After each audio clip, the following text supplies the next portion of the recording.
Welcome back, everybody, to continuing coverage of the Springfield Doubles 2021 event here. $10,000 up for grabs, first place. We started with 75 teams. We cut it down to 18 for Cashers round this morning.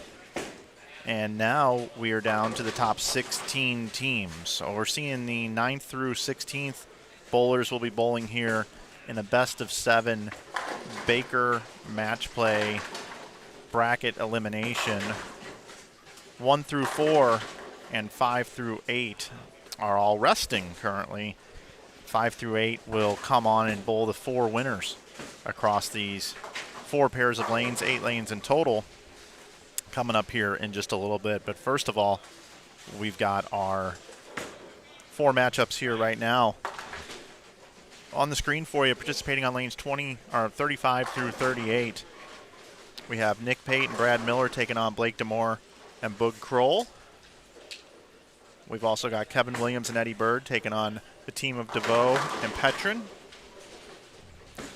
And if I switch over to our other pairs, you will see that we have Tang and Sanders taking on Stearns and Nelson, along with Burns and Bumgarner taking on Kendall Martin, Mike Dole.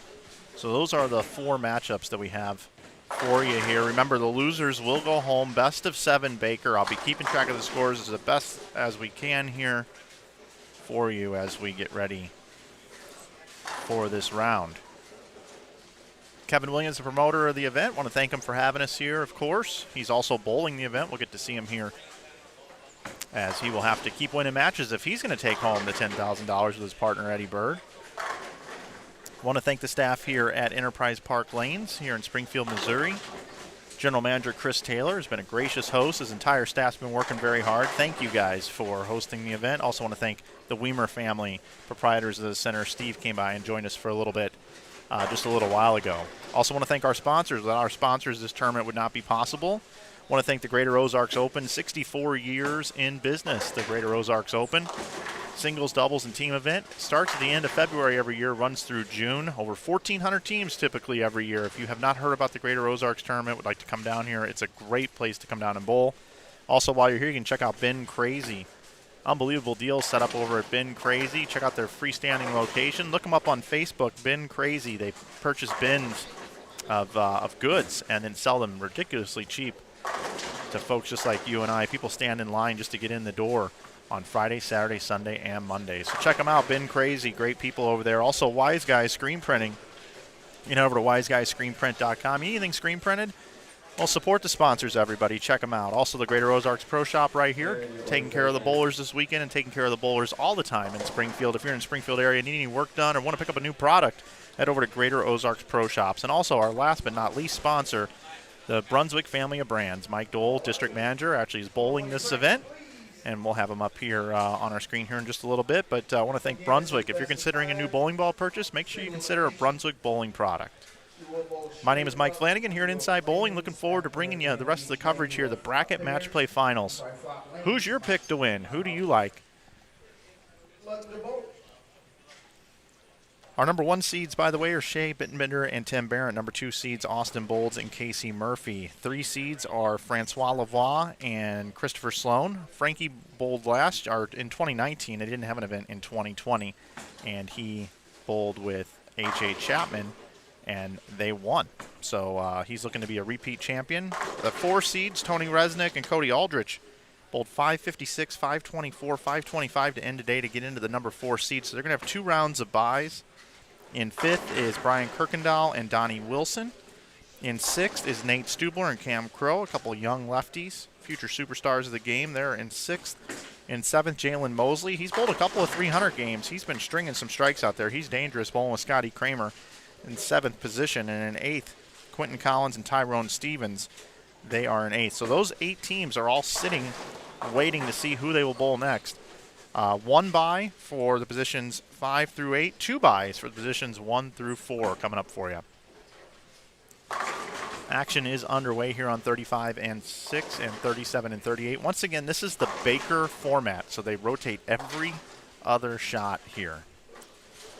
Every other shot. So it looks like Brad Miller's bowling leadoff, And Nick Pate is going to bowl the entire 10th frame for Miller and Pate. Boog Kroll is going to be anchoring he and Blake Demore. And looks like Kevin Williams will be anchoring the Bird Williams team. And it looks like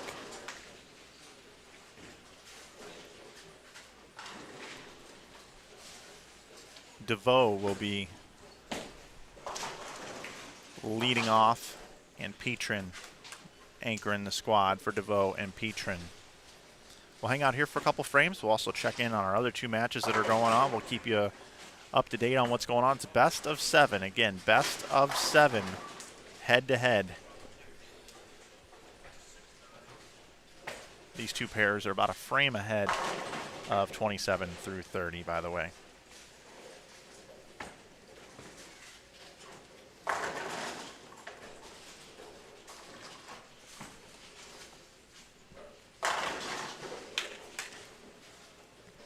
Bowlers are bowling on a 44-foot in length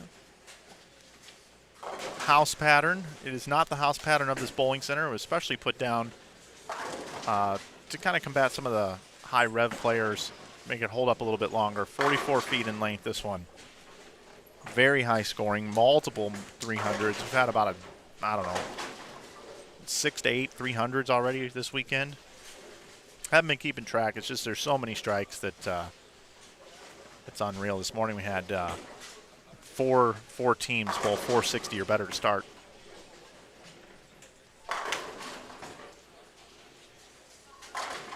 Very high scoring, close competitive matches in the Baker format here.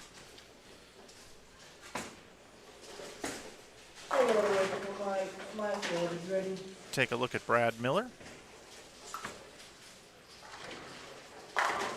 Nice shot by Brad. This gives us a good opportunity to go check in over on lanes 27 through 30. Again, we've got Mike Dole, Kendall Martin.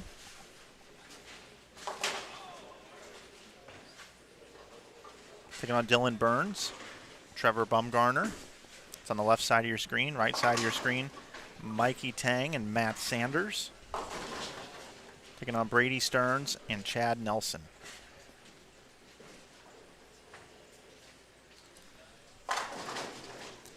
And they did have a Calcutta awarding points, 14,700 points up for grabs. And the highest point totaler prior to entering the event was Mikey Tang and Matt Sanders. They were the only team to go for 4-digit points. So you got to make the top 8 to receive more points in the Calcutta. And they need to win a couple of matches here to make sure they can secure that investment with those points.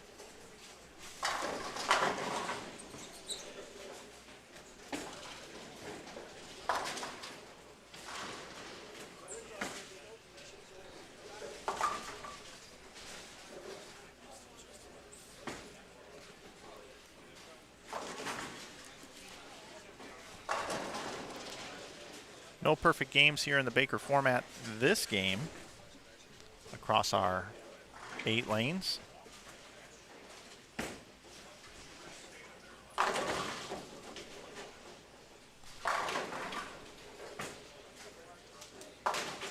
Eddie Bird and Kevin Williams struggling quite a bit in game number 1. They have 73 in the 5th.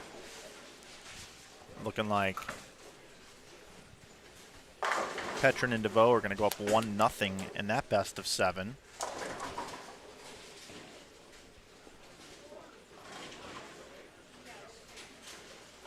It is a best of 7.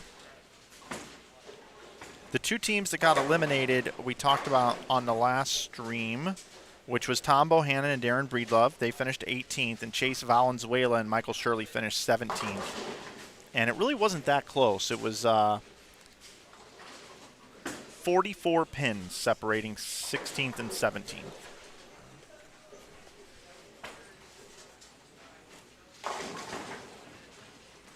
Sam Ho, welcome from Hong Kong. Thanks for watching.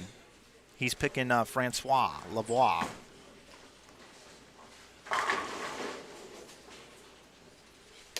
And yes, it is a strikeaholic tournament.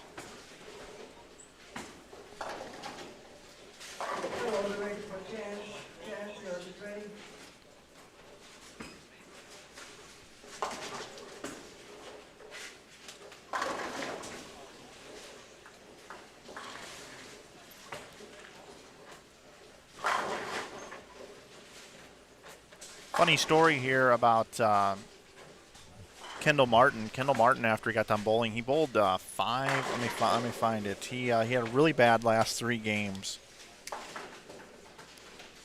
He bowled 172, 166, 169, and when Kevin said there would be an hour break, he actually said out loud to everyone, "I guess I got an hour to figure out how to bowl left-handed." That was a little frustration from that comment, but it was kind of funny. Our leaders of the event are both right-handed. Our second place team are both right-handed. Our third place team are both right-handed. Our fourth place team are both right-handed. So just to give you an idea, right-handed versus left-handed, and the merit to the comment that he made. But I thought it was kind of funny, so I thought I would share it with all of you.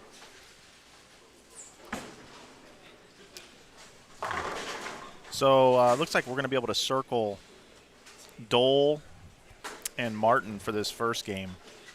They're going to get a W. Still up for grabs next door.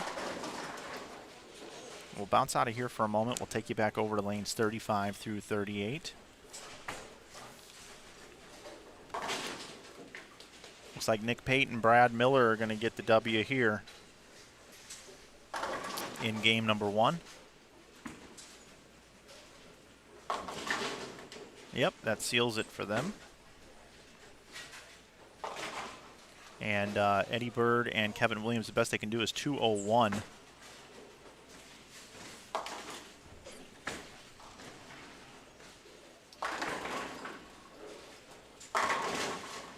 All right, Petrin with that strike there solidifies them the W.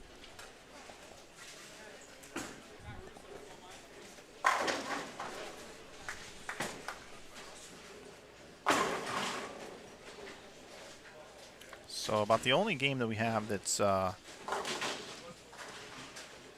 really still up for grabs. Nice opening 290, by the way, from Mike Dole and Kendall Martin.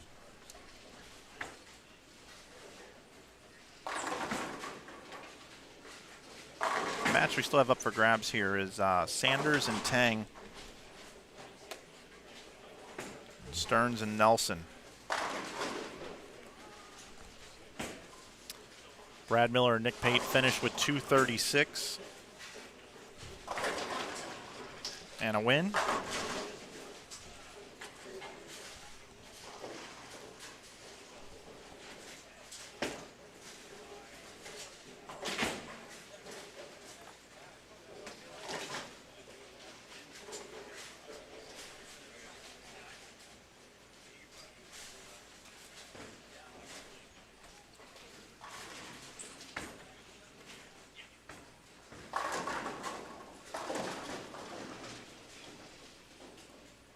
Got a possible 245 here from Mikey Tang finishing it out for he and Sanders. Chad Nelson. Brady Stearns can still bowl 269. And that 7-pin there is pretty much going to do it for this game number 1. Best of 7 again, everybody. Just a reminder. Best of 7.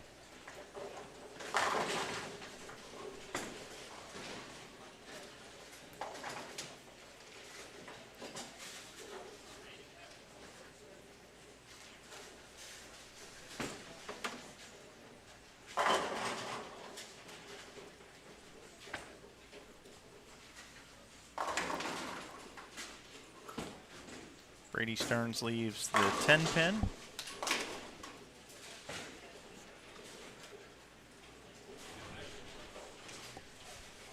DeVoe and Petrin finished with 217. Kevin Williams, Eddie Bird, 191. That is a final. DeMore and Kroll only bowled 180. Nick Pate, Brad Miller, 236. So advantage Miller and Pate, and advantage DeVoe and Petrin. And we've got Martin and Dole up on the board with 290. It looks like 185 is the final score for Bumgarner and Burns.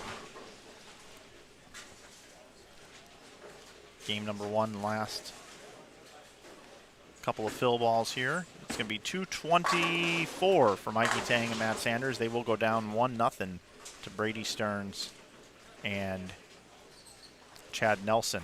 Possible 248 still available on the board. We'll get out of the green monitor and head everybody over to blue.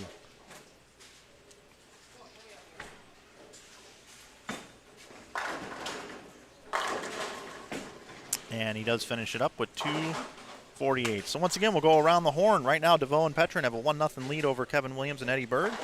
Nick Pate and Brad Miller, 1-0 over Demore and Kroll. It was Stearns and Nelson, 248 to 224 over Tang and Sanders. And 290 for Martin and Dole over Burns and Bumgarner, 185. Century Award there, 105 pin difference. But all that doesn't matter now as they switch lanes and get ready to bowl game number 2, best of 7 here in Springfield. From Enterprise Park Lanes, I'm Mike Flanagan from Inside Bowling. Thanks for joining us today. Don't forget, we do have 8 other teams still waiting in the wings to see who they will bowl as we stair-step up through this bracket. All right, we'll head where action is underway, about the 3rd frame, 35 through 38. And I see a bunch of single-pin spares up there. Not very usual. 10-pin, 10-pin, 4-pin, 10-pin across the board here. This has been a strike fest. I'm surprised to see that many single-pin spares up as we switch over to these 4 lanes.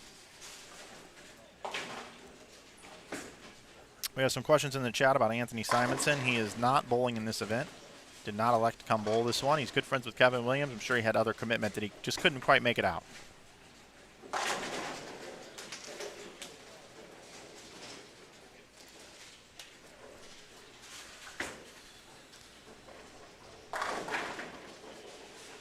See if Williams and Bird can even it up here in this 2nd game.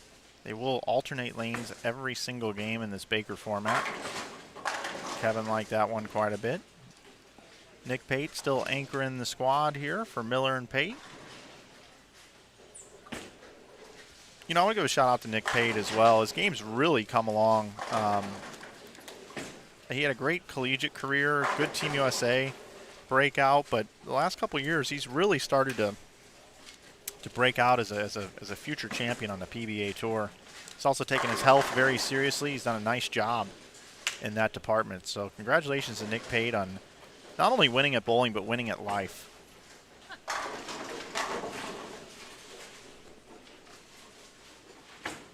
The Birdman, we talked to him a little bit in between the squads, and he said, man, I came in with so much confidence in bowling this event. I just haven't been able to bowl very well.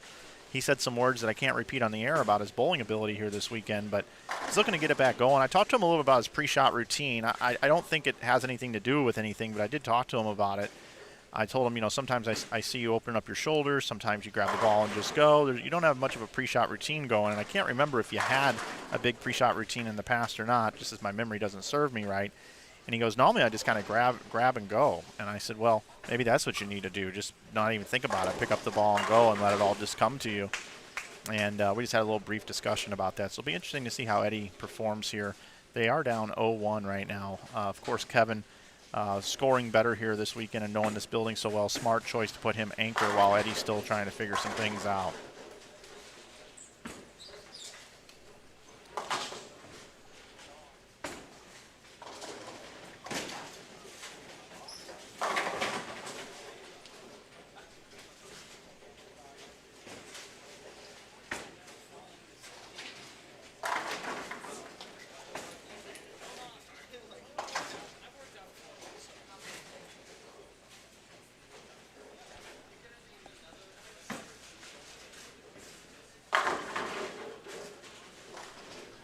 Boog Kroll wraps the 10. Pretty much even match there. There's Eddie. Triple now up on the board. That game is dead even. Looked like it scored. Yeah, it scored.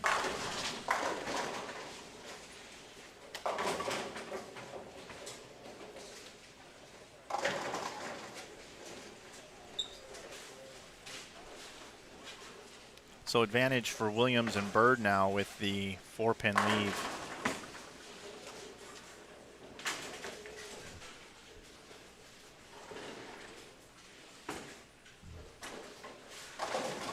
by DeVoe. So here we go. Kevin Williams getting up quickly here in the 8th. Looking to put some pressure on game number 2. He's got it. An open frame now. Brad Miller looking to capitalize on that open frame. Be a big double here. He's got it. So Nick Pate, Brad Miller coming back here, looking to try to even things up. Watch one more shot from the Birdman. We'll bounce out of here. We'll check in on our other matches.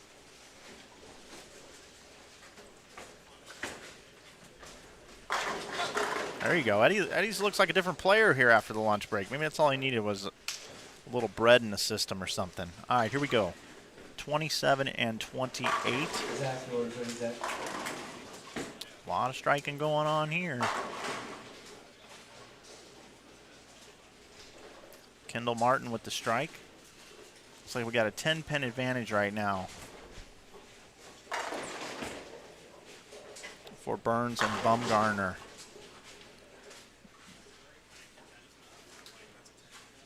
Ten-pin advantage right now for Stearns and Chad Nelson through 5.5 frames. Here's Mike Dole now. Dole's bowled really well this event.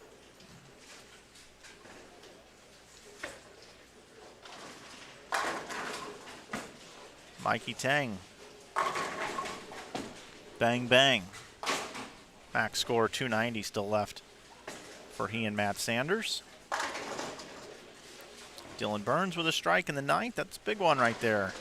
10-pin advantage.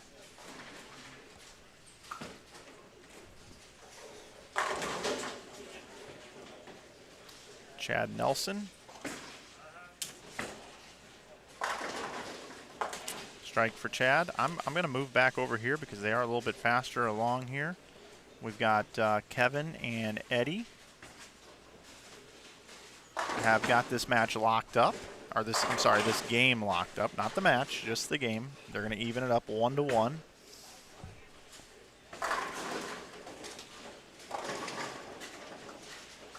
Pate and Miller look like they're well on their way here as well. 226 the max score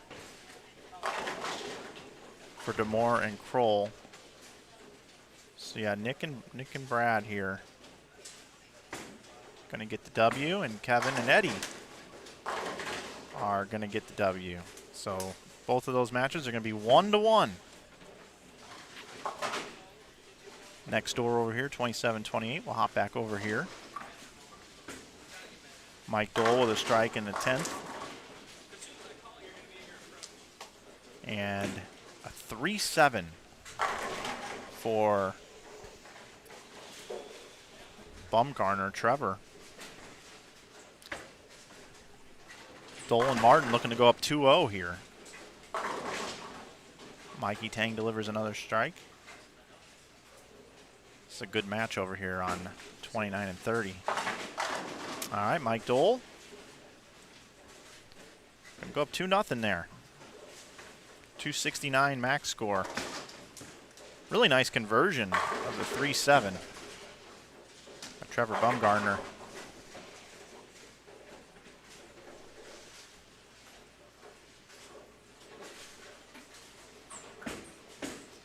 To keep a 10-pin lead. All right, Chad Nelson. Strike in the 9th.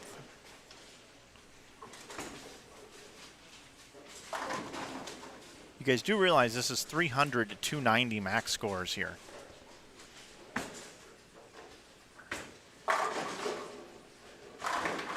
On 29 and 30. Matt Sanders says, I can match that. I got a strike for you there in the 9th. Sanders the only person to miss this game. First frame. See the 9th spare up on the board. Here's Brady Stearns looking to try to finish out a Baker 300 game and go up 2-0 on Tang and Sanders. Boy, this would be a rough one if you bowl 290 and lose. Brady Stearns gets the first one in the 10th. Mikey Tang must match. Otherwise, Tang and Sanders going to go down 2-0.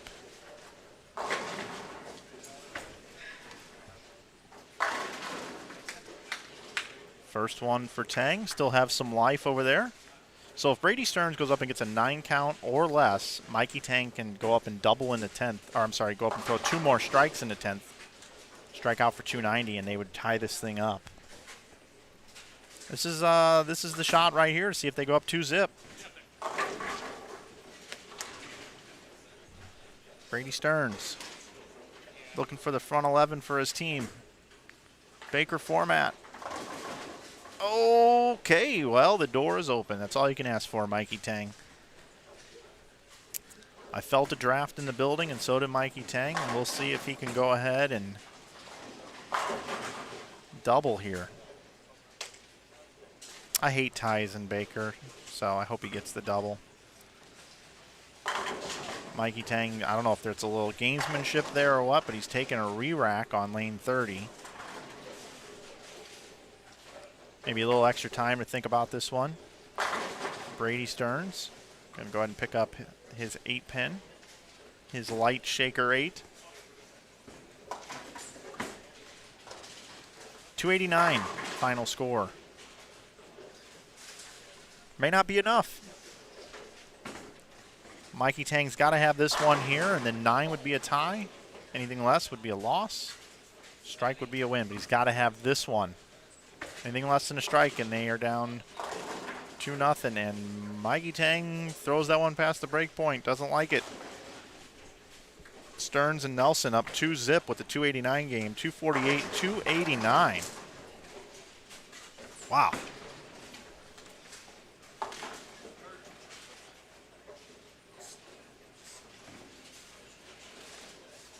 Yeah, if there is a tie, 3.5, 3.5, they would go another game.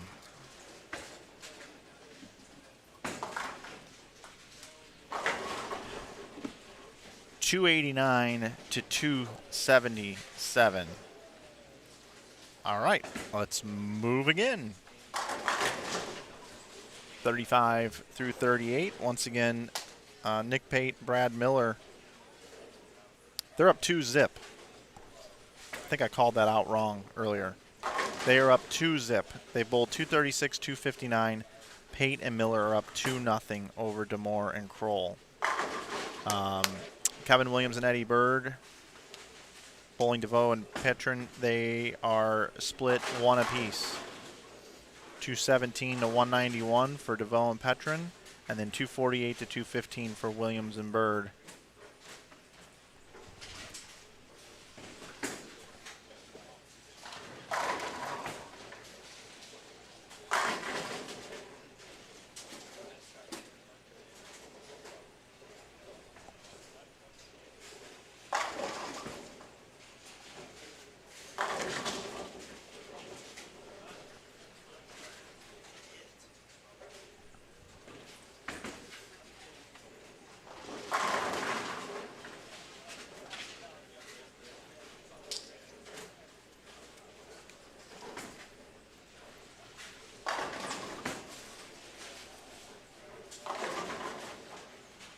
So we started practice at 12. We had 15 minutes of practice, so we're about 30 minutes into this right here. We're in game number 3, best of 7 Baker. These are positions 9 through 16. 4 will go home. 4 will advance to take on 5 through 8 seeds. 4 will go home there, and then the 1 through 4 seeds will be inserted in, and then we will eliminate from there in single elimination until we get down to just 2 teams bowling a best of 7 Baker here from Springfield, Missouri, Enterprise Park Lanes.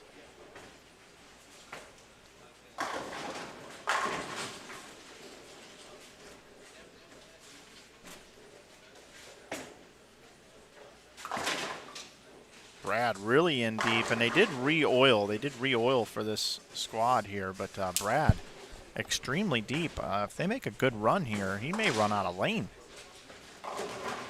And as they move around the bracket, these will be the 4 pairs that will be used. They're going to do their best to not have people repeat on pairs, but of course, as the tournament goes on, you may come back to a pair that you did bowl on earlier in the day.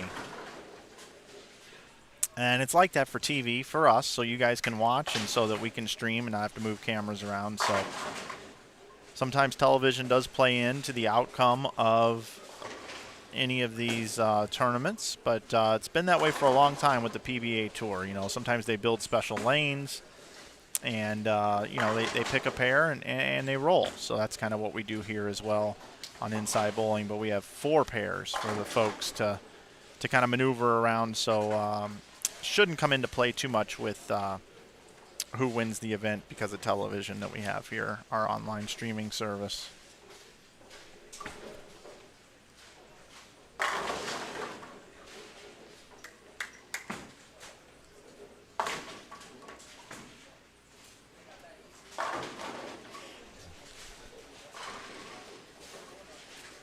Petrin and DeVoe have a lead here on 37 and 38. They can still max out for 279. Best Williams and Bird can do is 248. Boog Kroll and Blake DeMore have a bit of an advantage early, halfway through the game, I should say, on lanes 35 and 36. Actually, I take that back. They are 10 pins down. Just reading it backwards. Now they're going to be more than 10 pins down. Nick Pate and Brad Miller looking to go up 3 games to none. One more game would close them out. Best of 7. And here's Nick Pate, lane 35. Also playing the lanes extremely deep. Crosses over for a 6-10, so it's got to make Boog and Blake feel pretty good after wrapping that 10 pin.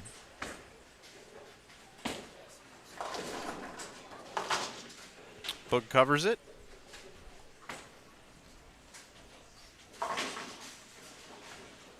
So 267 and 247 the max scores on 37 and 38. And these 2 pairs are quite a bit ahead of our other 2 pairs. But I will give you an update over there here in just a moment. Eddie Bird trying to keep some life over there, and does.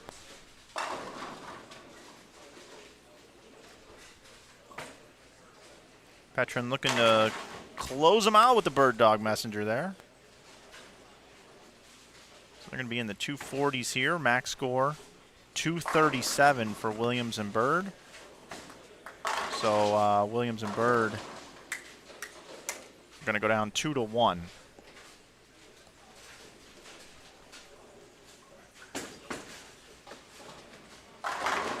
Yep, I'm going to bounce back over here. We do have 1 pair here, 27 and 28. Bumgarner now with the first hit in the 10th. Can bowl 279. Mike Dole leaves the 9 pin. Best he can do is 258. So Dole and Martin are up 2-0 coming into this game. Looks like it's going to be 2-1.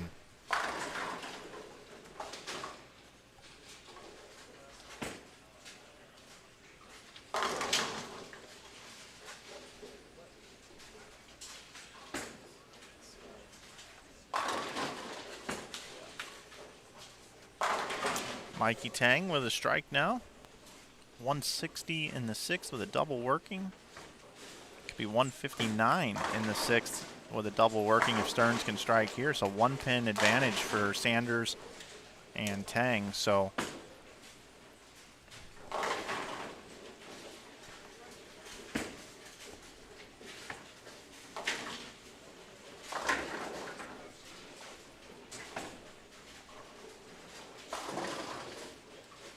Dole trips out the 610, 258 the number for Dole and Kendall Martin.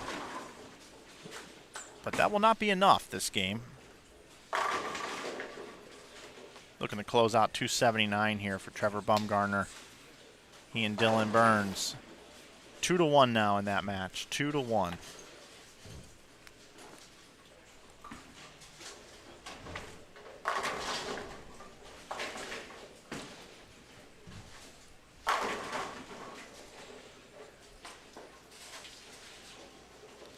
Nick Pate and Brad Miller, by the way, going to be in the 250s, 258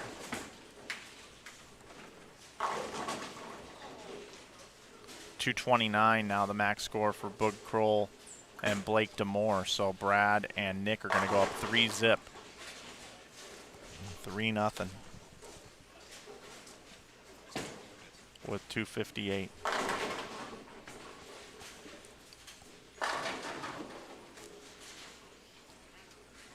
Sanders and Tang appreciate the open in the 8th. And they've got this game wrapped up. So Sanders and Mikey Tang going to make it 2-1 in that match with a win here. They were down 0-2 coming in. Mikey looking really good out there. See a lot of the right-handers starting to really creep left. Possible 280 here. Dole and Kendall Martin start with a double in game number 4. Purple is 4, red is 3.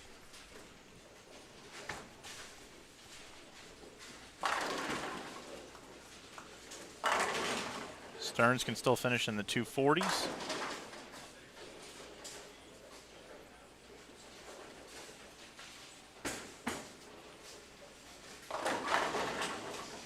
And it looks like Mikey's going to finish things out there. 279. 279 the score.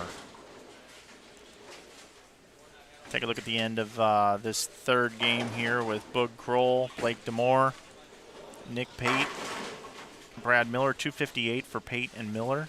229 for Kroll and Demore. Kevin Williams, Eddie Bird got a good thing going here. They got the front 3.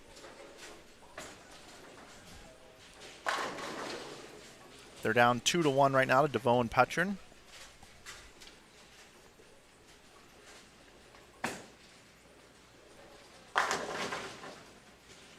Make that the first 4 now.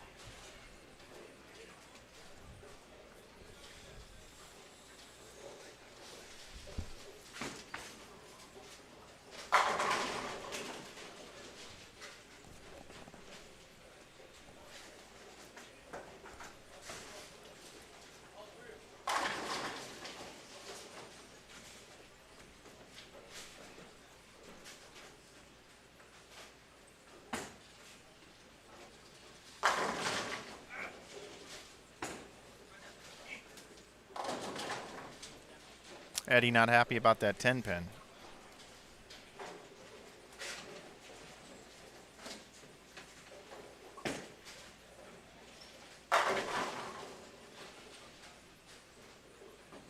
Seeing a little bit of emotion now out of Petrin. I haven't seen that. I've been really impressed with the way he bowls. I don't know him very well. He's had a nice tournament. And now Eddie misses the 10 pin.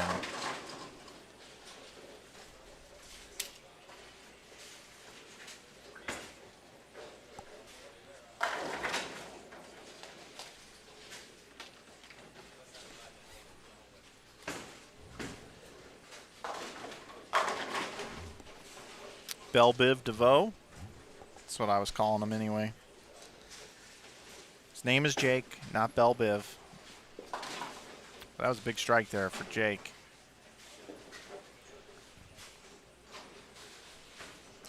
Kevin Williams is probably feeling it a little bit here. Got to pick up his partner. So 267 the max score for Bird and Williams. 280 the max score for DeVoe and Petrin. They just keep striking. It's unbelievable the amount of strikes we've seen out here. Hey, Nick, are you guys done? Is it 3 out of 5 in the first round? Where was that at? Where did I not read that? Is it ever a best of 7? Read my sheet.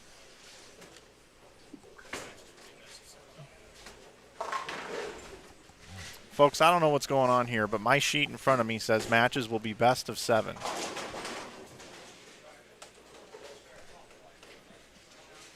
Can I get somebody to check on that, please? I have a sheet right here. It says matches will be best of 7. Nobody's given me a memo of anything other than different than that. So Nick Pate, actually, they have moved on. So if it is best of 5, which it does look like it is now, Kevin. She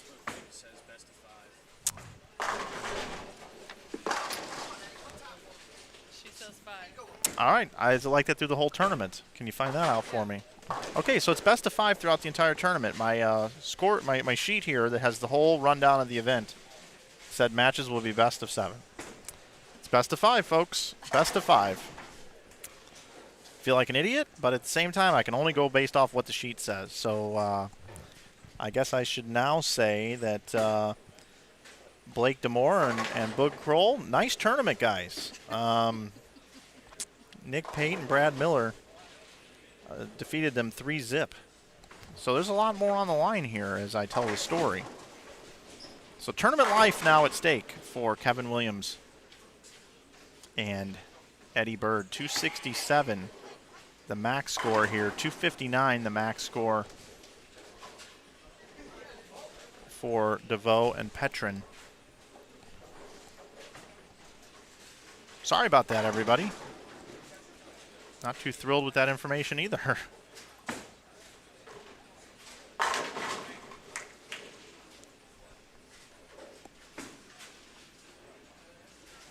Kevin Williams for his tournament life.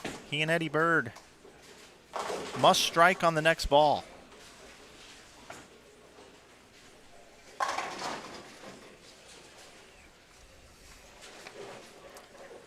Well, hopefully the rest of the information that I have is correct. Hopefully that there is a 2-round bye and seeds 5 through 8 get a 1-round bye, because that's the next line on my sheet. I'm sure it was just a simple mistake. Not a big deal, right? We still had it for you here. So that strike there is going to force a 5th game. Hey, I'm happy about the best of 5. Gets me out of here a little sooner.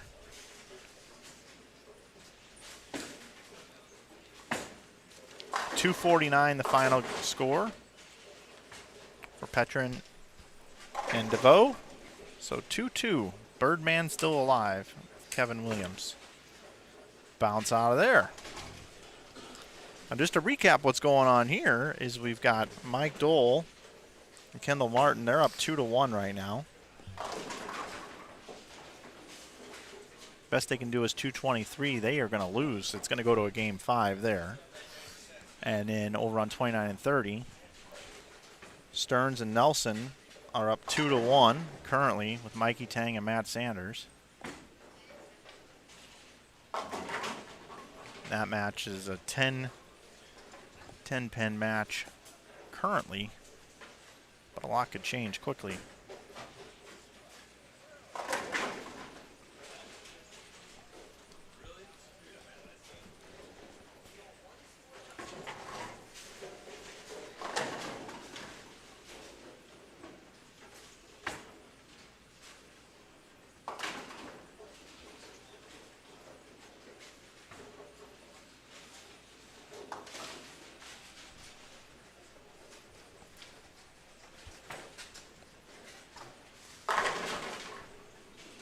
.266 the final score for Burns and Trevor. So they were down 2-0. Now they're forcing a game 5. Oh, that's uncharacteristic of Chad Nelson.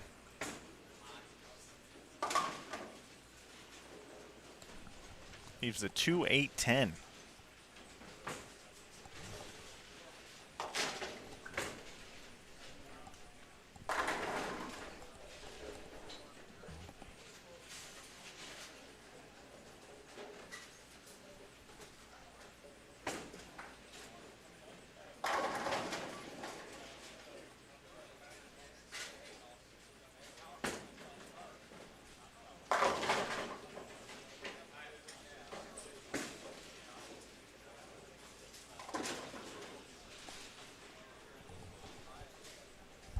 Again, Sanders and Tang down 2-1 in this best of 5.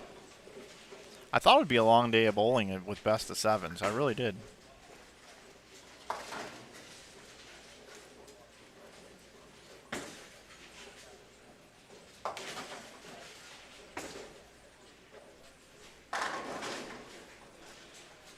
Mike Dole says, oh, I'll just leave you an 8-pin here real quick. No big deal.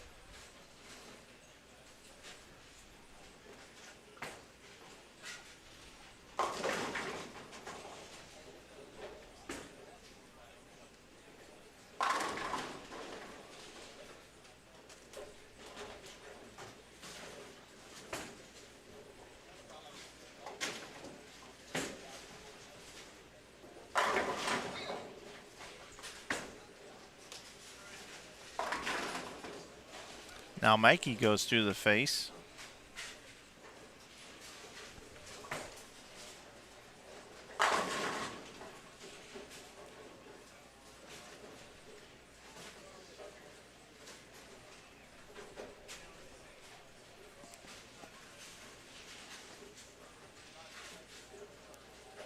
So we got a 5th game getting ready to happen to see who moves on and who goes home on 27-28. It's a big spare here for Mikey. He's got it. So 232 the max score for Tang and Sanders. 224 for Stearns and Nelson. About 4 frames into the rubber match on 37 and 38. For Bird, Williams, and DeVoe and Petrin.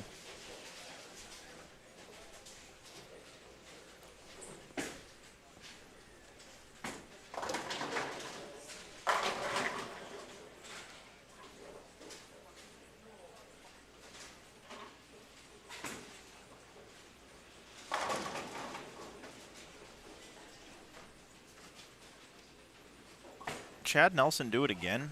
2-4-8-10 now. That's 2 shots in a row. Left a 2-8-10 the last time over there.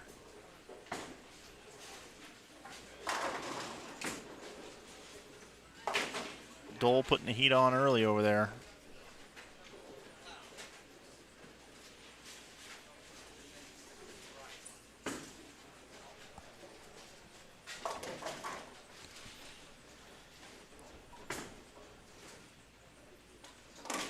So the best Stearns and Nelson can do is 202.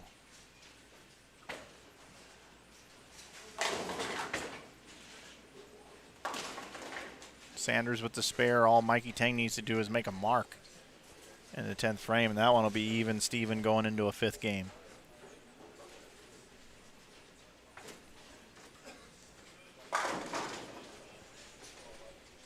I'll be moving over to the Bird, Williams, DeVoe, Petrin match here in just a moment.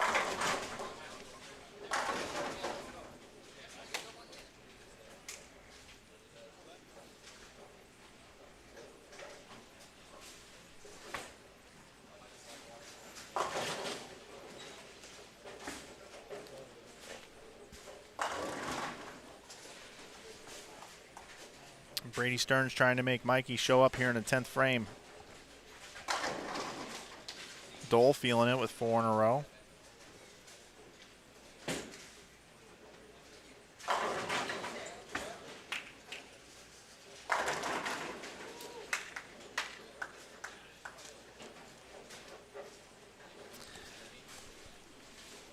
Mikey with that strike evens it up. We will go to a game 5. Take you here for the conclusion of this game number 5 with Kevin Williams up on the approach.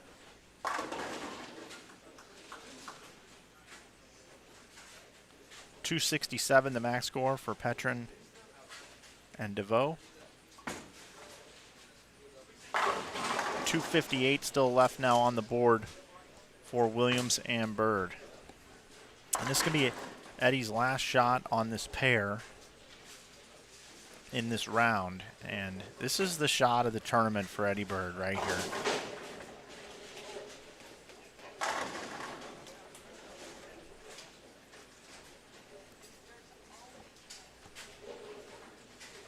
This is it. This is a big one right here.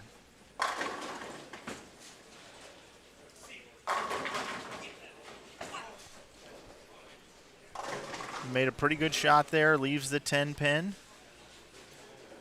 So this game is still anybody's game. 2-8 is converted.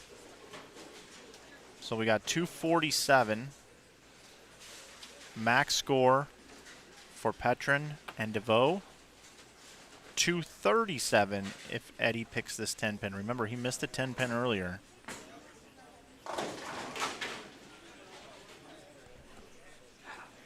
Did that bounce out of the gutter? Looked like it. Or did he make it? It was hard to see from this angle. Looks okay. Looks okay. That was just my interpretation. So that strike right there is going to put them in the 230s. If they fill 10, it's 237. If they strike, they lock them out. Kevin Williams, to have any life in this tournament, to stay alive, must strike on this ball and the next ball. Got to have it. Anything less, they go home. And that's less. Kevin Williams and Eddie Bird will be eliminated. CJ Petrin and Jake DeVoe, they will advance. So Miller and Pate already through. Petrin and DeVoe both advance. Now let's go over and take a look at our game number 5s here. One just getting underway, one well underway. Kendall Martin, Mike Dole, when we left them, they hadn't missed yet. But an open frame in the 6th for Mike Dole, it looks like. Didn't see what he left as we were focused on the other match.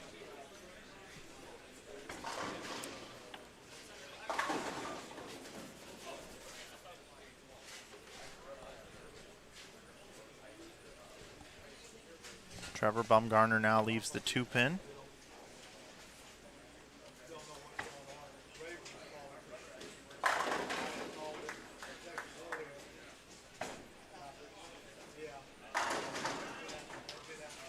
Mike Dole back on it.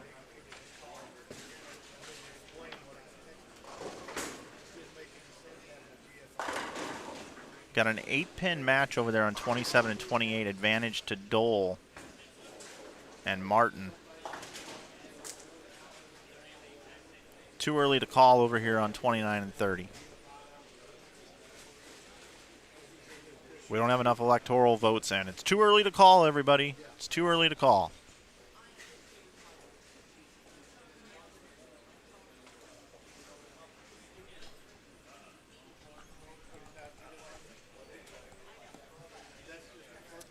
Kevin Williams is probably steaming a little bit right now. I'm not going to bother him, but at some point I got to talk to him about the sheet of paper he gave me that said matches will be best of 7. I still feel a little bit like a noob on that one, but I really, honestly, I mean, I normally don't fact check the sheets. Just assume it's gospel. It is Sunday after all.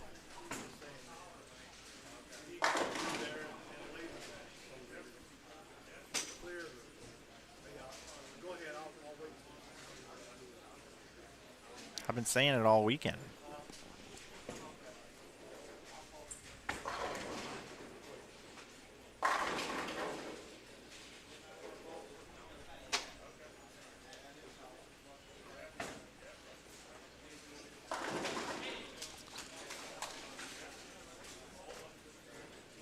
So Mike Dole with that strike in the 10th frame, 264 the max score.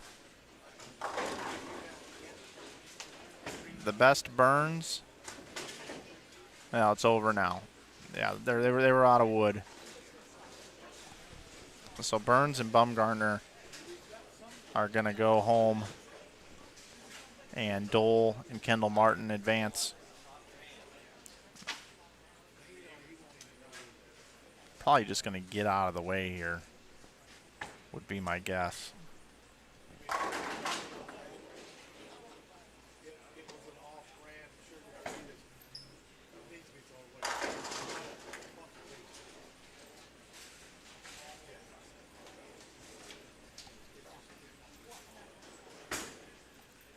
Mikey Tang wheeling it.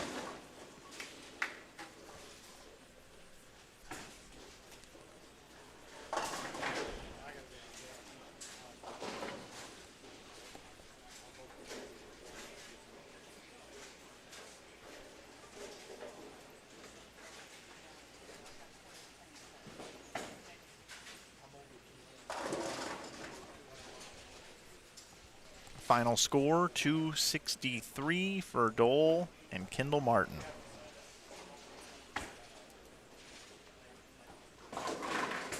Now we're just going to have some fun with some backup balls and stuff over here on lane 28. So this is the last match that we have. Again, if you're just joining us, Eddie Bird, Kevin Williams were defeated by DeVoe and Petrin. Nick Pate and Brad Miller defeated Blake DeMore, Book Kroll.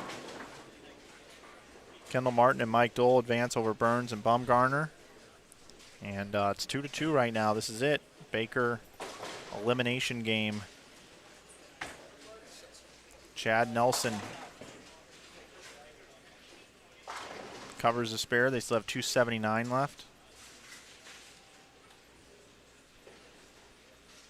269 max score for Michael Tang and his partner Matthew Sanders.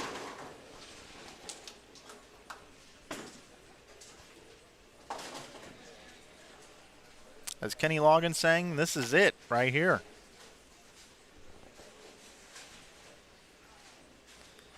Once again, just a reminder, teams that'll be coming in next will be Brian Kirkendall, the 5 seed with Donnie Wilson. 6 seed, Nate Stubler and Cam Crow. 7 seed, Jalen Mosley and Scotty Kramer. And the 8th seed, Quentin Collins and Tyrone Stevens. They'll be joining the 4 teams that are advancing from this round. Waiting in the wings for one more bye. Shea Bittenbender and Tim Barrett, your number 1 seeds. Number 2, Austin Bolds and Casey Murphy. Number 3 seeds, Francois Lavoie, the number 3 seeds. And our 4 seeds, Tony Resnick and Cody Aldridge.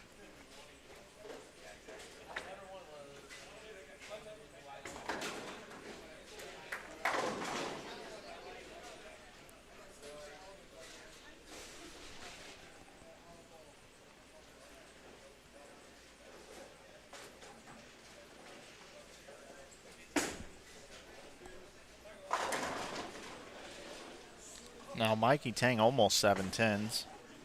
Leaves just the 10 pin. The final number for the record books is 194 for Dylan Burns, Trevor Bumgarner. Good luck to your Chiefs today, Trevor.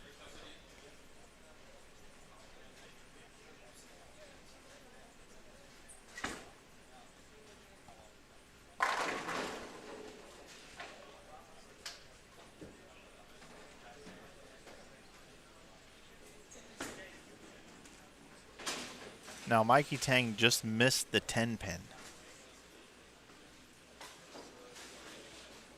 Best they can bowl is 236. Stearns up now in the 8th.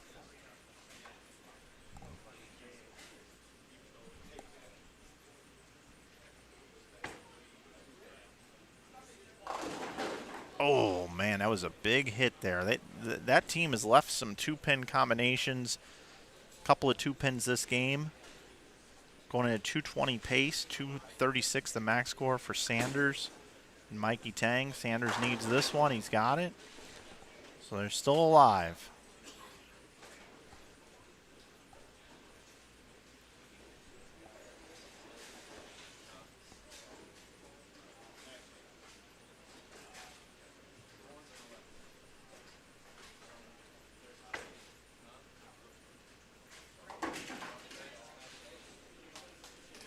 .247 now the max score for Nelson and Stearns.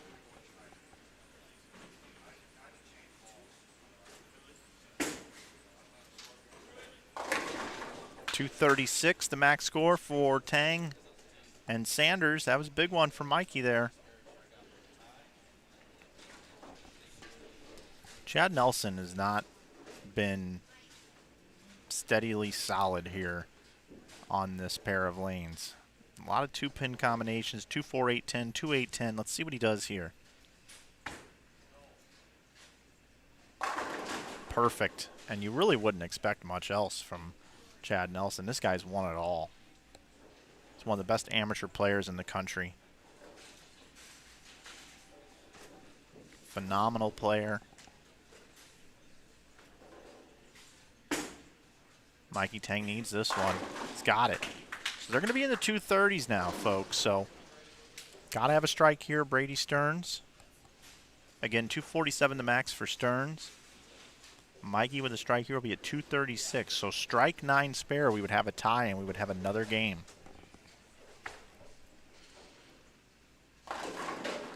And there's that light hit I was talking about. The light hit is going to cost them advancing in the tournament and a shot at $10,000. Best they can do now is 227. Mikey needs 2 pins on this shot. And that's going to be enough. So how about that? Coming back from 2-0 down. Had 248, 289 thrown at them. They lost with a 277 game, but they come back with 279, 211, and 233 to advance. Nice tournament from Brady Stearns and Chad Nelson, though, however. So it's going to take just a few minutes here. We're going to get the teams back out on the lanes. We'll get our bracket reorganized, and I'll be back for the first time I'm able to say a best of 5 coming up here on Inside Bowling. Glad you're with us. We'll see you here in just a little while as we bring in our new competitors and move on in the bracket. 4 teams eliminated, down to 12 here from Springfield.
will bowl the whole game on one lane, and you will switch. The higher seed needs to choose where you start the first game.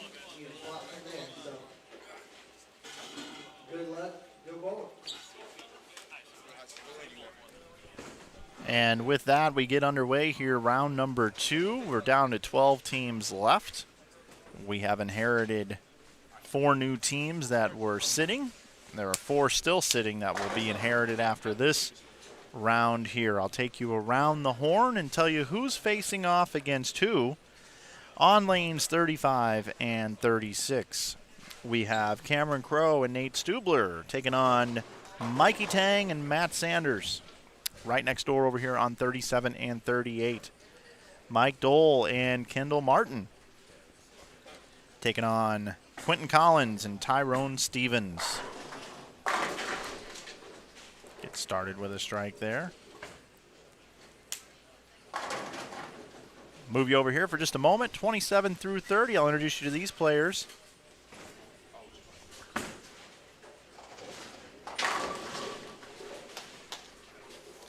Get a look at Jalen Mosley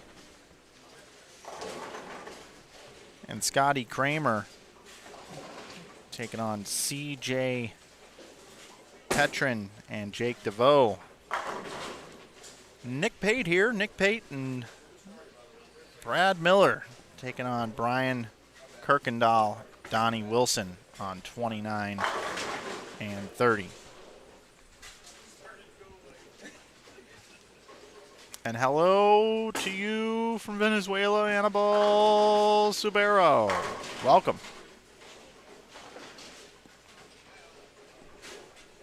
Got people watching all over the world here. It's one of the beauties of online streaming. Glad you're with us here. We're in Springfield, Missouri, Enterprise Park Lanes, home of the Greater Ozark Tournament.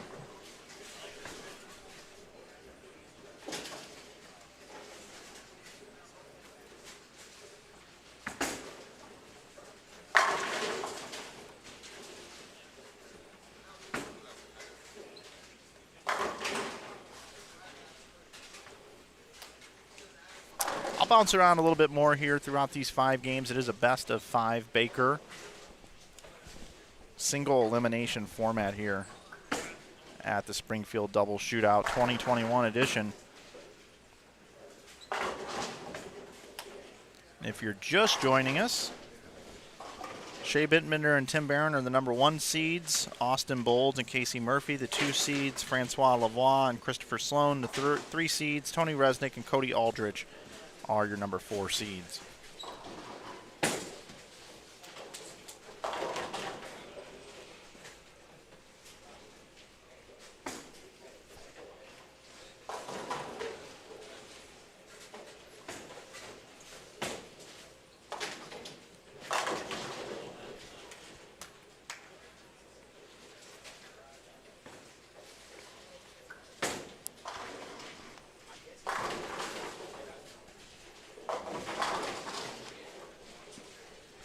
No re-oil in between squads. This is going to be what they'll be bowling on the rest of the event.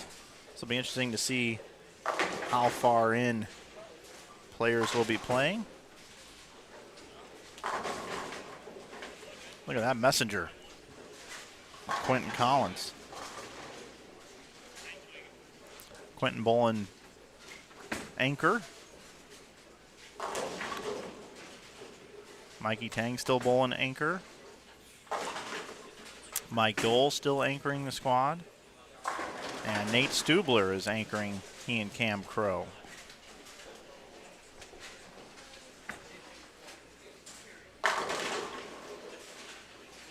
Again, best of 5.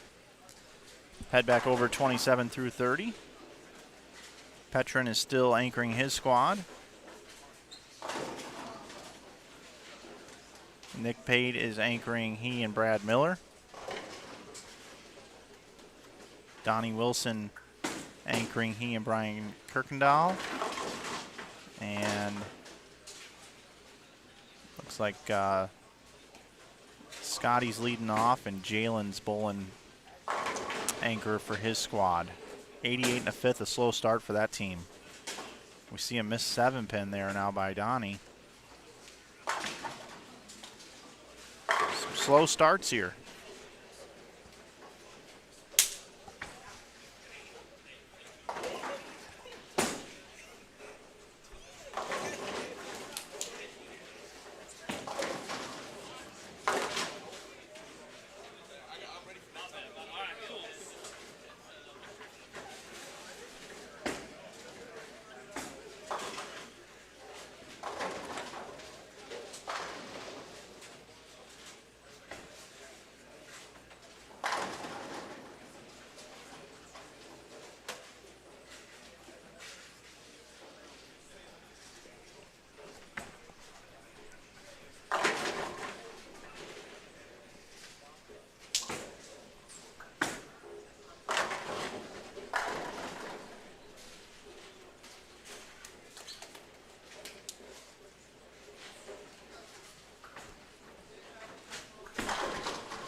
There's a Volkswagen GTI outside the ring.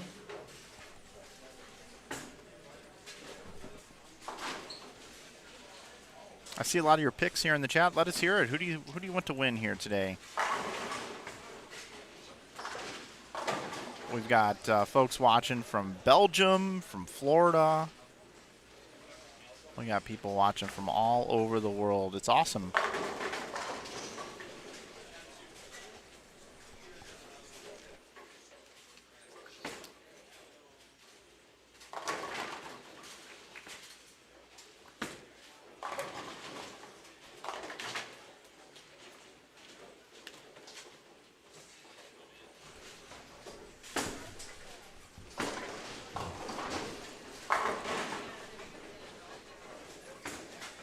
I don't know if Mike Dole's missed the pocket the entire weekend. Can't always carry, but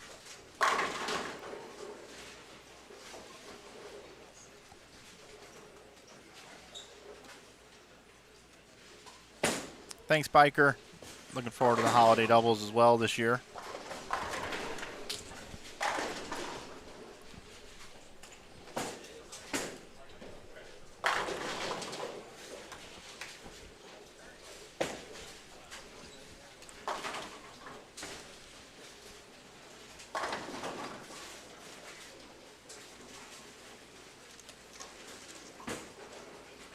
Front 8.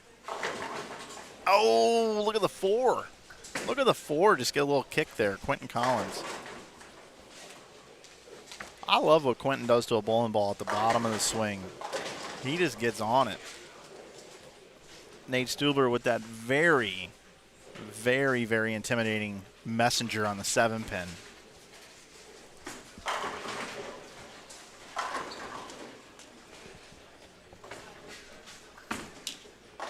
Matt Sanders.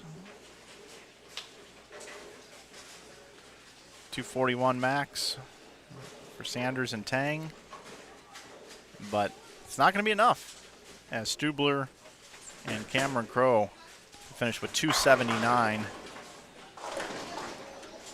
Mike Dole back on the strike train. They can still bowl 235, but they're pretty much shut out here. We're going to stick around, see if we can get 3 bills. And I mention it, and that 2-pin right there is going to stand in the way. We'll watch one shot from Mikey. Look how deep he is. Oh, look at that messenger. A little more authority on that one. Let's go back back down here. We got 227 posted on the board. Nice back half of the game here. Oh, how many did he get? How many did he get? Oh, my goodness gracious. Wow. Mosley and Kramer come back in that game. Throw the last, well, they throw a 5-bagger in there to get to 227. CJ can go up in the 10th frame. All he needed was 9 to tie, strike to win. Goes up and gets 6. 224 to 227. Wow.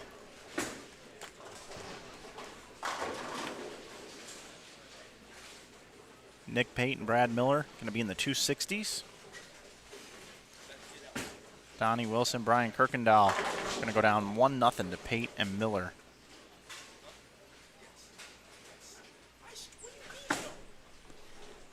$268 on the board for Crow and Stubler.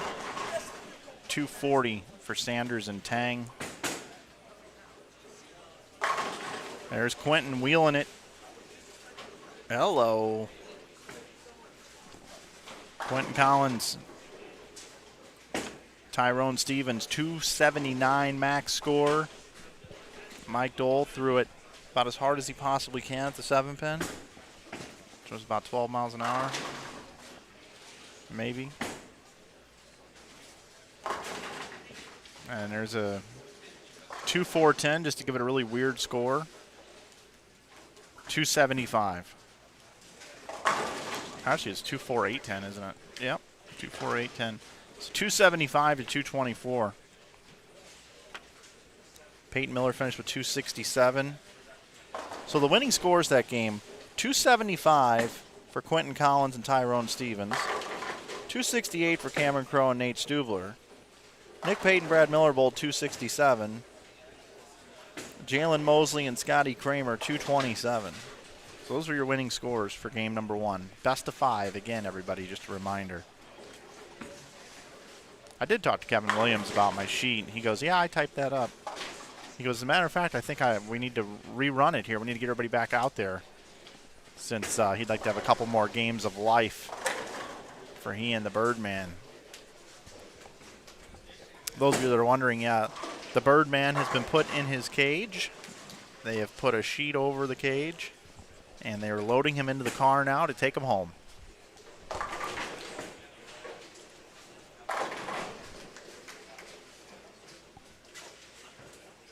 He will have to rest in the car in his cage with a sheet over it while his travel mates, Shea Bittenbender and Tim Barrett, get to continue to bowl indoor in the air conditioning.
The string is over for Collins and Stevens. Head back over here.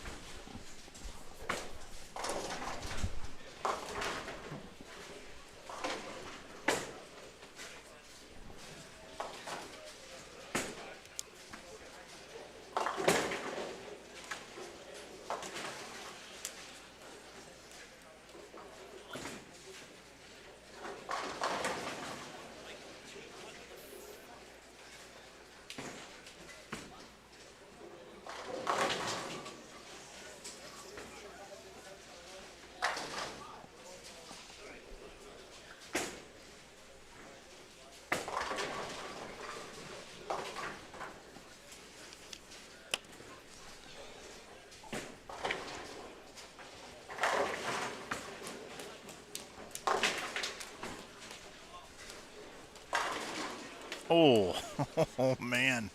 Hello, 8-pin. Not that it really matters at this point, because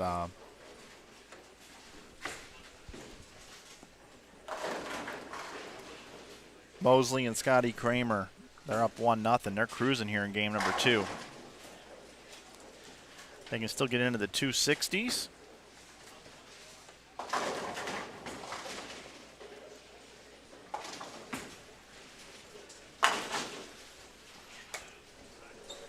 Brad and Nick going at a Dutch pace here. Dutch 200 pace. That's where you go strike, spare, strike, spare, strike, spare for the entire game and bowl an even 200 game.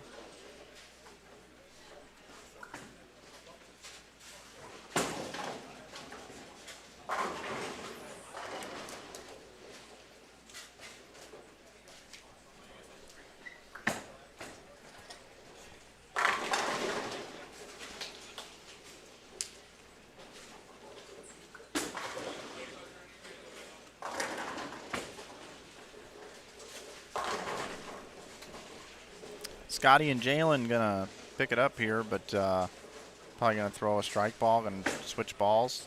Looks like they're gonna do a tester shot here. They'll go up 2-0.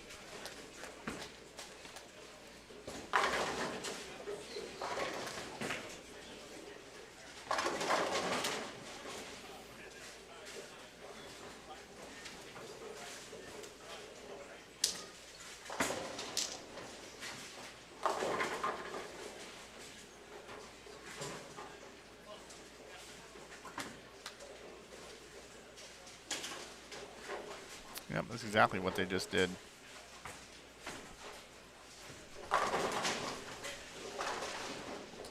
Here's Brad now. Watch where he's sliding.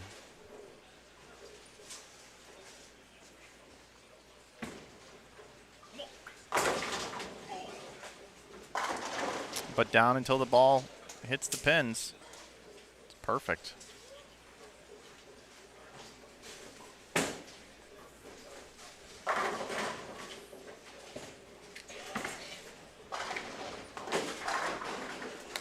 Brian Kirkendall now with a double for his team. 250 the max score. 248 the max score. 250 for Peyton Miller.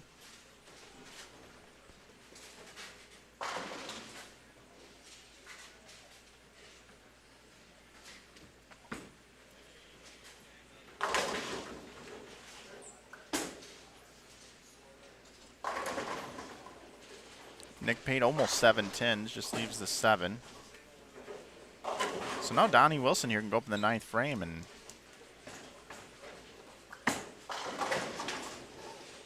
give his team an opportunity to win this game. Tie it up 1-1. Oh, the 5-10 falls out late. Trips out the 5. Like Snoop Dogg says, tripping ain't easy.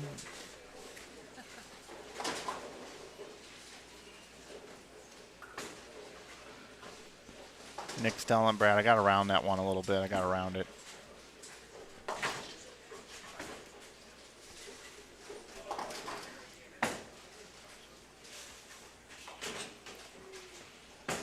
Mikey Tang and Matt Sanders can strike out in the 10th frame for 238.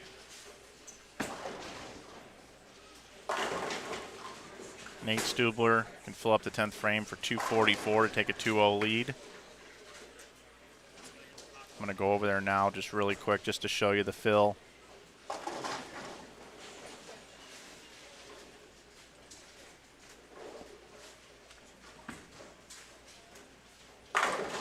Certainly enough. 244 will win by 6 or more. 268 for Collins and Stevens. They're up 2-zip. 275, 268 to start. That's pretty good. That's pretty good.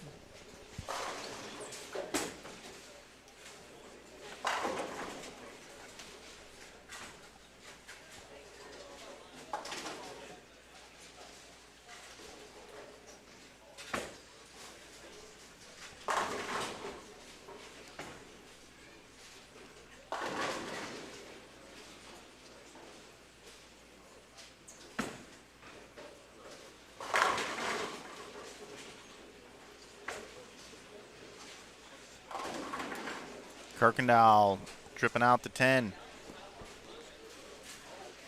It's going to be in the 240s. It's going to be tied up 1-1.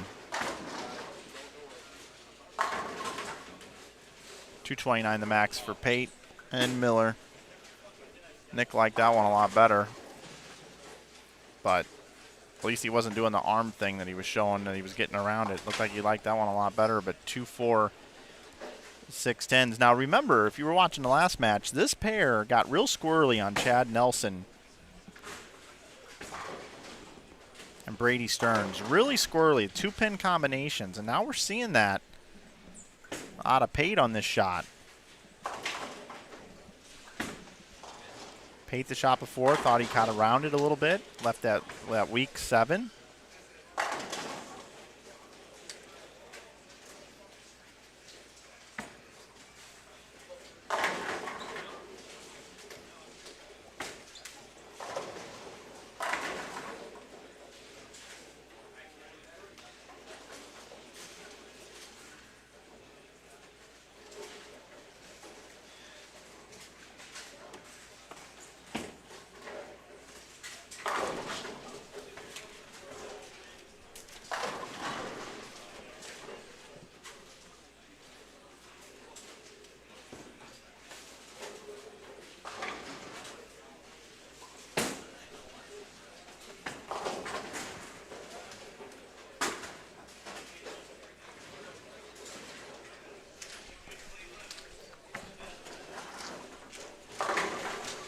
Joining action underway in progress on lanes 35 through 38. Just in time to see Nate Stubler go up and leave an 8-10 in the pocket, running over the rack.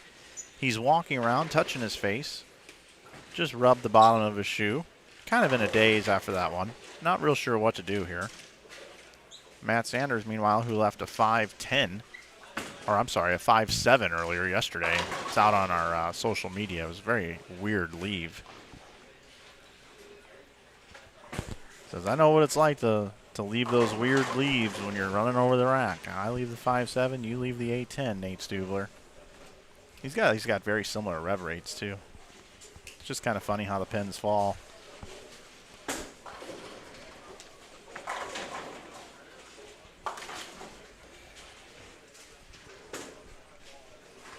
So just a recap for you, just to let you know.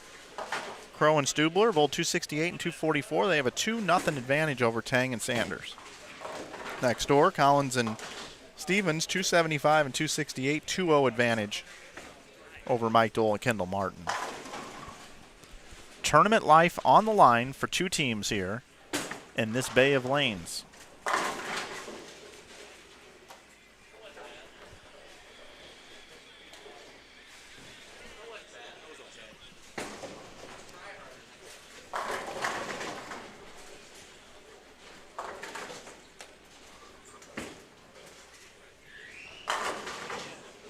I see you guys talking a little football there in the chat. I'll mention one thing.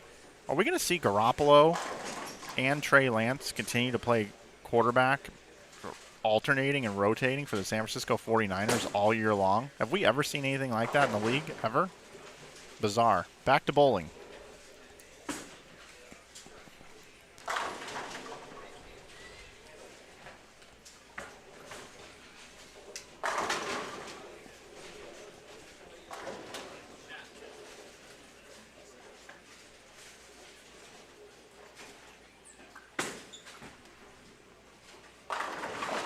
Donnie, I kind of agree. I think Dole needs to pull out the power torque like he did yesterday is the comment. And I'm not sure it's the right ball. You know, he started with it on the fresh. But yeah, Dole's had some carry issues. He has not had any problems hitting the pocket, but I'm going to tell you right now, Quentin Collins and Tyrone Stevens, these guys have been like the silent assassins all through qualifying, all through this event. They are striking a ton. I mean, they've come out, they were sitting, waiting.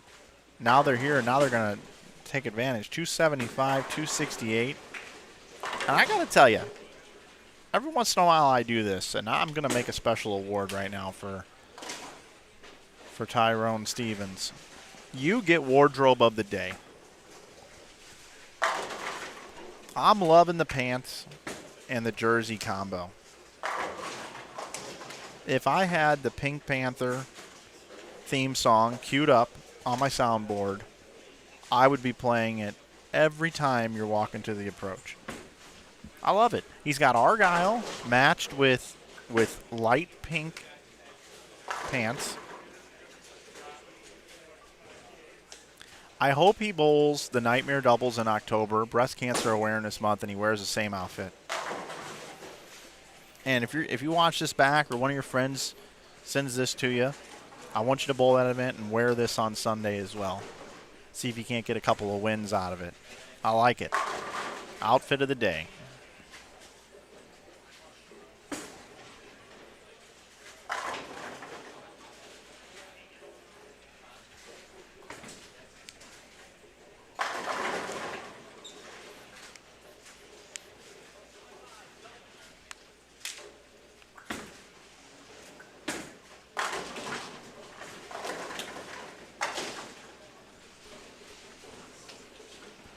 Sanders and Tang staying alive. They were down 2-0 last match. And Quentin Collins, he didn't even like that one and still strikes. They're perfect. Now they got 6 in a row. They open up the game with 6 in a row here. And Dole and Kendall Martin are running out of frames here. I mean, it's just about over.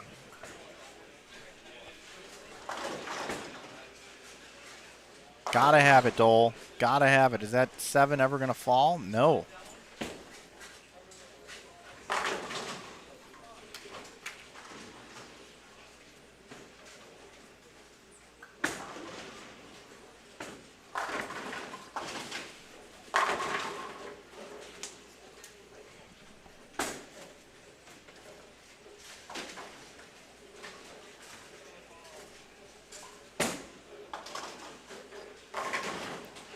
Oh, that 10 pin. Man, throwing a shrapnel at it. Okay, 279 max now.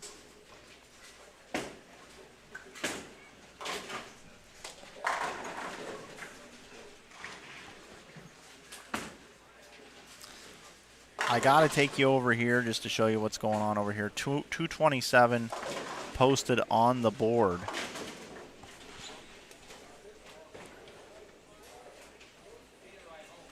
Petrin and DeVoe posted 227.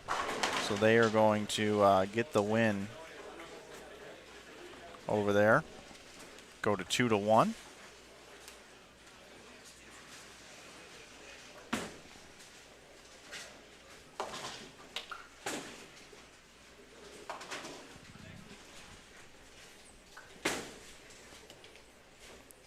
So again, Sanders and Tang down 2-0.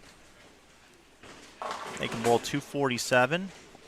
Stubler and Crow can strike out for 247. Couple frames behind. Quentin Collins. Boom.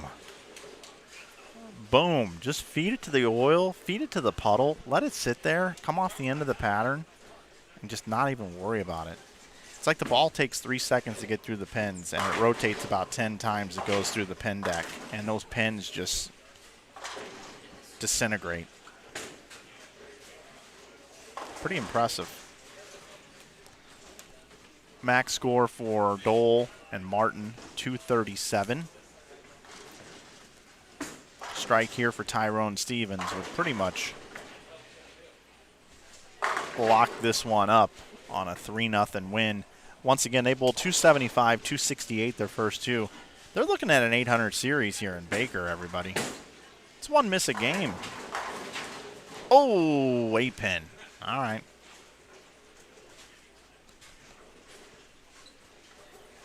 Dole's got to strike here to have any life. If he doesn't strike, it's over.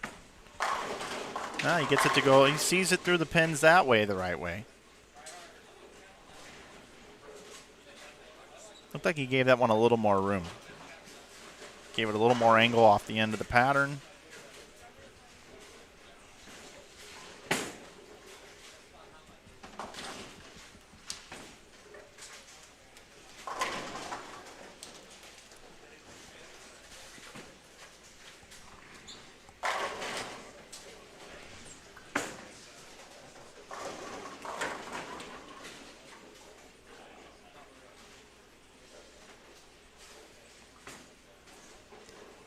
Good count here for Quentin Collins, and they will advance.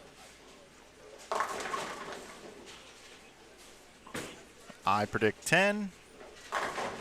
Yep, there's 10. Quentin Collins, Tyrone Stevens are going to advance through. They're going to keep mowing them down. You see the handshake there. Mikey Tang and Matt Sanders stay alive. I got to take you out of here, though, and move you back over here. We're in game number 4 on 27 and 28. Mosley and Kramer up 2-1. See Nick Pate can bowl 268, 239 for Kirkendall. And Wilson. Peyton Miller is going to go up 2-1 here, heading into game number 4. Once again, best of 5. Glad you're with us watching here on Inside Bowling. I'm Mike Flanagan. We're here in Springfield at Enterprise Park Lanes, home of the Greater Ozark Tournament. Tournament wouldn't be possible without our great sponsors. Been Crazy. It's a store here in Springfield. Check them out when you're in town. Wise Guys Screen Printing. Check them out at wiseguyscreenprint.com. Greater Ozark's Pro Shops right here inside Enterprise Park Lanes, as well as Brunswick. 7 brands. When you consider your next bowling ball purchase, check out the Brunswick family of brands. Also, I want to get a plug in there about our InsideBowling.com store. If you would like to support our channel, head over to InsideBowling.com. Use that coupon code YouTube. It'll save on some merch. And hey, folks, Christmas is coming up before you know it. And I got to tell you something. I read an article online about how this year Christmas shopping is going to be tough because it's tough to get goods and services into the United States. So let me tell you something right now. At Inside Bowling, order some T-shirts. Give it to your favorite bowler. They'll love you for it. Those bowling shirts, just like going to Kohl's or going to a fan shop. But we've got everything all bowling. We've got over 400 designs. Check it out, InsideBowling.com. We'd love that. All right, a little update on that game right there. Game number 3 completed. Petrin and DeVoe, 227. Mosley and Kramer, 183. It's 2-1. Mosley and Kramer with the advantage. It's 267 for Nick Pate. Brad Miller over 228. Kirkendall and Wilson.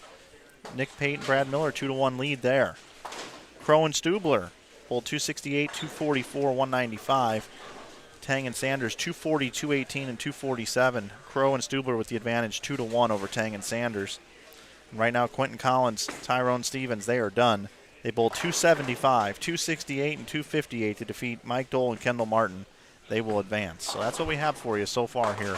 We'll keep it here, and we will go over to the Tang, Sanders, Crow, Nate Stubler match here shortly. They're just throwing their first balls here on 35 and 36. 37 and 38, of course, closed out now with Collins and Stevens advancing.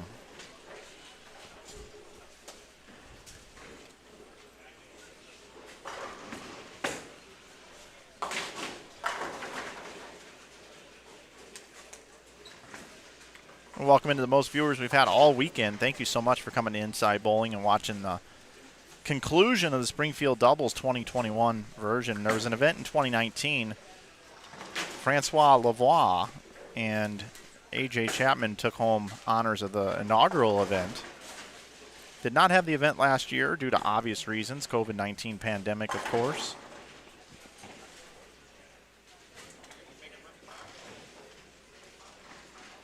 But now we're back this year. Happy to be streaming it.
We've got a really close game going on here, 27 and 28.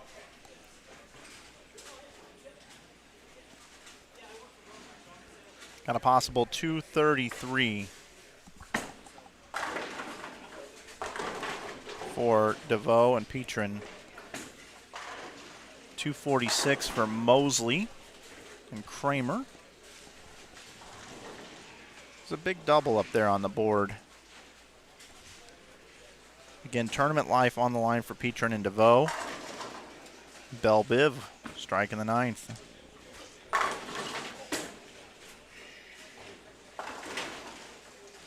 Now Nick Pate comes in high. What an unusual leave. 3-6-4. Wait a minute. I didn't say that right. Sorry. This is my first live stream. The 3-4-6 is what he left. That's that right-handed thinking. Oh, I left a 3-6 with the 4. But it's properly called out, the 3-4-6.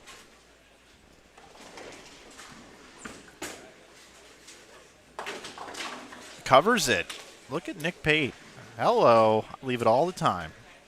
My huge rev rate, ball's always going sideways through the pins.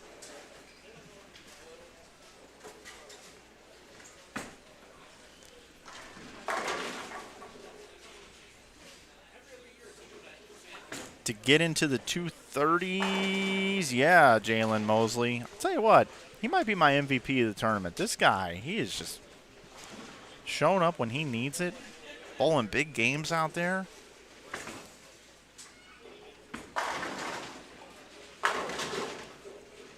Petrin, though, he's doing what he needs to do. Finish at 233. Jalen Mosley's got to avoid really bad count. Look at Brad Miller starting to really force that ball down lane. He's getting into it. All right, that's going to be a W there for Mosley and Kramer. They close them out 3-1. Congratulations to CJ Petrin and Jake DeVoe on a really nice tournament. Again, Miller and Pate are up 2-1 over Kirkendall and Wilson. 242 the max score for Wilson and Kirkendall. 255 for Pate and Miller.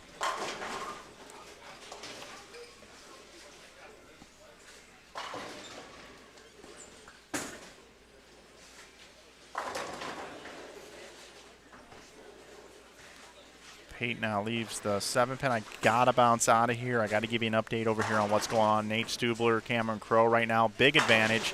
Even a bigger advantage now. They can bowl 257 this game. Looking to close out Sanders and Tang. Best Sanders and Tang can do is 231. Stubler on cruise control here in a 10th frame. Again, 257 the max.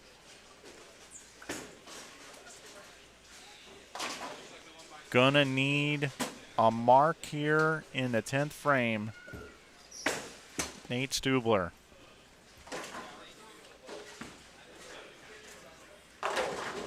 And that's a mark.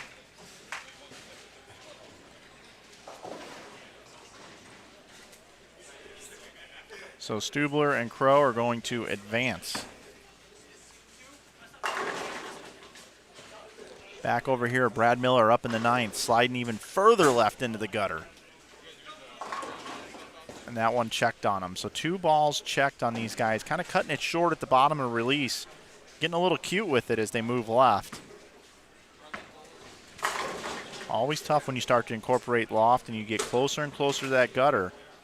Your trajectory on the lane, where you set it down, where your laydown point is, where it lofts to.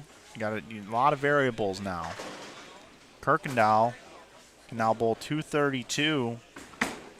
Best Miller and Pate can do is 222. So Kirkendall and Wilson staying alive.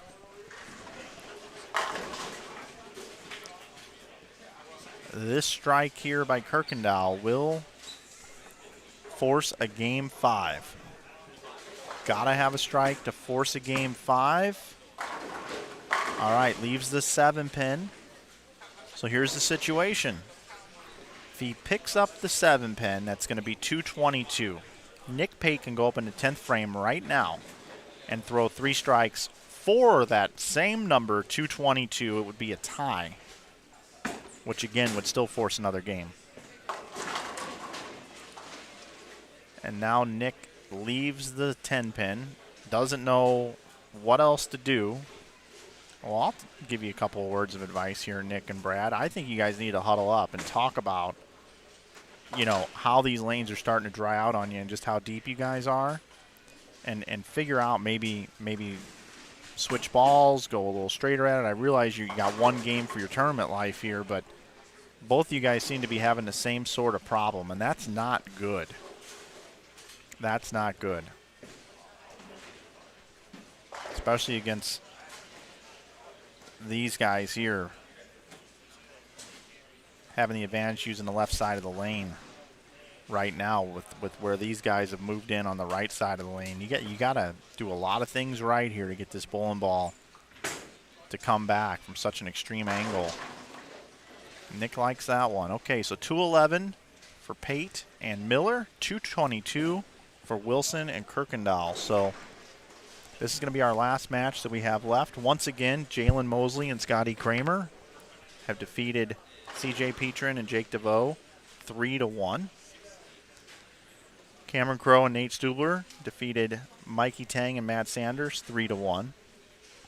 Quentin Collins and Tyrone Stevens defeated Mike Dole and Kendall Martin 3-0. So we have one match left right here. And Brad and Nick are running out of real estate. They're not up against the ball return yet, and that's good in my opinion, because it forces them to have a little more ball speed, a little more projection down the lane. And now Brad comes in light for the 8 pin, mixing them up.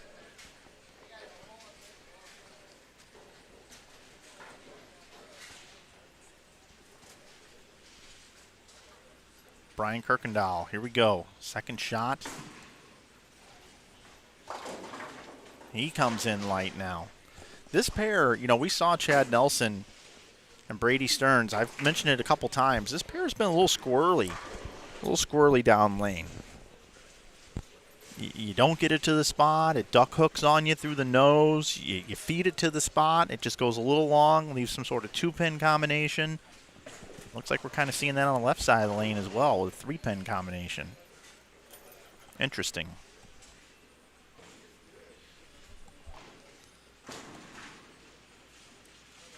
Question on the shirts. We have tees and we have hoodies right now.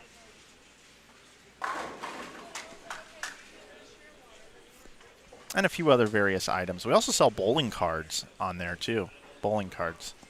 Those are really cool. All right. 3-9 conversion.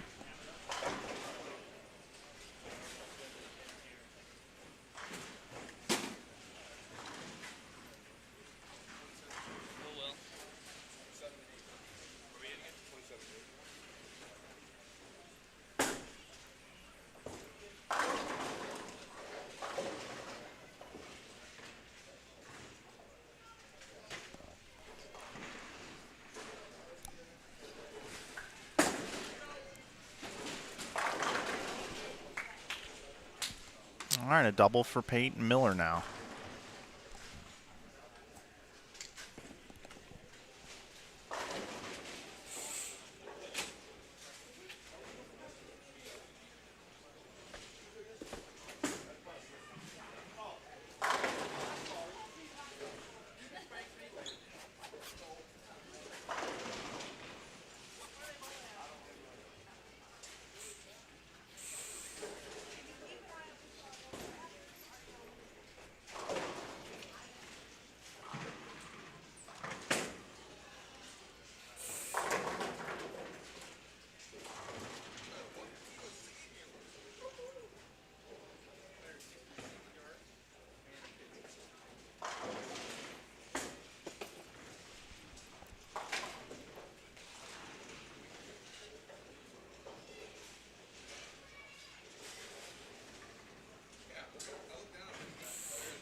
Oh, looks like they're bringing out the lane machine. They're going to oil again. I didn't know that.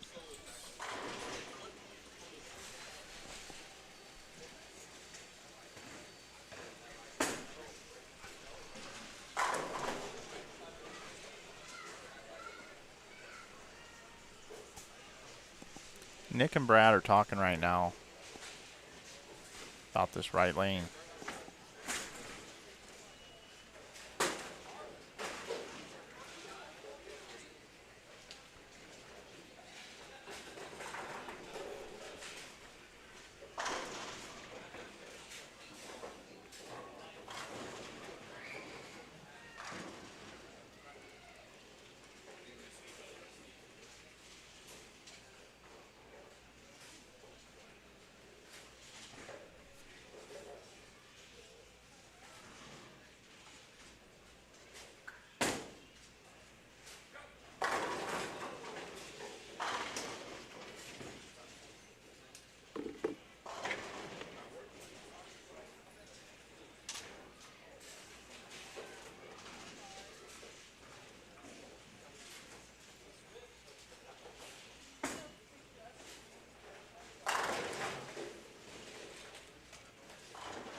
Nine-pin match through 6 frames. Advantage Miller and Pate right now.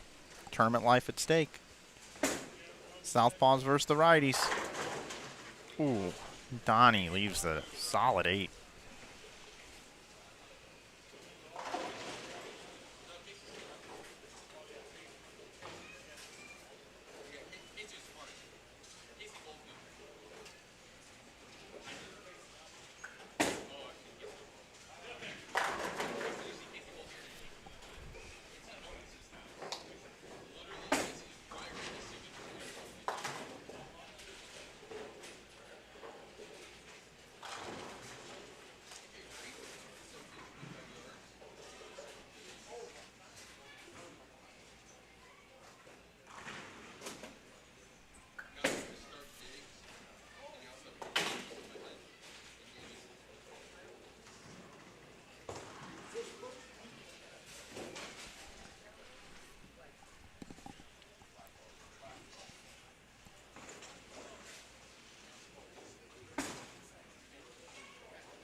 Pate feeds it way out to the gutter. 2-10.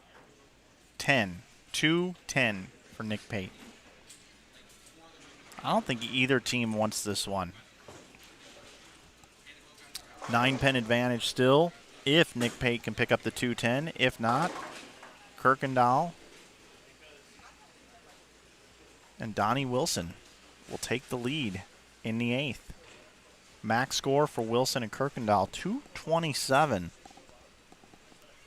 Nick Pate, Brad Miller. He gets count here. Oh, what a huge pickup for Nick Pate.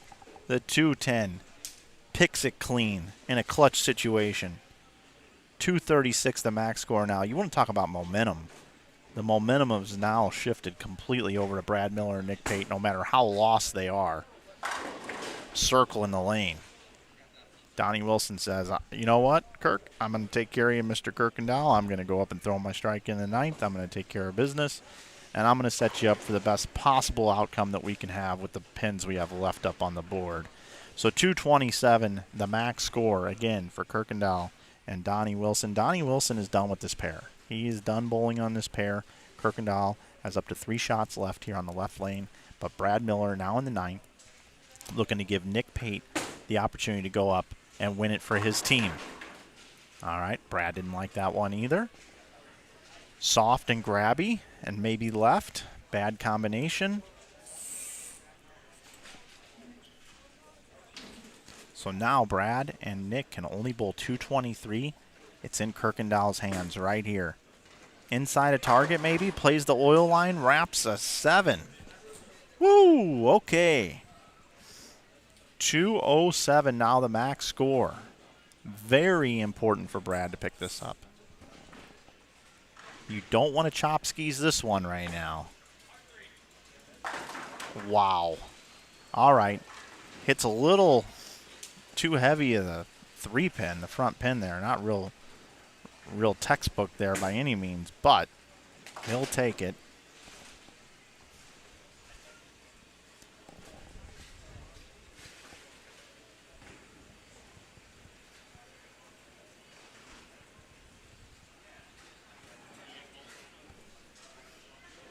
.207 the max score for Wilson and Kirkendall. 223 for Pate and Miller.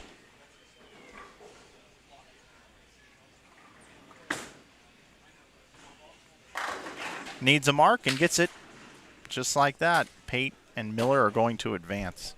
That 210 conversion is what did it for me. And I'm sure those guys are going to be happy to get off this pair. Once again, the bowlers that will be coming over, new faces. I haven't seen them bowl in a while. Shea Bentbender and Tim Barron will be coming over. Austin Bolds and Casey Murphy. Francois Lavoie and Chris Sloan coming up for you, along with Tony Resnick, Cody Aldrich right here on Inside Bowling. Peyton Miller advance. Mosley and Kramer advance. Crow and Stubler advance. Collins and Stevens advance. Those are your remaining 8 teams here at the 2021 Springfield Doubles. I'm Mike Flanagan. Glad you're with us. As soon as Nick finishes up here, we will bounce out of here. We'll get the lanes ready for you. It looks like they are going to oil. They've already oiled one of the pairs. And we'll have a new fresh condition out on the lanes for you.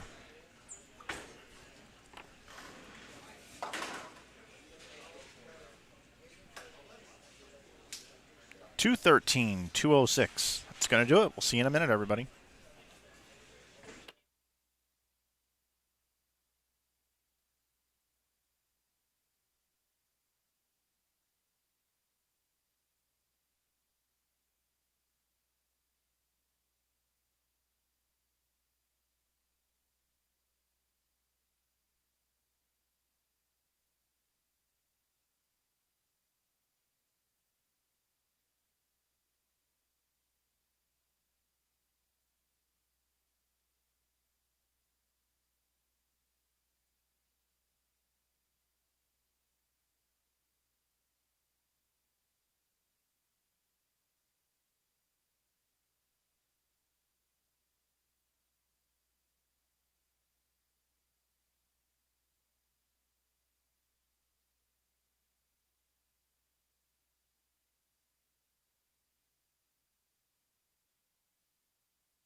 right, top 32 teams.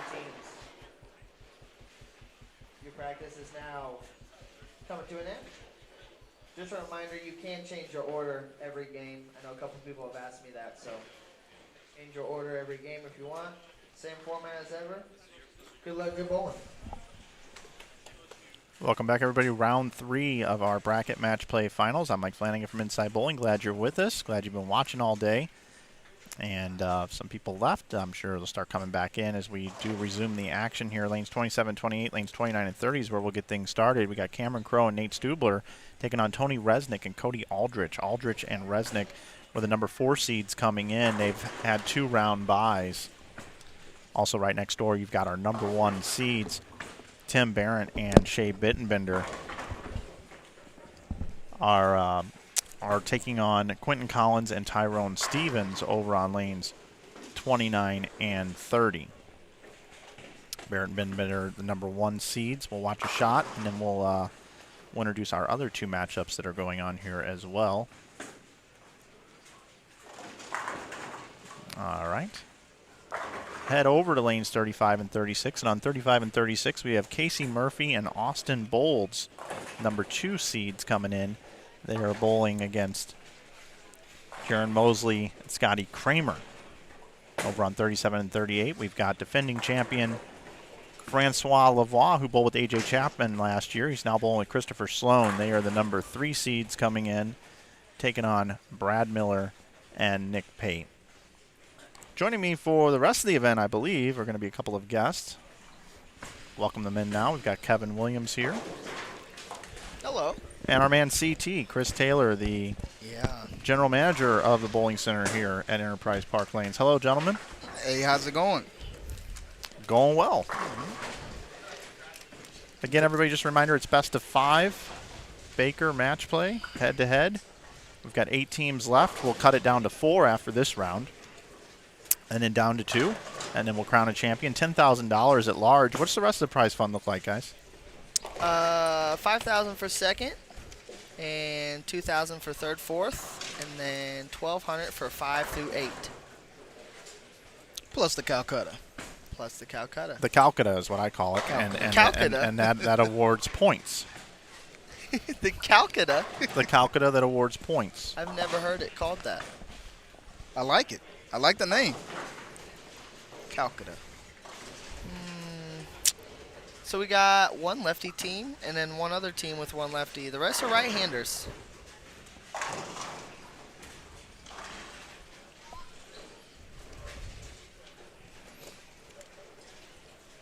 Bunch of right-handers. We got a pretty good field. I've been pretty impressed with the scoring pace. These guys know how to strike real fast.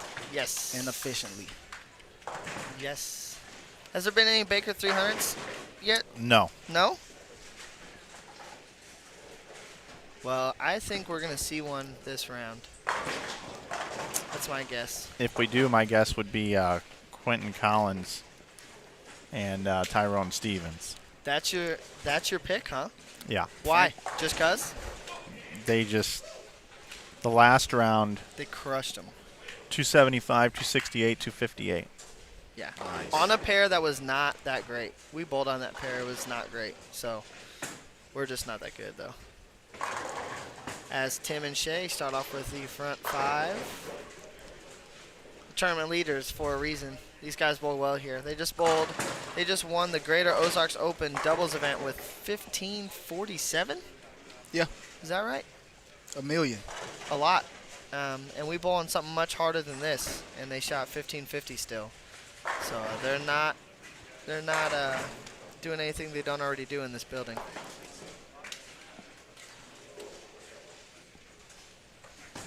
Who do you got on this Mosley Bolds? It's hard not to take Casey and Austin. They're the 2 seed, and Casey bowls here every day. Mm-hmm. He knows the center better than anybody here, probably. I would assume so. I'd agree.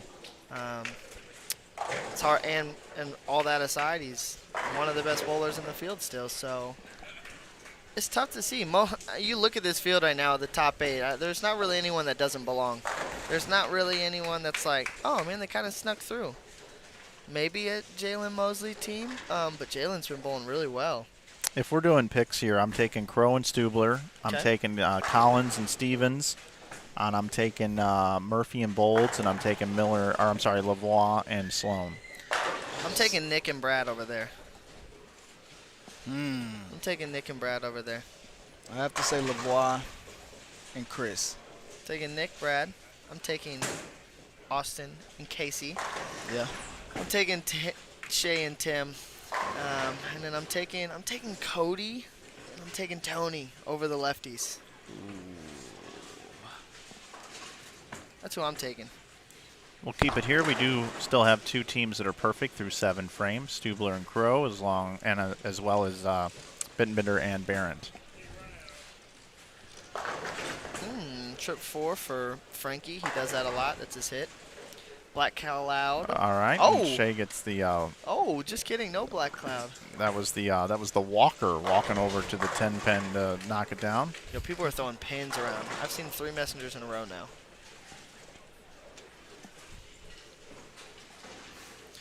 Austin and Casey off to a slow start.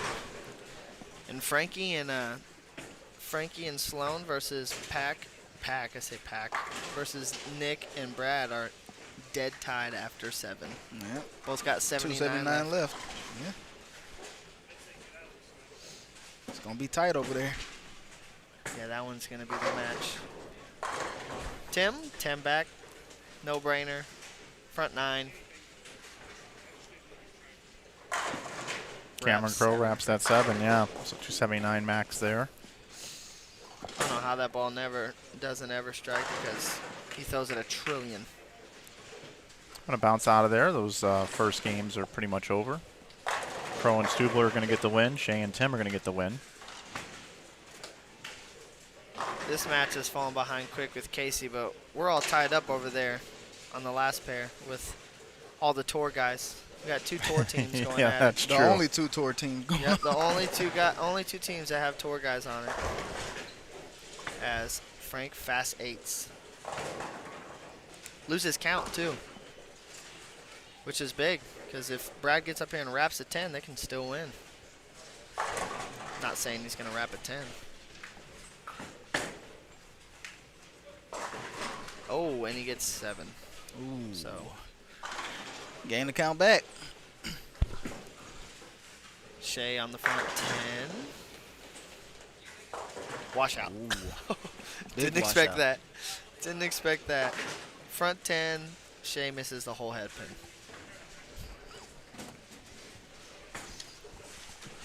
People want to see us. They want to see us. Oh, Yeah. Lord.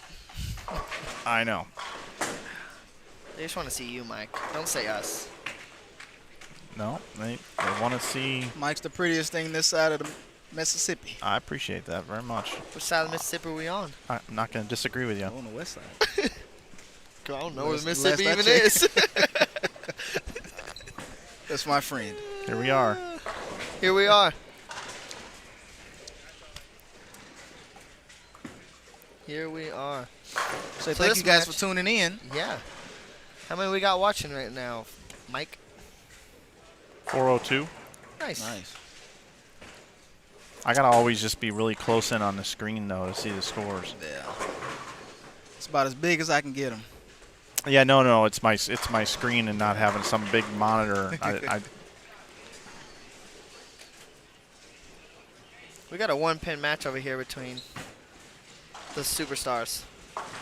Right now, Frank and Sloan got a 1-pin lead as Nick 7 pins. I don't know. I didn't see how he left that 7-pin, but covers it up and strikes for 245. Frank can get up here and throw all 3 for 246. And if you know a Frankie Love, that guy likes to show up at the right time. So I expect these shots to at least be where he wants them to be. As Casey's just trying to hit the pocket here. Yep, Casey and Austin are going to go down 1-0. The thing about this format where you have best of 5 is, you know, you don't have to get pins if you're losing. You can waste shots and figure out what you might think might work the next match. Make a ball change. Don't have to throw it a spare. See if you can hit the pocket. That's exactly what they're doing right now. Looks like they're going much straighter, much further right than usual, which I don't think they did that much at all this weekend, so I'm curious if that's going to work out for them or not. Frankie, first one in 10th. Oh. Now there's a possibility of no time because that is a loss. Well, Nick could throw it in the gutter, and he's been known to do that a couple Nick times. has done that. I made that joke once earlier. He keeps it on the lane. So Nick and Brad get the first one. So they're up 1-0 over Frank and Sloan. It's huge. That's going to be a fun match to watch. Mosley and Kramer get the W. They're up 1-0 over Bolds and Murphy. We'll head and back. they bowled good, 260. Head back over here. Action underway in game number 2 here. Shay and Tim had 283, believe it or not. 283, 217 for Quentin Collins and Tyrone Stevens. It was Crow and Stubler 269 over Resnick and Aldrich 246. Spare to start the game. Cam Crow gets up first shot. Game 2. Likes it. 10 Loves back. it. He's an animated guy. I really like him. It's my first time meeting him this weekend. Yeah, he's got a bright future for sure. He just won junior gold. Yes, he just won the Mega Bucks in Ohio for 10K against a lot of the best in the game. So he's learning how to strike pretty quickly. I mean, God, the kid rolls it heavy and he throws it very hard and in front of him. That's always going to be effective. I say always. That's going to be effective most times as a lefty. Stubler's won the Ebonite Fall Classic before, where we'll be next weekend here on Inside Bowling. Back-to-back weekends of action. Nice. Yeah, you get busy for this next month or so. Then you go to Nightmare and Yep. I don't know. I think they're trying to shimwreck him. I don't think Casey's going to try to play that straight and hard. Tony Resnick. He's known to strike a time or two. This is my first time actually meeting him in person. Whenever he took over the record, the 9-game record this past year at State, I had no clue who he was. And Casey told me he's a good bowler, and his name's in the standings all the time, anytime he goes and bowls something. But I had never met him or seen him, so I guess I don't pay that much attention to this area. Tony Resnick was like 9 years old bowling at Crest Bowl in Forsyth, Missouri when I was running the place. And he would come in and practice 3 days a week and get a lane and go out there and bowl and bowl and bowl and bowl. I actually had an exchange with him earlier. He was small. He was a little kid at the time. He's not the big tall guy that he is right now. And some of the other kids would pick on him a little bit. So I helped toughen him up a little bit by giving him a hard time and kind of telling him how to trash talk a little bit. And we were reminiscing about that and his mom bringing him up all the time. And yeah, he's gone on to, I mean, he had a tremendous work ethic as a youth, you know, bowling all the time. And practice. His mom had to pull him off the lanes, you know, and it's nice to see that paying off. Practice makes perfect. Yes, it does. You can't get better if you don't practice. That's right. Yeah, Stubler and Crow were my pick before this entire bracket here to win the event. Wow. Oh. Tim makes a run at that 4-9, leaves it a little behind it. So they shot off spare open, so that right lane might be a little tricky for them. That's the thing. Whenever you're bowling this format and you got one team bowling on one lane or the other, the lanes drastically get different between the two quickly, just depending on what team's doing what on the lane. And you look at, you know, you got 2 lefties, 2 righties over there. It makes a difference what lanes you're going to finish on. Yeah, and this pair here, we saw it earlier in the first round of matches with Chad Nelson and Nick. Was it Nick and Brad? that was the second set. I'm trying to remember who Nelson and Stearns were bowling against. But anyway, they were leaving a lot of 2-pin combinations on that pair. And then if you miss in a little bit, it would go right through the face. And then we saw Brad and Nick really kind of struggle the last couple games. Now we got Fresh out there, but now we're seeing 2 right-handed teams. Now we saw the left lane, Tim and Shea had no problem with 283. Yep. But 217 for Collins and Stevens, and they just came off a set where they swept, averaging 260. So I think this pair is actually the trickiest of all for right-handers. on the right side of what we're looking at right now. A lot of two-pin combinations for whatever reason. I don't know if it's a topography thing down lane or what. There's just so much oil in the middle part of the lane. You get it up the lane. Our center hooks a lot here, so people know that there's free hook to the right, but they kind of forget that, hey, we're bowling on 44 feet, so when you miss up the lane, you see that length of oil. Yeah, I just don't see it as much on the other pairs as I do on this one particular pair. Wow, Scotty Kramer and Jalen Mosley are going at the 2 seed right now. They have the front 5.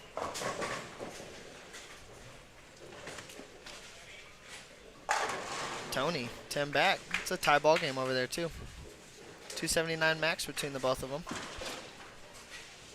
Those two teams bowling on 27 and 8, they like to both get loud. So if you have some close games coming into the 10th, you're going to hear it from both of them. They're going to hoot and holler and yell for their teammate as he smashes a 10 pin and almost shreds his shirt off his own body. Go back over to the 35 through 38 bay. Jalen Mosley on the front 5. How good is this kid throw it? I know. Who throws it that good at 19, 20? Like, he's not 20 yet, I don't think. I remember when he bowled the Masters and he was like 12 and made match play. He led the Masters at like 15, I think it was. Yeah, something like that. Like, it's ridiculous. Amazing. I've had this talk a couple times with, I think it might have been like Brad Miller or someone out on tour. People now, the young guys now that are good, it's just like they're just oblivious to it. They don't know what they're doing. They're just going and bowling. They aren't really putting too much pressure on, like, oh, I'm leading this event. Or they're just bowling. I think that's what Jalen does. I think he just bowls, and he's not thinking too much about, like, what he's actually accomplishing. Nerves Front of steel. 7. Front 7. Ice water in the veins. They don't care what seed Casey and Austin are. They are here to strike. And Sloan and Frankie are really struggling over there. They're looking to go down 2-0. Watch one more shot. We're going to bounce back over. We will keep an eye on the 300 watch here. I heard that call out all day today. They bowled to the left of us, and every shot off the hand, Cody liked to yell back up because they are throwing them hard and straight. Not a lot of ball reaction of what they're doing on the lanes. As Shea, Another a two-pin little combination. surprised by that. Yeah. Called it. Yeah, well, look at that pair. We've got high and light. Yeah. Yeah. Yep. It's just very difficult going left to right on that pair for whatever Casey reason. will tell you he doesn't like that pair too. So, makes sense. Makes sense. I think Casey has a spreadsheet of all the lanes and the tendencies There's no doubt in this house. All 40. Yeah, a There's lot no of doubt. players journal these days, especially on the PWBA tour. They journal every center that they're in. Max score for Stubler and Crow 257. Oh boy. 279 max score for. Shea misses a 2-8. Takes the 8 off of it.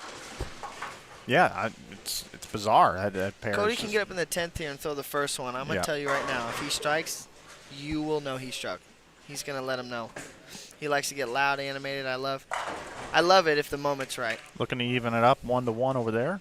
Best of 5 again. Glad you're with us. Mike Flanagan, Kevin Williams, Chris Taylor here in the booth with you.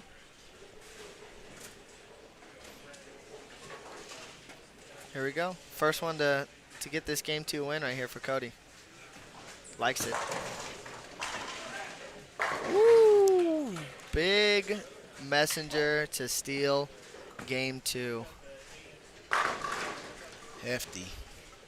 Scotty and Jalen are going up 2-0 against the 2 seed. That could be an upset.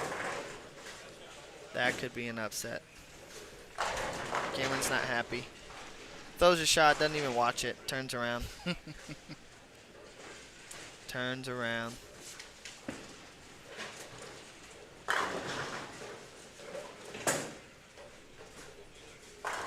Ten back. Yep. Big shot right there on 29. Tyrone Stevens. One more gets them to 210. Well, if he doubles, I guess count matters, but Tim just missed, so they have a max of 212. So it's a 2-pin match right now over there.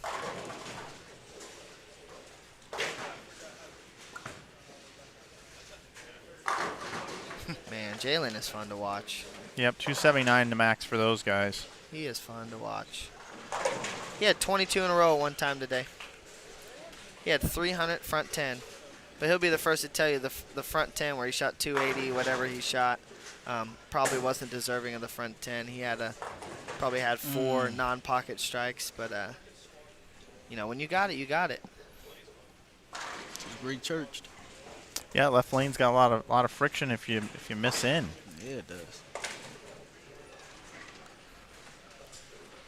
Shea last time 2-8 over on this lane. Let's see what he does this time.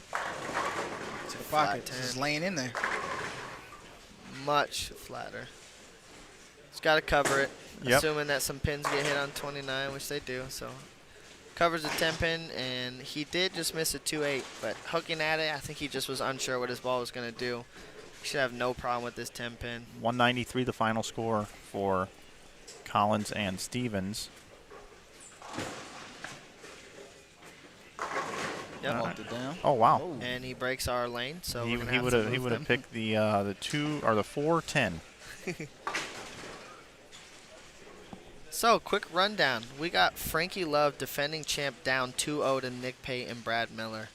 We've got the 2 seed down 2-0 to the youngsters, Scotty Kramer and Jalen Mosley, and they are striking. They had 260, 260, so they are dialed in. Shea right here, if he hits a couple pins, that's going to be up 2-0 as well. And we got 1-1 on 27 and 8 with the lefties versus the hard-throwing righties. The average ball speed on lane 27 and 8 is 21 and a half. They all throw it a trillion. It's effective. They're making it work. When you know you got oil inside of your target, And you got hook outside. and you can just throw it there, and Yeah. it lays there, you're just gonna keep throwing it harder and harder. If there was in-game betting for this event, like any sort of in-game betting sports book, whatever the odds are on Murphy and Bolds to come back in this match, probably like what, 8-1, 7-1. I'd say a little higher than that. I would take it. Yeah. You would take it. I You would think take they it. can do it? Yeah.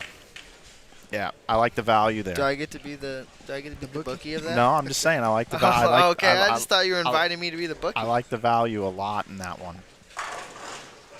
You know, based off of pure talent, track history with these two guys in Casey and Austin, I would agree.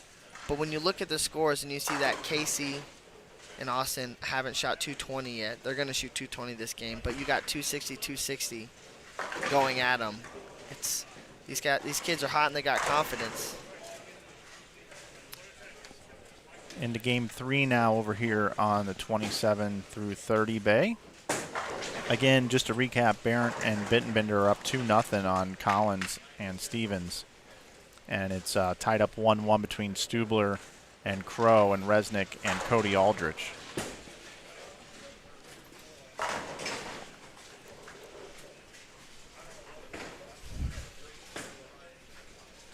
Frank wearing his mask like he hasn't been everywhere else. Austin and Casey are lost. They're just unsure what's going on. Might be time for a tour move. I'm never against the tour move. When CT says tour move, it's move left and hook it. Can't go wrong. You really can't. House shot specs. Can't go wrong. I agree. If you know you got hooked to the right of your target, move in and throw it into that wall. I mean, it's not always that simple, but it's definitely a bailout for right-handers. Where lefties like to do the opposite. They like to throw it harder so they can create hold. Lefties create hold with ball speed. Righties create hold with angle. That's where the game separates entirely. If we want our ball to not hook down lane, we're going to throw it harder with an earlier ball. You guys are just going to get around it more and throw your ball away from the head pin more. It's crazy. Absolutely. Challenge is 7-10. Still striking. I love the fire Cody has. I think that's his downfall sometimes because he gets a little too ahead of himself. I say just he gets his emotions too high and low. You got to still keep those pretty balanced. But I love to see people when they're bowling good and stuff, letting you know that they're bowling good.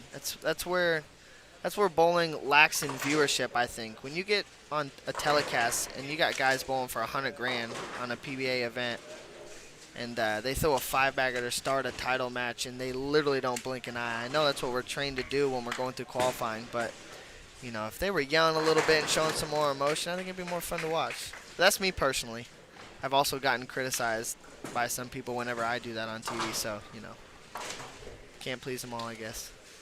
Yeah, I have pretty strong beliefs on what you're talking about there. I think from an entertainment standpoint, from being a person that watches it and to try to grow the sport through entertainment, emotion is very good. Yeah, makes sense. From a poker face, not showing your hand, you can show through emotion that you're lost on the lane or you don't know what to do. And then your opponent can thrive off of that by saying, "Oh, he's lost. I'm good." Right? You can also give the perception that you are lost and you're really not, and it becomes a bit of a poker game on television, right? I agree. But you take a guy like Chris Vi, you never know if that guy is Dialed in and nervous, lost. Yep. totally at ease. You have no idea what's going on in his mind. Yep. It's the same every time. Yep. And Belmo has gone to that as well the last 5 years or so. Now, I don't like it from a fan perspective whatsoever, but I understand why they do it and why it works for them. I get both sides because, you know, this is my job. As a bowler, I understand that you got to keep your head in check, and those things come into play too. If you physically show that you have no clue what's going on and you're bowling against someone head-to-head, that just gives them more confidence. That just loosens up their swing. Because if you throw a shot and you think it's good and it doesn't do the right thing, and then you're like, "Oh my God, what? I thought it was good," your opponent's gonna be like, "Oh, he has no clue. Let's get after him here." So I agree, but when you got people tuning in and watching TV, and you got people bowling for $250,000, and the only one that's hooting and hollering and showing that they really want it is Kyle Troop, it's not as fun to watch. Okay, guys, we've got 2 bids at perfection here, front 7, both on the right lanes in this bay. Make that the front 8. That's a good one. It's on the Front bad eight. lane too. You say 30 is the bad lane, right? Well, or do you think there's in general that pair's tough? That pair's tougher. It's the toughest of the 4 that we have. Well, they aren't showing as tough right now, I'll tell you that. And they're down 2-0. Shay and Tim on the left lane bowled 280 the first game, and now they're leaving left a 4-pin here. It's the tendency: the left lane you go high, the right lane you go light. Now we got Shay 2 front 8s. Shay almost missed that. So Shay and Tim are up 2-0, but looks like it's going to go 2-1 now. Yep. And Resnick and Aldrich are looking to go up 2-1 over Stubler and Crow. Front 9 now. Just when you think the 1 seed's got them buried, and some people might not know the Collins and Stevens team. I know they're from the New York area, so I know a lot of people from here don't really know who they are, but they might be well known back where they're from. But you think they're buried, and you look up and they have the front 9. Yeah, I don't know them very well, but I noticed Chad Nelson and Brady Stearns hung out by them and followed them around and were clapping for them during qualifying, which tells me they have their respect. Yes. And I know what kind of players Stearns and Chad Nelson are. Veterans, right? Yep. And if they're watching these guys and cheering them on, they're in the same caliber type of players as those 2 guys. Yeah. Also, not to disagree with you, but also those 2 are just extremely nice. They're gonna cheer for everybody. Well, but I get exactly what you're saying. they were following them pair to pair. I get what you're saying. So they have the front 9 right here. They're gonna go to a game 4.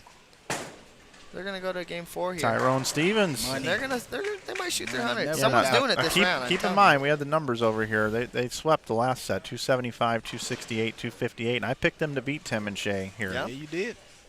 They got to do it the hard way, though. Well, that's been done. It's not saying it's not impossible by any means. Shay and Tim look a little. Shay just goes dead through the face. They look a little lost, even though they have 250 left up there. And back over here, Casey and Austin made the tour moves, just like CT said. They moved in. They're hooking it a little more. Casey just 10-pin in the 8th for 250 left still. They've got a big lead over there. We'll go over there after the 300 bid here. Cody Aldrich. being the Gets the 270s. first one. Those guys are good. That's them up 2-1. That's who I got winning that match.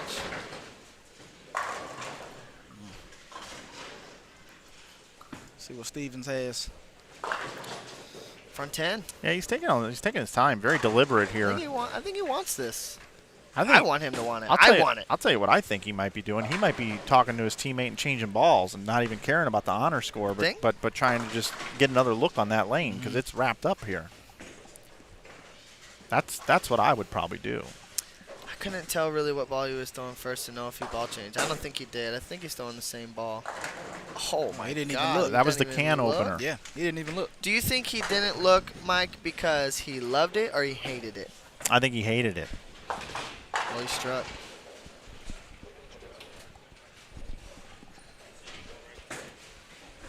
Shea just filling frames real quick. Probably getting some information. Getting some info here, but we got the front 11. I said there'd be a Baker 300 this round. You did indeed. I did. That means I need to see it one time here, over Mr. under Stevens. 9.5. I'm taking the over because that's 10 back.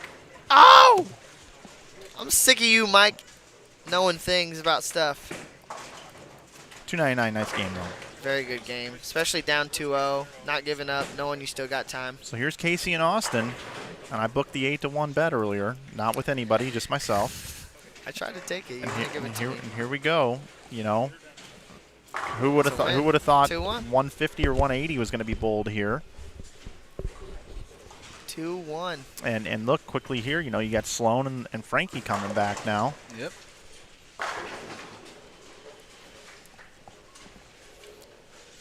We're all 2-1 everywhere. Yep, 2-1 everywhere. 2-1 everywhere. We're What are gonna the see how chances much if it- everyone goes to a game 5? I say it's pretty good. You think?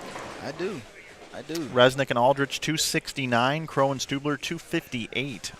Resnick and Aldrich up 2-1. It's 259 for Tim and Shea, and a losing effort. 299. Quentin Collins, Tyrone Stevens. Big game. 2-1 advantage, Barrett Bittenbender. Cue Bowls as much action in New York and Jersey. Can't hear it, see it as possible. People are scared to bowl him. Talking about Quentin. Yeah, he's ridiculous. Yeah, He really is. He I looks just now- unassuming. yeah. He does. I agree. I think I knew the name. I just, I'm not up in that area very much, but I take your word for it. There, I'm Connor. gonna give you an analogy that could be criticized, but Okay. Quentin Collins reminds me of Wes Malott at the release. The way the ball comes out of his hand, Yep. I see it. Yeah. Someone said he thinks he's won the tap before too. All right, so he can bowl. I wasn't ever saying he couldn't bowl. I just I don't really know them that well. I don't see them very good. Stevens and Rice are good buddies. Same pro shop. Pushing over 500 viewers now. Welcome in, everybody. Yeah, thanks for joining in on this Sunday. I know there's some football going on, but why would you watch football when you could watch these guys won for 15K? You know what I'm saying? Absolutely. Right, Mike? Absolutely. Who wants to watch football? Mike's got dual screens of football up right now. But you're a sports junkie. Casey and Austin wrap it up. Casey's just going to see if he can hit the pocket. I know what Casey's doing. I'm not going to give it away, but I know Casey pretty well. Sloan and Lavoie 223 over Miller and Pate 189. God, they're already lofting the gutter and hooking it. It's crazy when I you get know. the tour guys on a pair, how quick they destroy a pair. It's insane. It really is. You know, you talked a little bit about emotion and seeing people hype it up a little bit. Yep. I see Quentin starting to kind of get into this a little Yeah. bit now. 299 helps that. Yeah, I mean, to open up with a triple here on the lane that, you know, they struggled a little bit, they're gaining confidence. I like that. See if Shea can match him here. Likes it. Yep. That's a good one. These guys are bowling. Gotta- These guys are doing some bowling. Those right guys now. have chemistry like no other duo Yep. I've seen in a Oh, while they've now. bowled everything together Yeah. for the last. Ever since I started bowling for money 10 years ago. Have you they've ever been- seen the movie Lady and the Tramp, the spaghetti scene? Yeah. They do that? I think they do that on a weekly basis. Keeps the bond tight. Me and Casey haven't tried that. I think that's our problem. That's Yeah. it. See if we can get the front four. Ooh, Flat 10. Flat 10. So Tim can step up here, take a lead, and let them know, hey, we're the 1 seed for a reason. Ooh, 8-10. Got Larry Bird in the chat. Good luck to your Celtics this year. Larry Bird. Larry Bird. Spelled differently. Oh, did you see that bucket trip That out there was- for Cody Aldrich? I have PTSD. I've seen too many tripped out strikes today. Several 2-8-10s. I was on the wrong side of it earlier today. Oh, boy. Oh, boy. Oh, is one more going to fall? Okay, so He's begging for it, too. He needs it. Tim gets a whole lot of 9 there. That's huge. That's huge. Saves the open pretty much, assuming he's going to cover it, which should be no problem for Tim. He's only thrown that 14,537,000 in his life. even Accurate Steven over number. there. Oh, wow. Tony Resnick through the Tony face. on I the didn't think front that was four. possible when you're throwing at Mach 2. I didn't think you get that much tilt through the pins. Mach 2. Ooh, that's Three- another one. Why are Three- pins bouncing so much this week? Our I've pins never never seen- bounce this exactly. much. 3, 4, 6. Right. We saw it picked a little bit earlier today. Crow trying to get up and let him know. Oh, yeah. He's letting them know. Oh, yeah. He's ready Well, for anything. watch Tony pick this up and Cody's going to tell him that they aren't going anywhere. Again, if you're just joining Resnick, Aldrich up 2-1 over Crow and Stubler. Quentin Collins.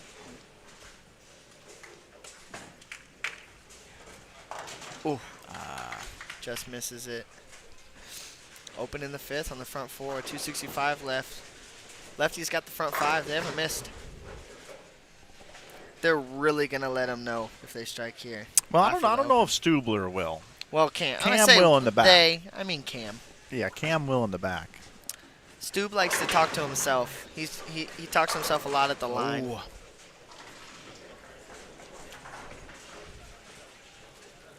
As you see him walking back, and he's doing exactly that. think he I might do get a the ball fair through the share of that pins. and that anymore. I just talk the whole time as I'm walking off the approach. Now here's Shea. 10 back. He's No made a nice doubt it. adjustment on this right lane. Yes. Looks like he got his angles a little more open, a little steeper. Gave him the slow wheel, which is his absolute A game. He loves to slide at the left gutter. Do what it does. Cody, dead post it. Dead aces it. Knew it was They money. ain't going nowhere. Stevens. You know, Stevens and Collins, they're the best duo since Tango and Cash. Wow. The best? The best duo since Tango and Cash. It's a damn good duo. Yeah, it is.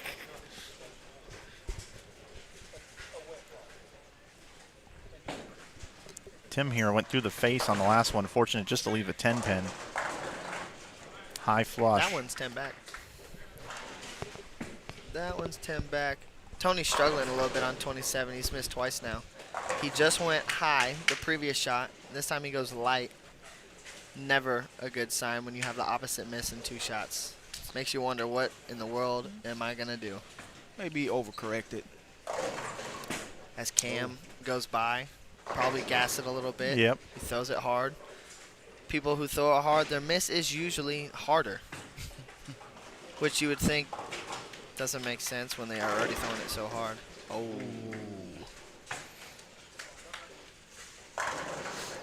Shea. He's good. Shea is good. This is a real battle here on this right pair. All tied up after 7. 3-bagger, 9-spare, 3-bagger for both teams. Identical scores.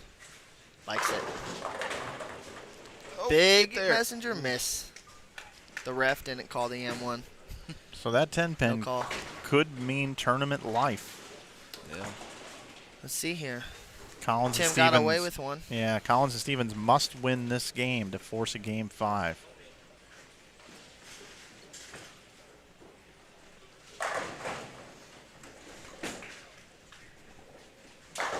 Stubler and Crow also trying to force a game 5. Cody doesn't care about the 2 lanes. Gets up there and bowls. 10 back. He's dialed in. Cody is dialed in. I haven't seen him miss very much at all this match. I'm going to have to get a Greater Ozarks Open hat on his head. Kind of looks similar. It does. Covers the 10 pin. Tim can get up here in the 10th, get the first one, or in the 10th, in the 8th, take the lead. Brad and Scotty Nick looking to Kramer. close out over here on 37 and 38. They got 260 left to 250. Frankie up in the 7th.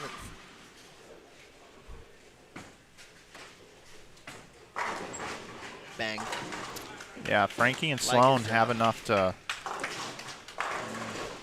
shut out Brad and Nick, barely. Casey open, so things not looking good for Casey and Austin. 239 max over there to 247. Casey goes 4-4. Never good for your score as Nick swishes him up a little bit to keep the lead. Jalen liked it. Ooh. He really liked it. I need 10 pins. They've been getting tighter and tighter the more we re-oil, which is very typical in any condition, in any center. When you get long weekends, the more you oil, the more that you oil, the tighter they're going to get. And you're seeing that. Most people's misses are getting a little long down lane. Shea just struck. He tripped a late 9 pin, too, to do it. Got to have this. Got Gets it. First one for Tim, and that wraps up. They move on to the top 4 with a strike here. Strike to wrap it up. A miss. 9 spare can be a tie. Brad doesn't strike. We're going to show Frankie first and then Tim. Frankie. Tim strike. back.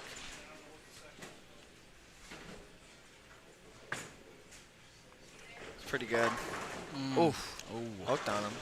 yeah, it did. Thought he liked it. Thought he liked it, honestly. Casey, after the 4 count, comes back with a double with him and Austin. Keep the lead. All right. Crow and Stubler are going to even this up. We're going to 2 game 5s over here on the left for us. Tyrone Stevens. Yes, sir. I didn't Gotta know make much it about count. him, but I'm learning quick. That was a Tell weak- you what. They'd like to have that high five back. That was a little on Yeah, the it weak was a little- side. Little on the weak side.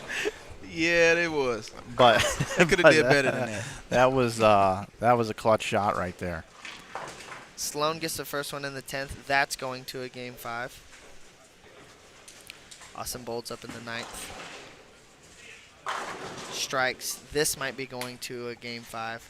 Remember when I asked if you thought what are the chances of everyone going to a game 5? It is looking exactly like that. That's what makes this format fun.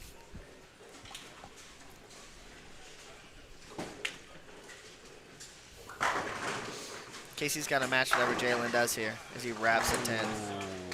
A mark right here for Casey. We'll send them to a game 5. I was wondering He what did was get going on 4-4. here with my scoreboards. He did get 4-4 earlier in this game in the 6th. He has struck in between those shots, so Casey's going to put this one in play. I can promise you that. He's going to put it in play. He's going to run down a spare if he leaves it. He's going to go to game 5. 10 back. 10 back. No shock. I've seen Casey do that for too long now.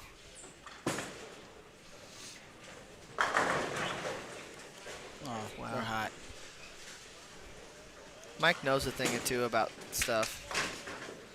Because Stevens and Collins are here to play.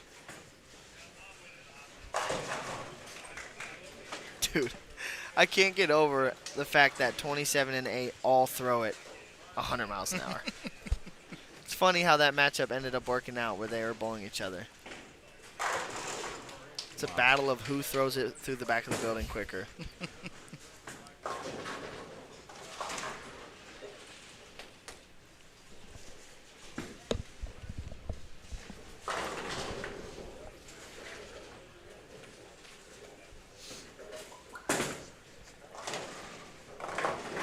Crow and Stubler, Resnick and Aldrich all tied up down to one more game. Same with Barron and Bittenbender, Quentin Collins, Tyrone Stevens. Murphy and Bolds coming back.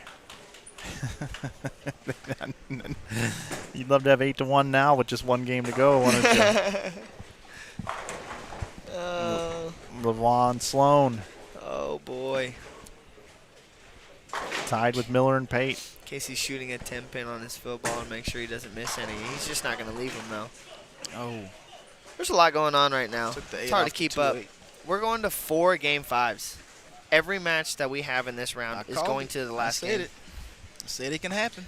Again, I just want to reiterate, I picked Crow and Stubler, I picked Collins and Stevens, I picked Murphy and Bolds, and I picked Lavoie and Sloan.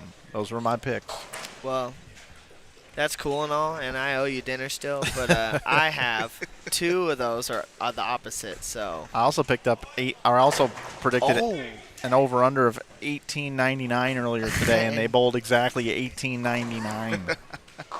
You've been doing this a while. You're pretty good. Yeah. As Gotta grab this dead wood. CT has to leave the booth to throw to Deadwood because Casey is going to try to throw at it. You got the quote of the weekend, according to Zeke. Mike knows a thing or two about stuff. I mean, it's not wrong. Tim. Stepping up. Light mixer Yeah, after he- the open. Shot the bucket down.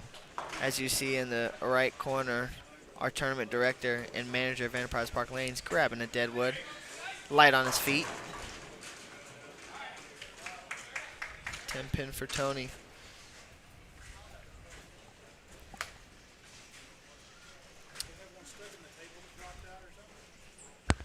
Nah, people are stealing wood. Stoop. Front 4. Here we go. Nate, comes the Nate hoot and hollers. Stubler, yeah, it's 5 now. Shay? Shea hooking it. Yes, sir. I've never seen him do that before. No, I've never seen him hook it either. Not one time. I'll tell you what, this is the best atmosphere. When you get matches all over the place, you got people screaming, shouting, they're close. You got all kinds of different types of bowlers. It's fun to watch this stuff. Every shot counts right now. Every shot matters. It's win or go home for literally every single team right now. Win or go home. Cam Crow, is he going to gas it or is he going to throw it perfect? Little gas gets away with it. That is the hit that he gets because he rolls it so heavy and throws it so far in front of him. If it is a little hard and offline, he still mixes him up because he's throwing it so hard. Tim. Oh, boy. There's a 2-pin combination again. Not the miss that he wanted right there. Not an easy split, especially on a tight lane like that. It's real easy to try to... Ooh, He is I love it. up. Come on, I Cody. wish I was bowling still. He Come wants on, it Cody. all. We ain't done, is what I heard. Yes. That's exactly what he said. They aren't done. It's just a one-hit match right here. Yeah. Wrap 7 and it's all tied.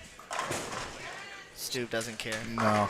Ooh, and he shakes his head and he gives them the not yet.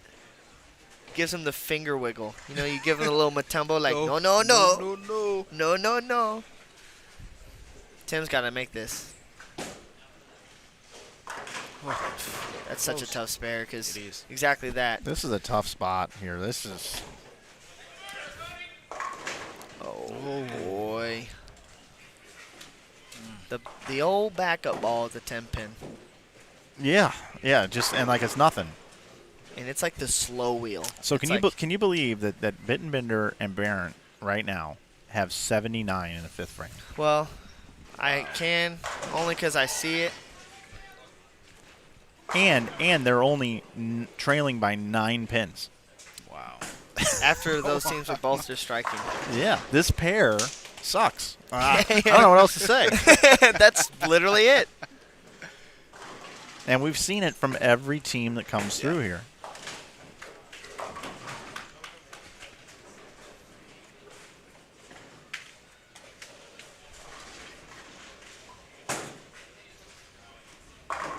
Oh, the loft. He added a little extra loft on that one. Take the fronts out of play a little bit. That was a huge double. Sloan and Frankie are coming back here. They're working on a 4-bagger. All right, so Stubler and Crow cannot bowl 300 Loud. anymore.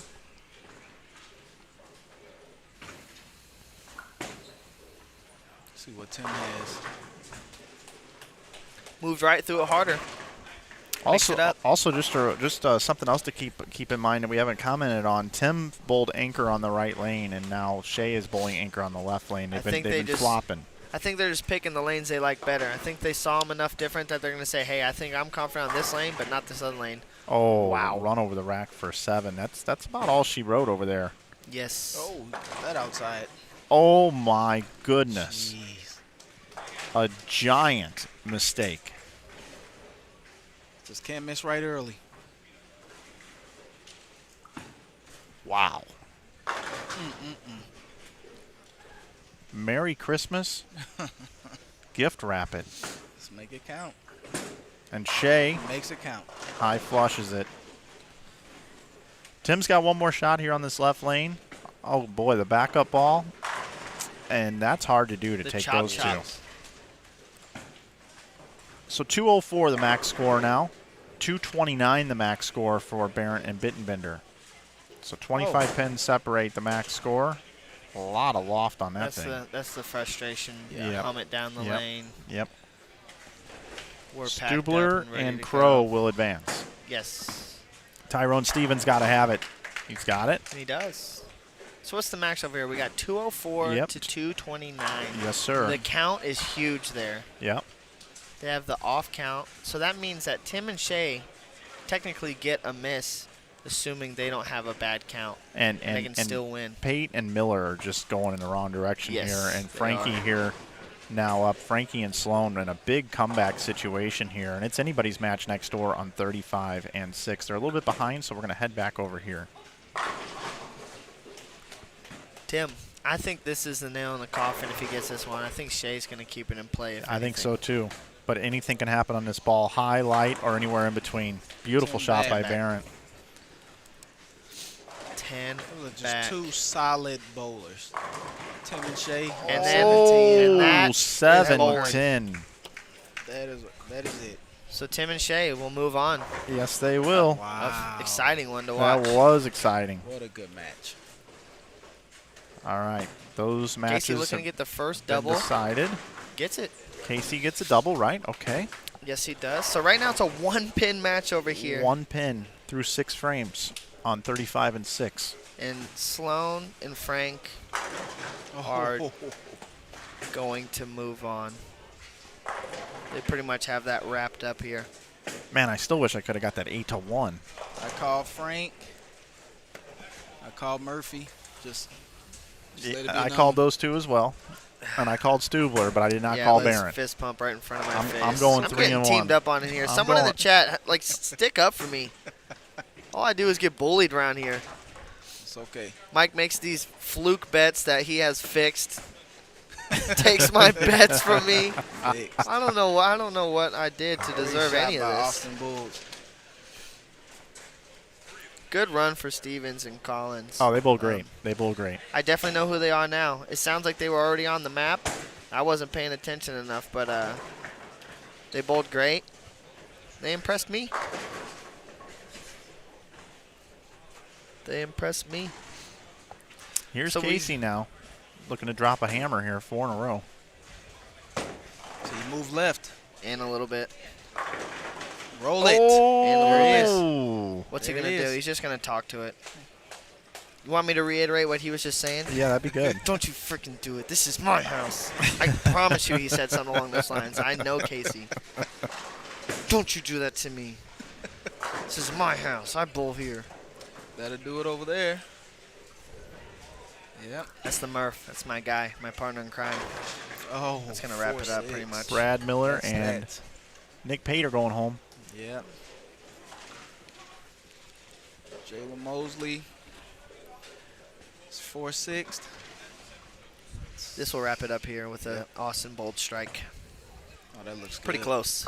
That looks good. So what's our next Split the 8. matchups? Do you know the bracket Oh off my your top of your head? goodness. I don't. Yeah, we I can- don't. I have it on my phone, I think. No oil for the next round? No oil for the next round. No, we're done oiling. Okay. So we have Murphy versus Sloan. We Okay. have so Frankie and Chris versus Austin and Casey, and then we have Stubler against Barrett? Barrett versus Stubler. We gotta go take some pictures. Wait a minute here. Okay, we're okay. No, that's Oh, a no. yeah. Casey so just we're- 7-10. Casey Yeah. had no clue. Okay. As he starts to dance, he's doing a dance. Yeah, You can't see it on the camera, He but went from being worried to dancing. and let me tell you, Casey is the worst dancer. So you guys weren't missing much. He's gonna try to pick it now, The fact just- that it was just off for camera. fun. Casey, give me that dance move again. He's ignoring me. The people at home didn't see your dance move. I'm gonna. And they still aren't. It's over there. yeah, Give it to him one time, Casey. Yeah. There it is. well, Pure I'm gonna, entertainment. I'm gonna go ahead and cash that non-existent 8-1 comeback. Okay, well, didn't happen because you didn't give it to me. Kevin, what'd you throw today? Obsession Tour or Purple Hammer? I didn't touch a Purple Hammer. I threw an Obsession Tour and a Web MB and an Authority. No Purple Hammers. They're too easy. Give them a freestyle, Kevin. I can't do it. My brain is scrambled from this weekend. I've been here for what might be 106 hours in a weekend. So that wraps up the top 8. We got our tournament director, CT, paying out 5 through 8. That's $1,200 and $1,000 on top of points.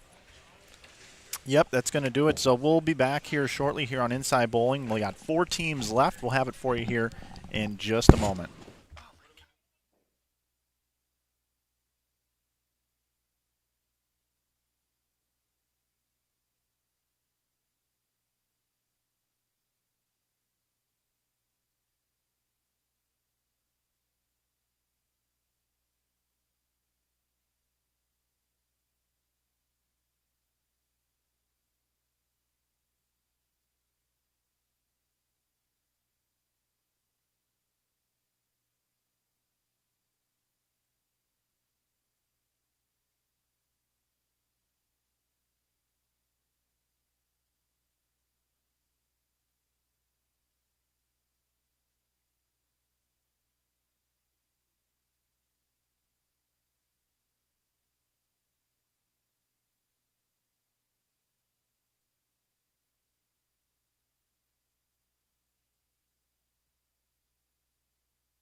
guys ready to go? Got your equipment on your pairs? Looks like? Yes? No? Should I use my invisibility for good or evil? We are good. Turn them on. 2 balls each line.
Guys, if you're still throwing practice shots, it's obviously erase those scores, so.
that after this. Okay, sounds good. Yeah.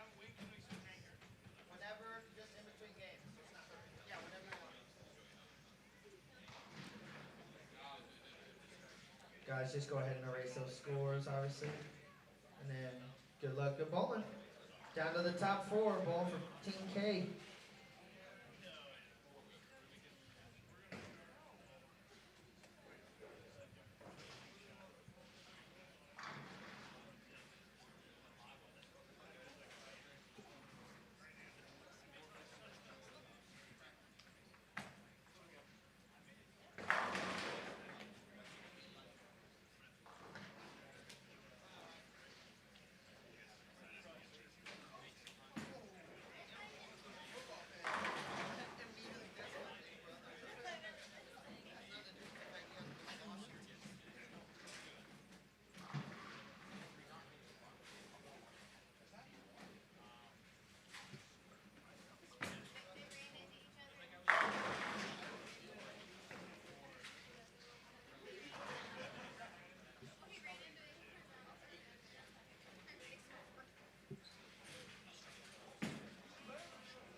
Welcome back, everyone. Action is underway. I've been trying to build the best way to present the action for you, being in 2 separate bays of the building.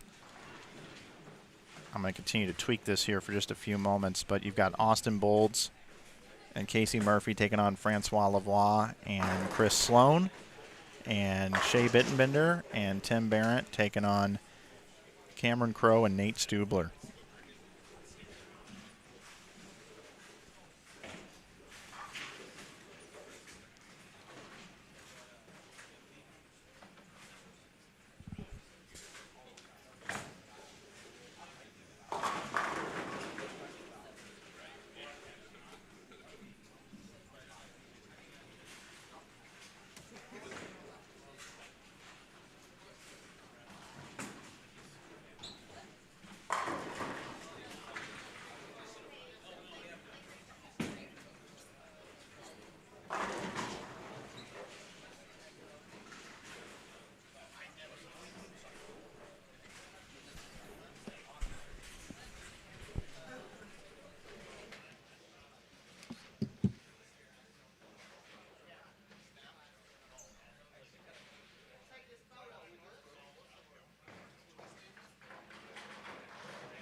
All right, I think this is what I'm going with, everybody. Best I can do.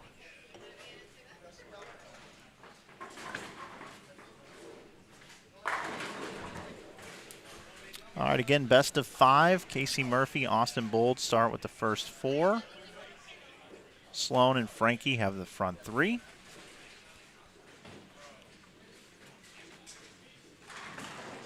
Cameron Crowe, Nate Stubler, max score 279. Same for Tim and Shea.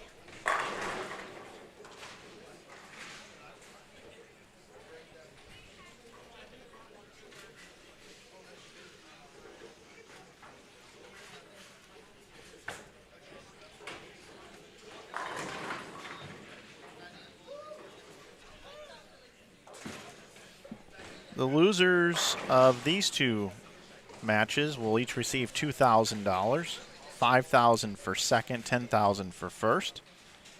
Of course, that wouldn't be possible without our great sponsors. The Greater Ozarks Open, Ben Crazy, local store here in Springfield. Great deals over at Ben Crazy. Make sure you check them out. Wise Guy Screen Printing. Check out wiseguyscreenprint.com.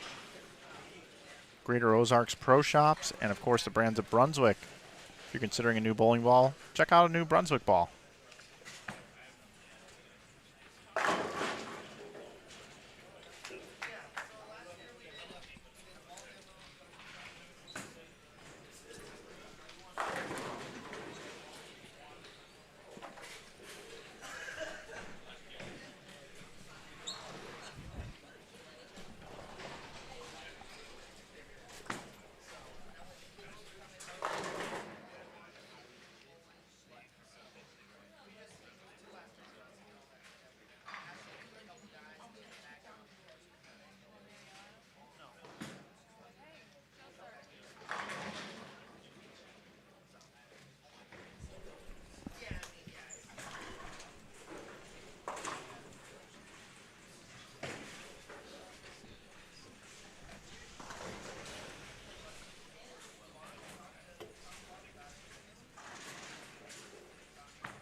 Shea reporting that we have a moth in the building. It's distracting the players on the approach.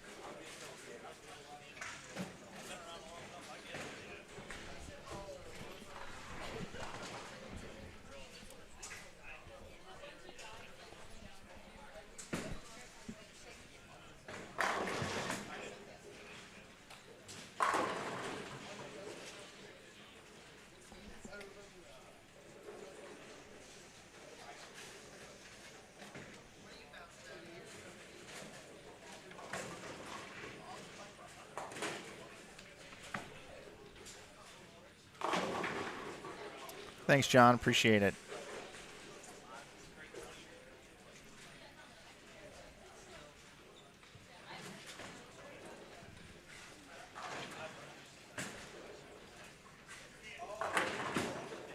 Oh, look at that messenger for Bolds. They look like a completely different team now. Now keep in mind, 29 and 30 was on the right side of our screen throughout the last few rounds, and that was the tricky pair. And they did not re-oil. So it'll be interesting to see how these two teams do over here, considering it's been the trickiest of the pairs that we've seen so far.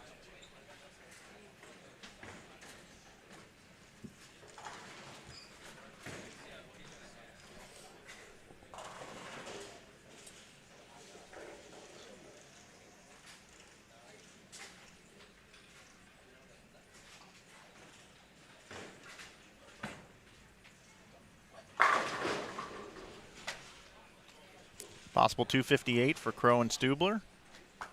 Possible 279 for Tim and Shea.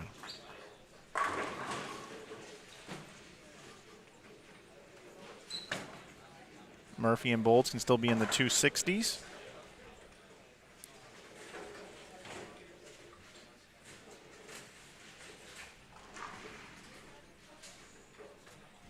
Frankie and Sloan can bowl 237.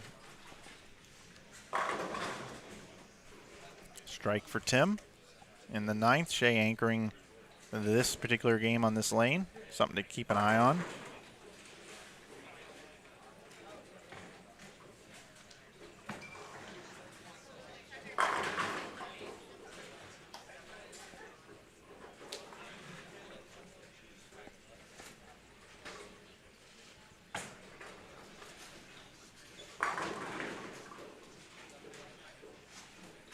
Lavoie strikes in the 8th. Shea with the first one in the 10th. That puts him in the 260s.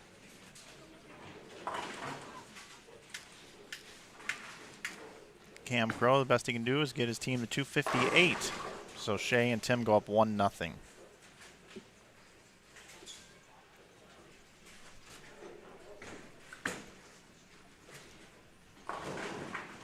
Casey and Austin are going to be in the 240s, so they get the W.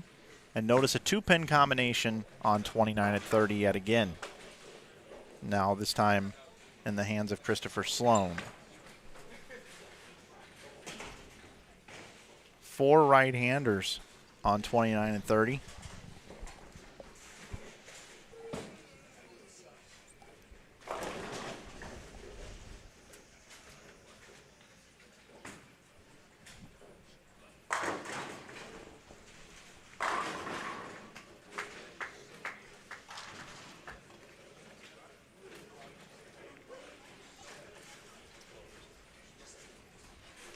So 277 for Shea and Tim, 237 for Stubler and Crow.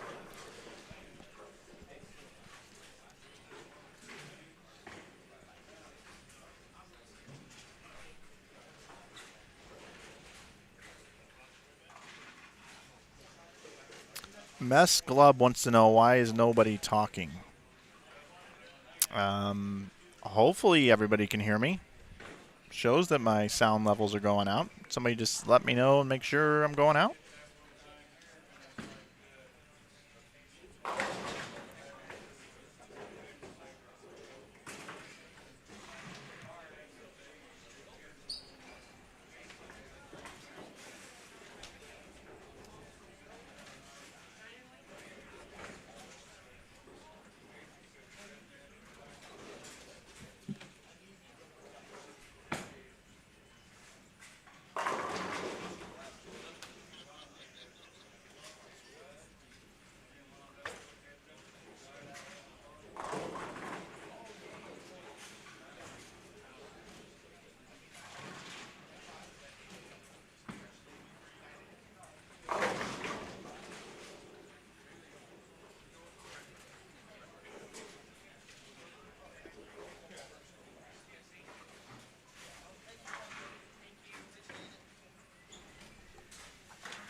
Cool. Thanks, guys.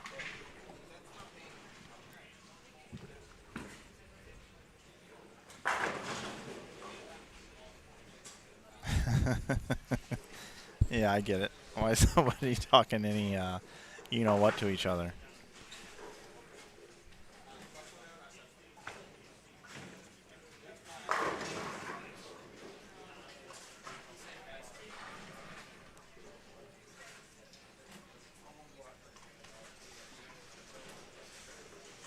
Lane 30 is a fun lane, let me tell you.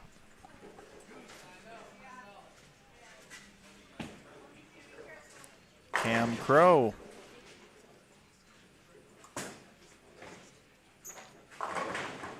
Sloan getting the pins to mix up now on the left lane.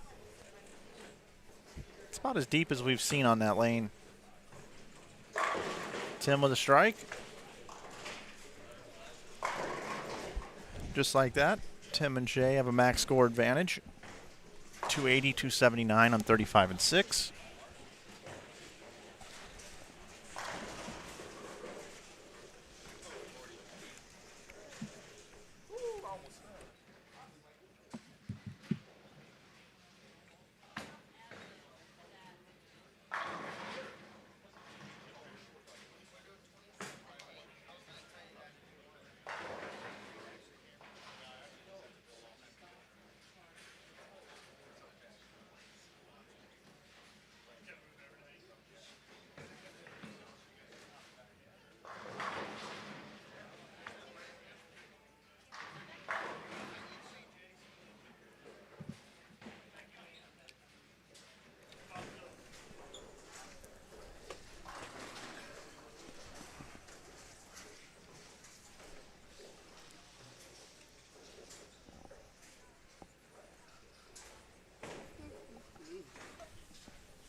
Down to 4.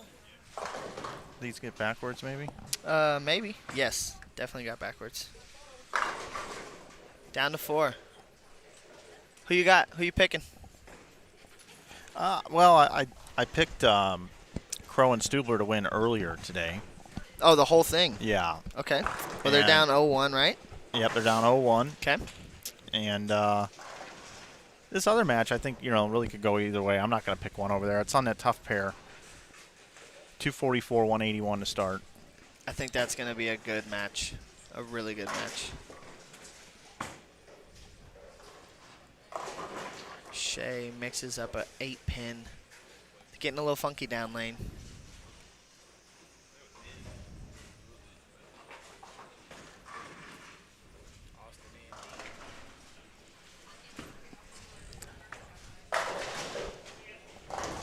Ooh, went by. 210. Yep, that 2. Yep, Sloan left a 2-pin combination on that lane last game. Been calling it all day. I was just Seemed a little telling, fast on that shot also. I was just telling CT that I think Frank and Casey are pretty equivalent to each other, how they like to see the lanes. They like to keep it in front of them. They don't have a lot of rev rate.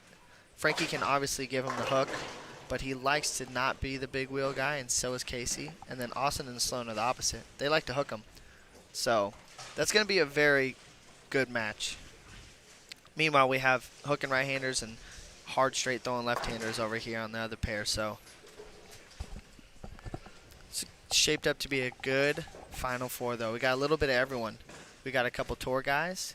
We got some of the best amateurs in the nations. We got some of the best young guys coming up. We got lefties, two-handers. What more do you want, honestly? It's like the Baskin Robbins of bowling right here. Exactly what I was thinking. Exactly what I was thinking.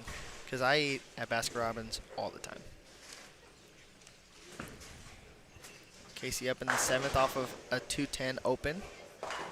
And he goes dead through the face. I think the right lane's going to be the key over there.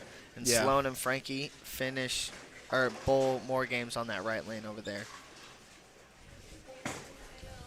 Shea steps up. So, at a game of strategy, do you want to wreck that pair up even more if you're bowling on a less? I'm not sure. It just kind of depends on how big a deficit you have going into those last couple frames because, like, Casey and Austin are going open here. And that right lane looks tricky, and they are pretty much locked out because Sloan and Frank have 3-bagger, spare 3-bagger. So, they grab a ball with a little bit of surface and they just throw it up 9 just to kind of make them even trickier? Or do you trust the process and just do what you want to do? There's a fine line of just knowing what you need to do and accomplish and worrying about you, and kind of playing the mental game and trying to get in the other people's way. Right. I'm a big fan of just you trust your process, you do your own thing. They're going to do what they do. You just got to do what you do better, Yeah. Where you see a lot of times, especially on tour, they'll get when you get some two-handers bowling a one-hander on a pair, the two-handers like to shim them up the wrong way for the one-handers. I know Simon loves to do that. He'll grab a ball with all the surface and he'll bust up the heads during a whole practice when he's bowling against certain people because he knows he's going to be able to trick it better than them. But I just try not to worry about what other people are doing personally. Tim stepping up in the 9th. They got 2:39 left if he can strike here, but they are down right now by 7. And Tim does not like it. And he rolls a 2-pin. Oh, man. PTSD. I can't watch those. Can't watch those. Casey and Austin talking a little bit of game plan on what to do next time they get on that right lane. It looks like the tricky lane. But it looks like they're going to be 1-1 over there. Unless Sloan were to open again, which could happen. That's the tricky pair. Mike's called it all day. Good. Mike's called it all day. We've seen a Sloan needs a mark. 3-4-6 twice on this left lane. Wow. So, still got to buckle down and make a good shot here, Sloan. I think he knows that. If he gets it right fast, it's going to be through the face. Yeah. Yep. Yeah. His attack to the pocket has been kind of fallback from in there. 10, 7-pin. Run that over. It's a victory. Misses it. And Austin's got to throw all 3 to tie.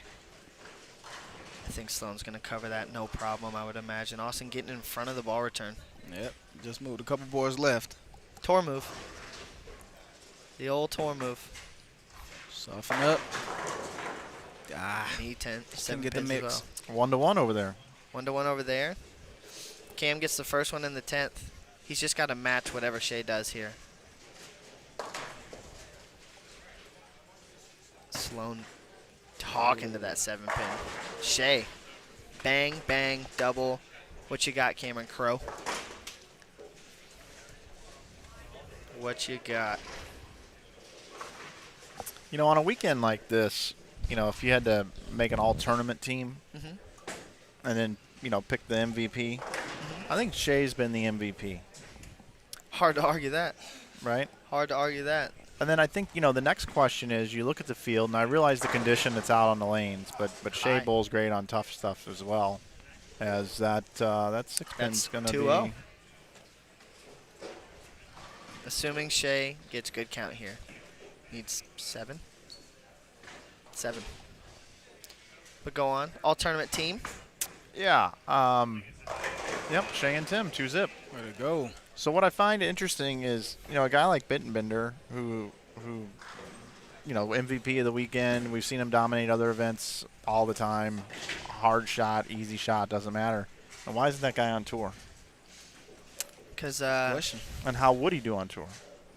I have this talk a lot that there's certain guys out here that I think would be very successful on tour if they went out there for a couple of years. The thing about being on tour is it's not that necessarily that the guys out there are just more talented than everyone. That's the easy answer. But it's also these guys out on tour, we just know the tour better because we've been doing it for a while now. I think Shea in a couple of years, if he bowled on tour, would figure out how to win because he's just a very talented bowler. But how many times do you see a guy, name anybody in the history of bowling that's good bowlers, when do they just go out there on tour and they just crush them immediately? There's only a handful of guys. Think about most of the superstars now. It took them 3, 4, 5 years to really become who they are. A Kyle Troop, a Chris Vi, a Simo. Everyone forgets that Simo was on tour for 5 years before he started winning. He was just 15 when he first went out on tour, But guys will just get out there and immediately crush it. I think Shea would be the type where he bowled the Masters and he was close. He just missed the cut. I think 2 years ago. But he definitely held his own, and I think if he was out there for a year or two, he would figure out the learning curve quick, and the talent would come into play. But that's the thing with the tour. It's more than just talent. It's the knowledge and experience out there. And you don't learn that unless you're out there. That goes for a Casey. That goes for the Adam Bardas. The people that we know that are super good amateur guys that don't go out there because of their jobs, their families, whatever it is that keeps them at home. It's just that learning curve, and it's a mental grind. But I think those guys could be successful, so I think Shea would be no problem. He's bowled on every condition there is. He was super good at Lindenwood, and you bowl on all the gross stuff in college. See, I think if Shea went on tour, he'd be like Matt McNeil. Matt McNeil's made a couple of shows. Doesn't bowl a lot, but when he does, is usually a factor. Yep, usually he's sniffing some money. Cashes consistently, exactly. That's I put them. I mean, Matt's more highly decorated because of that run at USBCs for a period of time. Take that away from him and just look at his other resume. Very similar to Shea. I agree. I agree 100%. That's a good comparison. That's a very good comparison. I was in the whole way, the entire way. Sloan clearing a deadwood for us, so we don't have to go run down there. And by I say we, I don't mean me. It means me. I literally never get deadwoods. I never will. I throw a ball. And Shea stuffs a 9-pin. Casey with the strike off the He likes that left lane. Like I said, I think the left lane is the one that's going to be the winning lane. And Sloan and them only catch that lane 2 times out of the 5 games. Yeah, another 2-pin combination. The right lane's tricky. I mean, Mike's been watching it. I don't know if it's tricky. Are they getting it in? I really can't see the angle from here. Are they getting it in, or It's just like it just hits a spot sometimes. You know, I can't. Doesn't come off I it. can't pick up on a physical issue or a spotting issue. It's just every once in a while. wow? It's almost like a ghost appears down It's like lane. the gift, the miss is magnified. and just gives it a little push. Yeah. When they get tricky like that, it's just like your miss is magnified, where other people might have a little room, but it's like, hey, it was pretty close. It's just a little fast, and you get maximum penalty when they get tricky like that. Casey He just went by. knows he got away with one there. Did not like that shot. Casey seems to be pretty cool, calm, and collected, but he's actually very animated. Oh, he just wants does this. it in his own little bubble. Yeah. Again, if you're just joining us, Bittenbender and Barrett, they are up 2-zip. Bolds and Murphy with Lavoie and Sloan. It's 1-1 over there.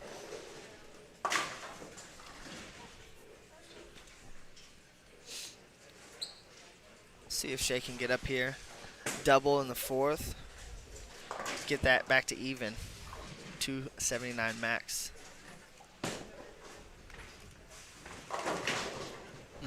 Make sure it doesn't go 7-pin.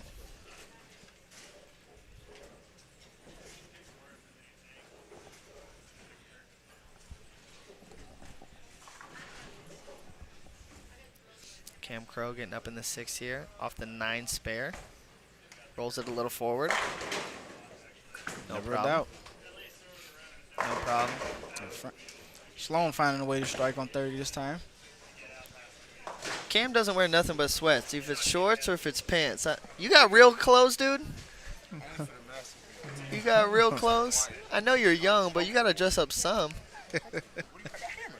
It's all right. When I was 20, I'd wear house slippers everywhere I went, and they were not nice house slippers. So, you know, you'll get there. Love to be able to joke with people like that. Cam takes it just fine. Timmy B, mix them up. They're looking to double over there. They don't have a double yet through 5 frames, so Shea really needs to get up there and put a little pressure on the youngsters. Make them think about it a little bit. I think he's going to do just that. And again, he might just be looking at the head pin. 10 back. They're working on a 3-bag over on 30. Yes. Casey hated it. Yeah, he did. Flat 10. Second time, Casey I think he hated it. missed both at the bottom. Oh, boy.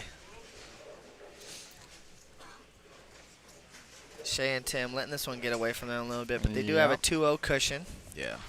So I'm sure they're not going to dwell too much on this if they can't sneak can I out get the 8 win. to 1 again?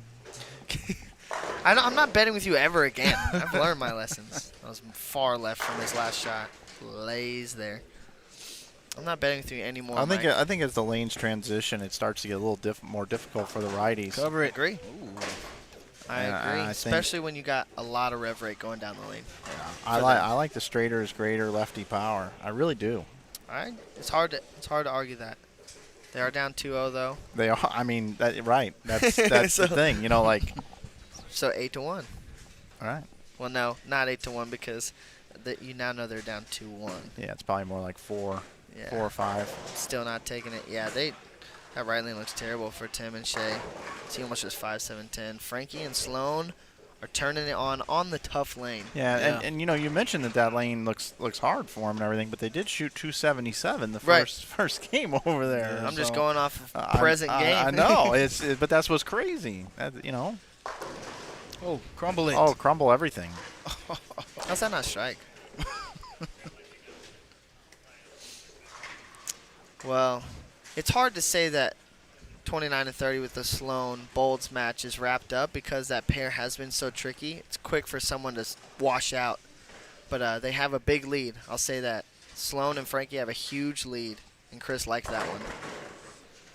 And rightfully so, he strikes.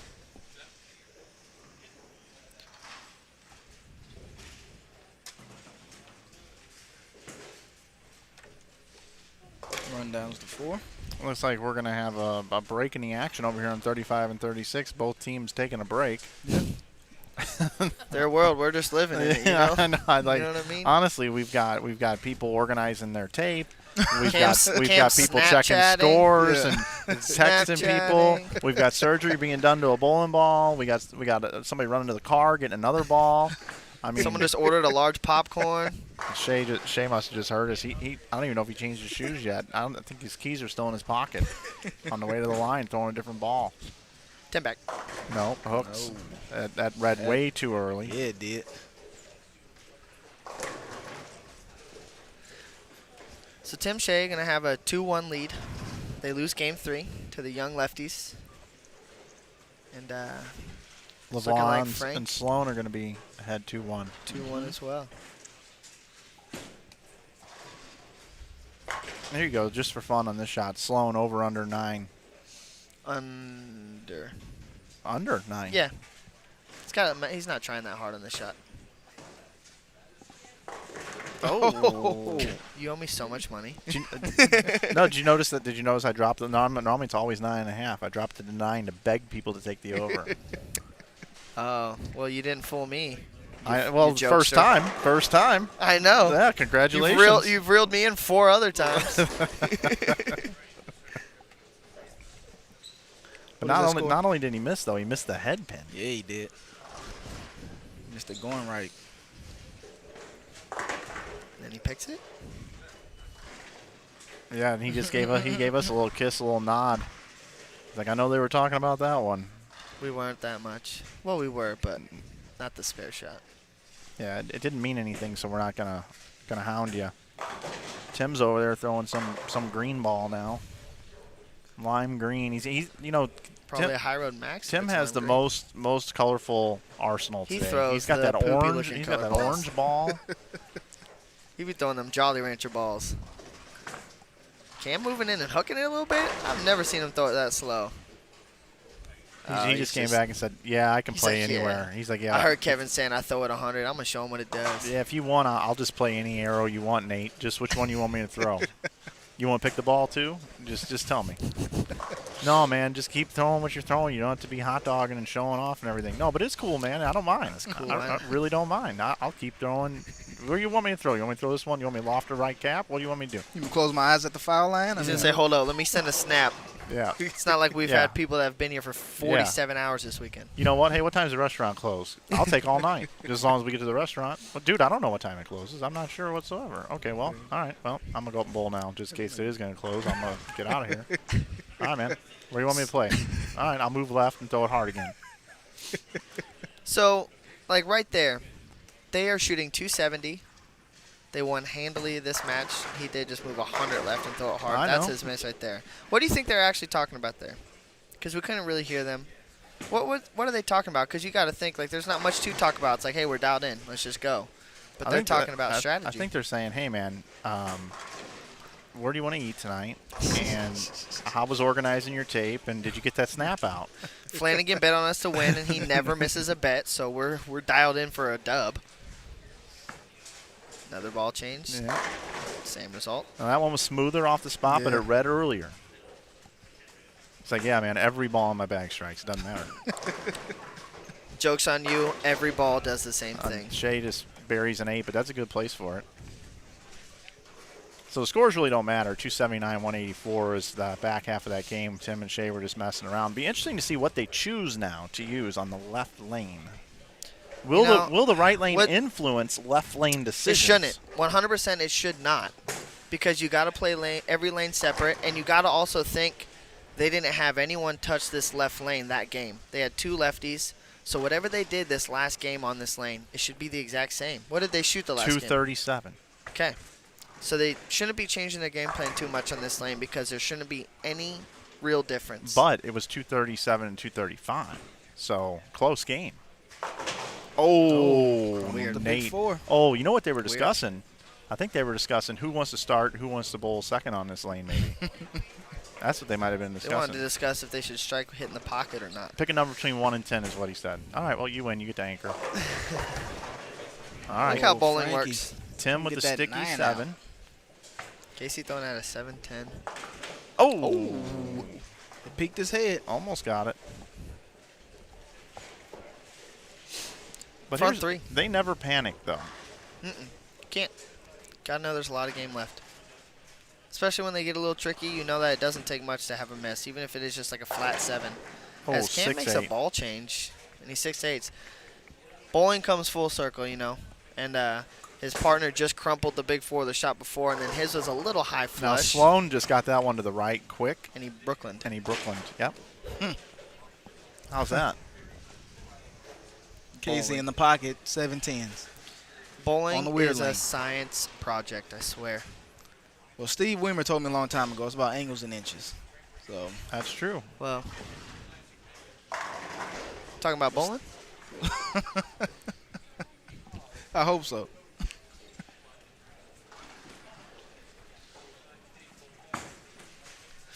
Shay? Light. That one They are a little unsure of their ball reaction right now. barely tickles the 2-pin there. Frankie, Oh, big big 4 4. after the Brooklyn. Put him Yeah. back in the game. Yep, left lane starting to hook. Left So- lane starting to hook. So if you're a Casey and Austin right now and you just saw Brooklyn on a 4-bagger and then a big 4, do you say, man, that shouldn't, and Casey oh my back-to-back God. 7-10s. Are you kidding me? Oh my goodness. Never would have guessed that. So what do you think there before that 7-10, when you see front 4 and the 4th one was a Brooklyn and then Frankie big 4s, do you think in your head like, man, if they didn't get that Brooklyn break, we'd really have a big lead here? And instead, pocket 7-10 for Casey. They are down 30. They are down 30.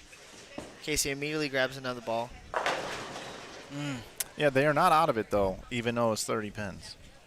Because I think Sloan's going to make an adjustment here, and I think gonna be the wrong I one? think he's going to come in a little light. It's still probably going to strike. He's going to hit the pocket, but I think it's going to be a light hit. Wrong again. Brooklyn again. That's his 3rd Brooklyn. Jesus. And you got pocket 7-10, And now, pocket 7-10. and now Tim leaves the exact same thing Shea did. Wow. And also, Cameron just got some weird light mixer Yep. that probably could have stood. Oh. That one back. Casey holds his hands up. 2-8-10. Casey holds his hands That's the up. last to fall. Well, what are we seeing out of the right-handers right now? Highlight. Very cliffed. Right? The lane Very cliffed. is extremely cliffed. When I say cliff, for the people that don't know what that means at home, it means that there is so much oil in the middle part of the lane that if you get it in there, it's never going to hook. It's going to go completely straight. and 2-pin Frankie like he with just the did. 7-10 falling out late. Oh, my goodness gracious. If you get it to the right quick, I'm it setting the overhooks. over-under on Casey at 9.5 and taking the over all day. Oh. Casey's really lost. Struggling. He tried to force that one to carry. I You know thought what he'd sucks bury that one. is when, if win or lose on this match, Casey's going to call me and tell me about his ball reaction on this pair. And you should say, I seen. And He's going to want my... The bird's eye view of it. the lefties quickly have a 4-bagger. Also, Cam has not had 2 very flush strikes in his last 2 shots, so... When it's your day, it's your day. Well, you kept that The inside. right-handers have no clue. That was in about 4 boards. No, they're just lost. Sloan, can he hit the right side of the head pin? Light. That's the shot I thought he would have made the last time. That's not an easy spare right now. It's not an easy spare ever. That's what I thought was coming. Well, Wow. Casey would really like to have that last shot back because that double up there would have been real nice. I mean, it's tough because you go pocket 7-10, pocket 7-10. At least give him the flat 10, you know. Let me throw it a makeable there. And meanwhile, my opponent's gone Brooklyn on a 4-bagger. Then crumble to 7-10. It's tough. That's why bowling is so mentally, like, exhausting.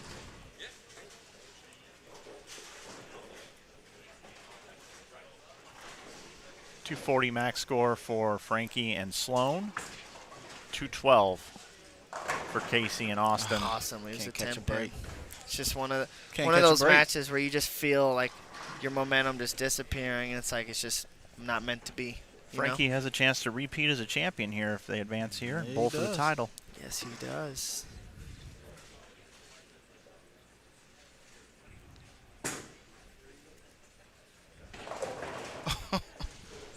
Oh. Whoa, that's not even close for 10. 27 and 28 is going to be our championship pair, everybody, by the way, just to let you know. Looking ahead to the final. We're going to go to game 5 over here. I'm thinking on the 35 and 6. Tim and Shay have gone 9 spare, 7 spare, 7 spare, 7 spare, 6. They have not hit the hole in 4 shots. As Sloan almost goes Brooklyn for 4th time. But they are going to go ahead and get the win there. And Cam Crow in the 8th gets a late fall on a 10. Again, I haven't seen him really have a super convincing strike yet. But they got a team 6-bagger up there.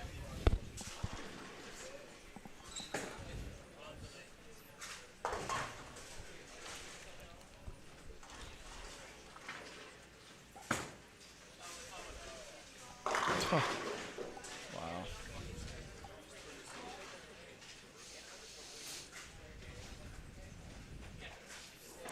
Drop the hammer. The reason they're cliffed so quickly when we just re-oiled is you got a lot of guys with a lot of rev rate.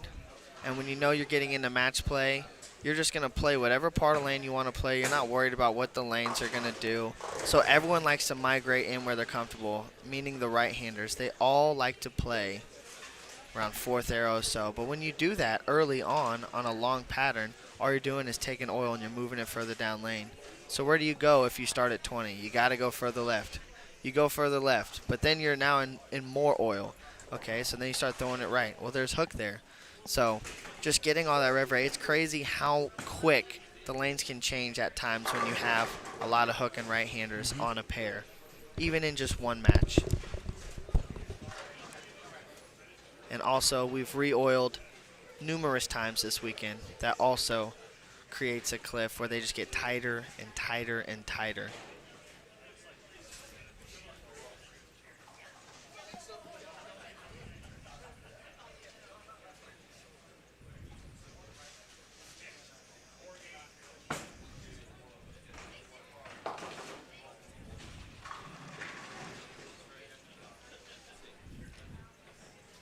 So Casey Murphy and Austin Bolds are going to finish 3-4 this year. Is that right? They just lost. Yep, 3-1. So they're going to finish 3-4. It's a very good outing for them. They bowled very good. They were leaders at one point in time. They never really left the top 3. Those guys were in the top 3 all day when scores were carrying over. They qualified as the 2 seed. They got a win, and then they just ran into a little bit of a bad luck to good luck situation against 2 extremely good bowlers. But I think they're going to be very happy with finishing 3-4 this year. I'm gonna go start building out our picture-in-picture for the championship match, Okay. and I've got us a new look here at this pair. Perfect. I'll call in this game 5 because that's where we're going. Because right now the lefties turned it on, and Tim and Shay are just trying to find some answers here. Just gather as much information as you can. You know, even if it's bad results, you're still gaining information. You're still gaining some knowledge of what the heck is going on. Sometimes you don't figure that out quick enough, but that's what they're doing. These guys are just getting their minds right for this last game because this game doesn't matter. It's over with. They lost. They didn't bowl as good as they'd like to. It's done with. Got to move on.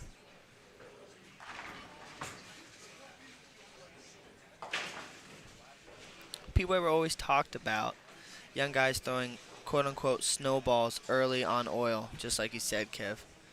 Yeah, when there's a lot of oil on the lane, guys, it allows guys to throw bigger bowling balls or bowling balls that like to hook a little more. But what's that going to do to that lane? The fronts are going to go. The cliff comes from the fronts first. The front part of the lane goes, and when I say goes, it just means you're losing oil in the front part of the lane. It's getting pushed down. So the fronts hook more. The right-handers, when they start to see the fronts hook more, they like to go left because they know that they have room to go left. There's not going to be as much traffic on the left side to where there's still going to be head oil, which allows them to throw a ball that's going to get through it a little easier and still throw a bigger ball. But eventually you just run out of room on the front part of the lane. And where do you go? You saw Sloan lofting the gutter pretty far down lane. Engle's still in front of him, but his ball was just picking up immediately. Hooked immediately because the head oil's gone. You'll never see righties really ever try to go back right and throw it harder when the fronts start to go because there's just too much traffic. It just doesn't make sense. You got to find oil left of your ball when you're a right-hander. That's why they always chase it left so quick. Shea shaking his head. This is a tough spot to be in. You're up 2-0. You feel like you got guys where you want them. You let a game get away. Next thing you know, these guys have thrown 10 strikes, 10 strikes. They're going to game 5.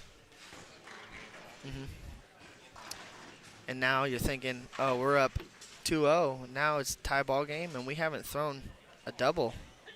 And our opponents here got 10 of 12. So they're going to have to dig deep, Tim and Shay. I think they're still going to make it a match. These guys are too good to not just lay over. That was right. Lays there. That's his miss. I've called it right a couple times, and it just lays there for him.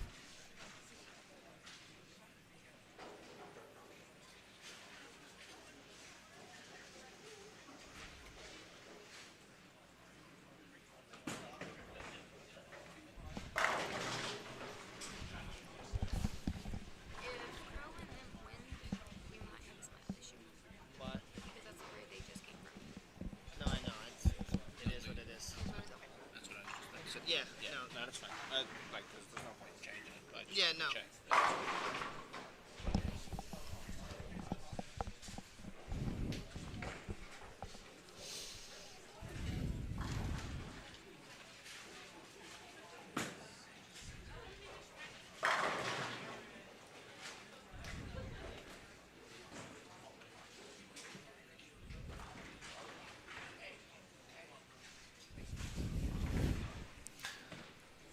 The Mass Bowler Raider says, I agree to some point I've had success getting back to the track area. I'm not saying it doesn't. It's just never out of play, but I'm talking majority and the guys you see now, the guys that are on tour, the younger kids, they like to hook it. They got a lot of hand. They don't have that, I want quote-unquote old school trick where you can kind of get a little softer with your hand, float it through the track, and keep it in front of you. That's not what they like to see, and that's not their A or B game. So when that's not your A or B game, even if it is the right thing to do, they usually try to trick it the other way, and they try to hook it more. But I agree, there are definitely people that like to get back right and throw it harder, and it's not out of play always. At the end of the day, people want to do what they're comfortable with. Would you rather do something you're not comfortable with if it's the right thing, or would you rather do something you're more comfortable with if it's the wrong thing? That's where people separate being good and great, though, is understanding that I'll do whatever it takes to strike on the lane. I don't care. If it's right, left, fast, slow, loft it, on the lane early. It doesn't matter. You just got to do whatever the lanes are telling you to do to strike. And some people have a hard time doing that, believe it or not. I know numerous amount of bowlers that would rather do something that they're comfortable with, even if it is the wrong thing to do, than try to get out of their comfort zone and find more area.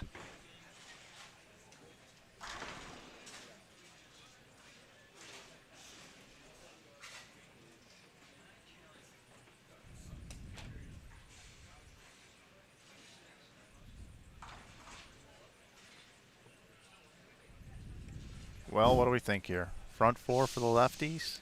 Lefties are feeling it. They're throwing a lot of strikes right now. That was inside the I'm target. telling you. I mean, he's got all the right he wants, because that was at 17 of the arrows. I don't think he got left of 15. I got to say, though, Tim and Shea are showing a lot of heart here. Yep. I mean, for a couple guys that look completely lost, bowling 184, 182, you know, they're in here throwing some major, major right hooks at these guys. I pulled a Flanagan, and I predicted that. I said they're struggling, they're down, but these guys know exactly where they're at and what they got to do, and they're going to find a way to keep it close. Even when everyone thinks they have no shot, they're down a hit. Yeah, I'm going to tell you right now, Tim and Shea are just going to keep firing the ball into the pocket. They're going to keep shaping it. They're going to keep doing what they need to do. Just wait for that mistake, and if that door opens, it falls. Yep. That's all you can do. I like their chance. I like their chances. That's all you can do. Got to think Stubler, as his last two shots have been right and more right. I wonder if he's going to try to cheat one back left and it's going to go by, maybe a flat 7 here, or if he's just going to keep cramming it in the cram hole. I think he knows that's his miss, but I think he's cutting it a little close, missing up the lane like he has. I think he is too. That last one was way up the lanes. I think he's going to throw a good one here, though. They're bowling really well. That one's good. Yep. It was much better. Those angles are so far in front of him. Front 7.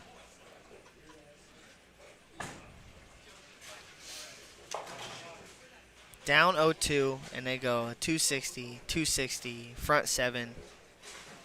Who do these kids think they are? Who do they think they are?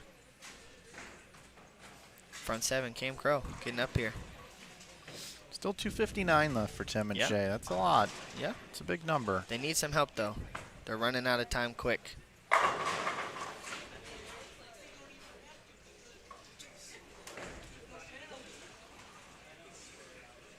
Front 8. Not over yet. It's not over yet. They need some help. They have to have a miss here. It's not over yet, but they have to have a miss. A strike here, and that wraps it up. Assuming Cam doesn't throw it in the gutter, which he's throwing it 100 up 15. I don't think it's going anywhere near the gutter. Let's see what Stubbs got here.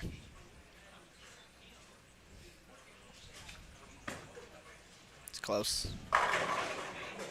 Okay. Oh, and he gets the late fall of the 10 pin. That would have been a huge difference there. Huge difference there. Now he's just throwing out a makeable. Tim after the 4 pin. See if he can get a double here for his team.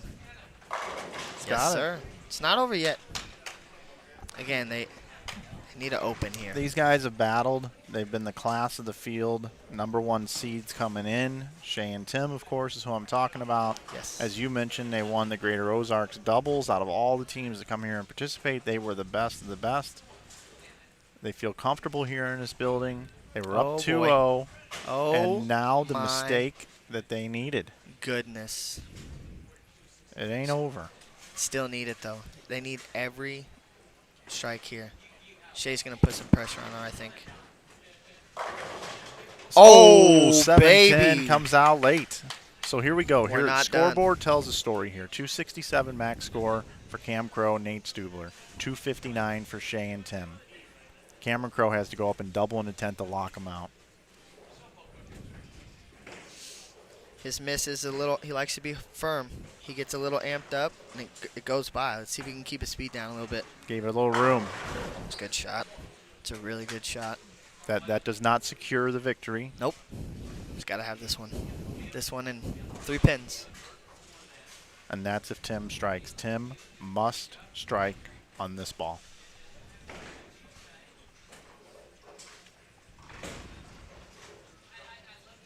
Such a good shot for Tim.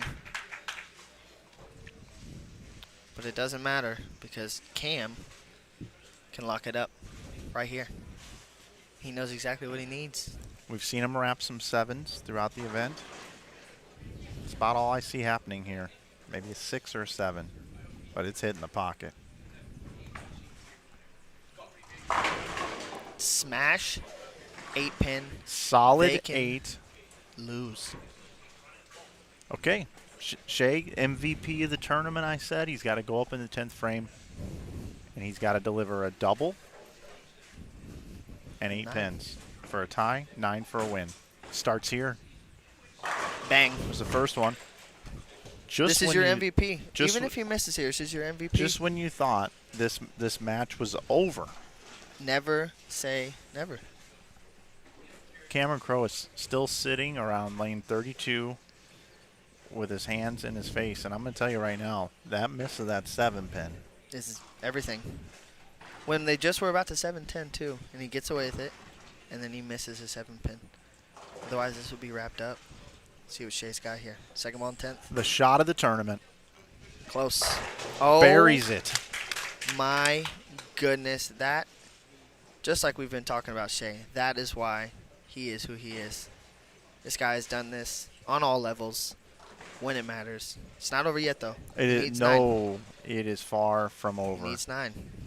Would not surprise me if we see a tie I'm here. going to be honest with you. I kind of got the goosebumps because this is a crazy match. This is nuts. This is a crazy match. Oh, I love it. I love this. This is exactly why we're watching right now. Shea, to go to the title match, what did he say? There That's you go. it. There's 10, baby. And he lets him know. Wow, what He an lets 'em know. incredible finish. Wow. Barrett and Bittenbender, Wow. they survive That was incredible. the Rocket Southpaws. That was incredible. Wow.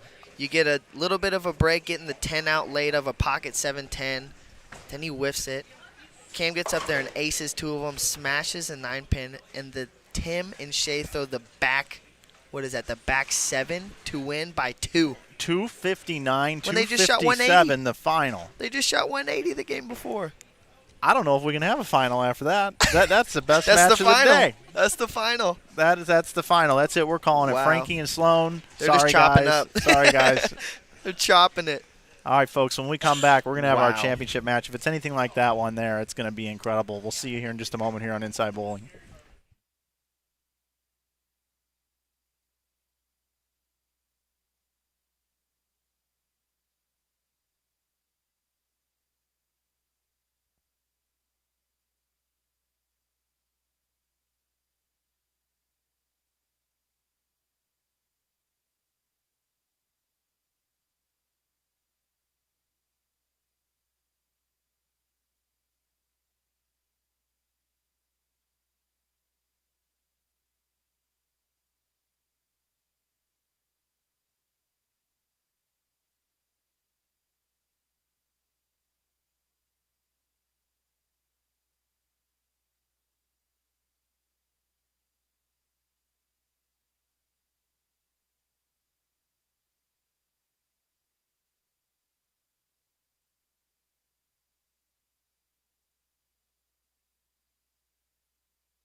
Good afternoon and evening, everyone. My name is Mike Flanagan from InsideBowling.com, and I would like to, hopefully, I'm going to restart that in just a second, but I got to go see what's going on with my camera there. It just went off.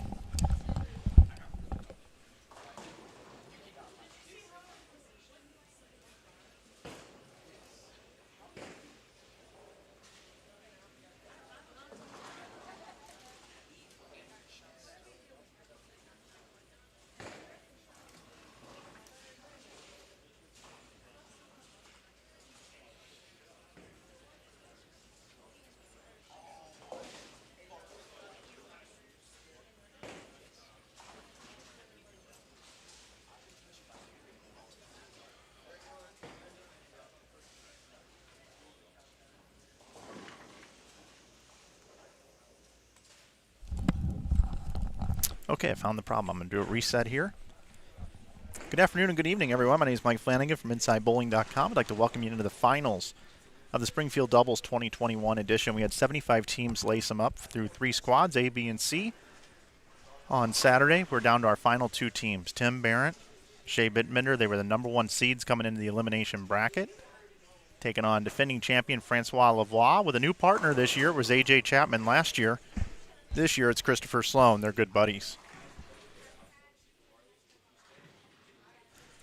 Tim gets things started with a strike. It was an epic match that we just came off of here, where Shea Bittenbender and Tim Barrett seemed like they had no chance in the match against Cameron Crowe and Nate Stubler. It went to 5 games. Stubler missed a 7-pin in the 9th frame. Cameron Crowe stuffed an 8-pin on his second shot in the 10th. Shea went up in the 10th frame and delivered 3 strikes to win by 2. So free arm swing here on this pair for sure for these 2 guys. Again, Shea and Tim were the class of the field here. For 12 games, Shea totaled 3104. You know what that is per game?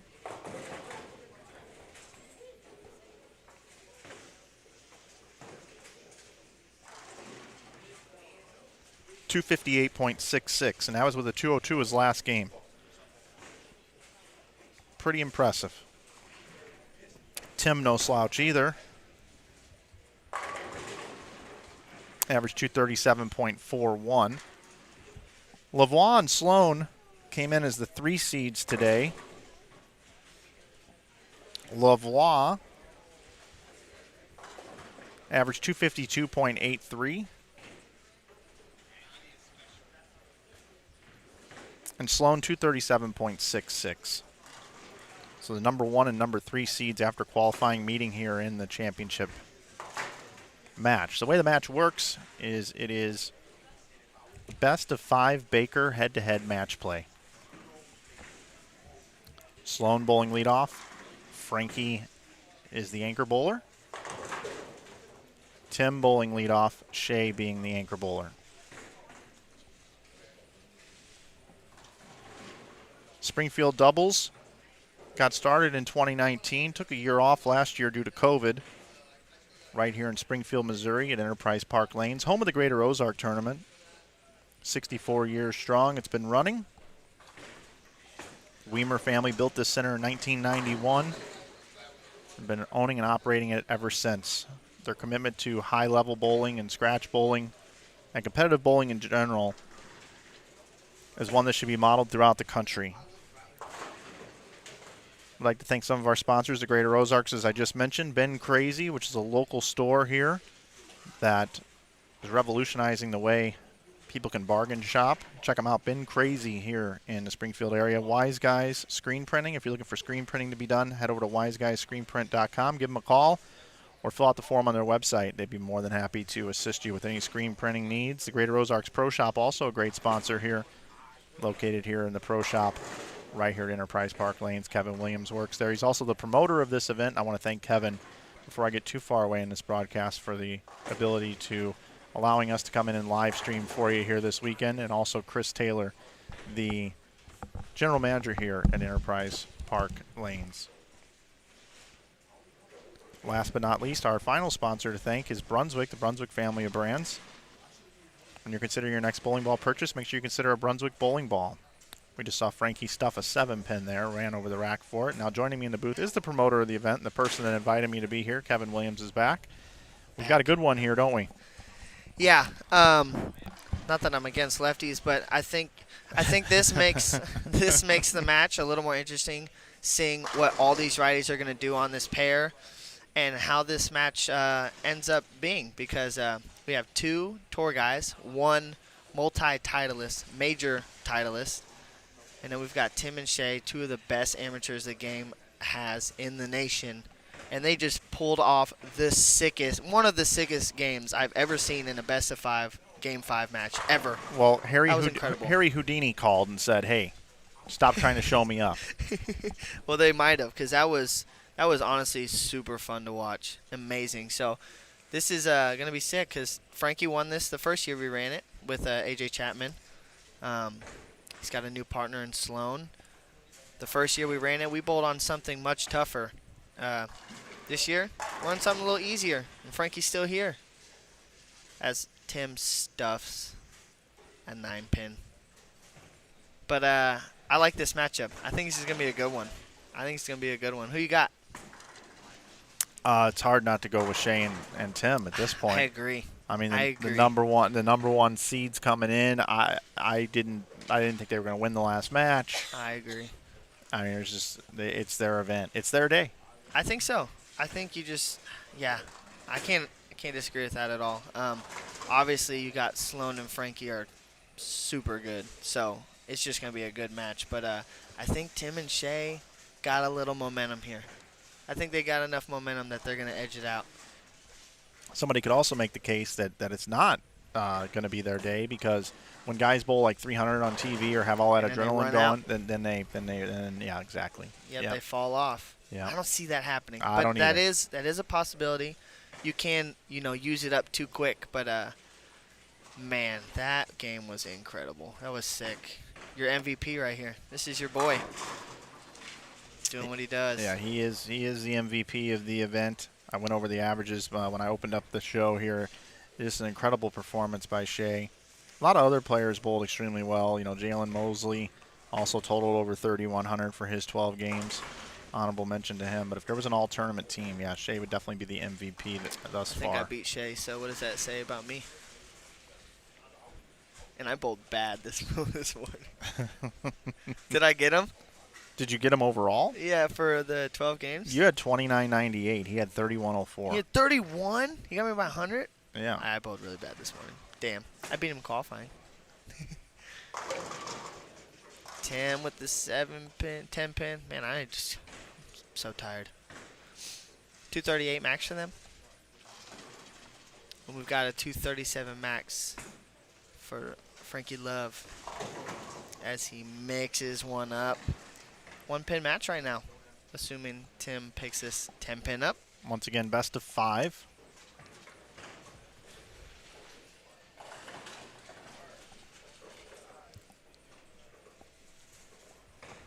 $10,000 on top, $5,000 for second, so this is $2,500 a man here.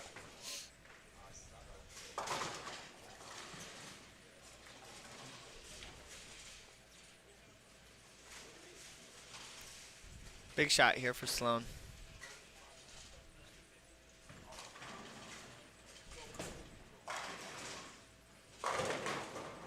Oh, Miss Messenger 7. Shay just needs a mark. God, this is a breeze, I would imagine, for him in the 10th after the last 10th he just bowled. He's like, a mark? A mark? Piece of cake. Yeah, I got this. Gift wrap. No Thanks. problem. But he does deliver a 1-3 pocket. Yeah. Perfect 10 hit. Yeah. Not even questioning it. That Nintendo strike where the pins jump up like an inch and just walk backwards to the pit.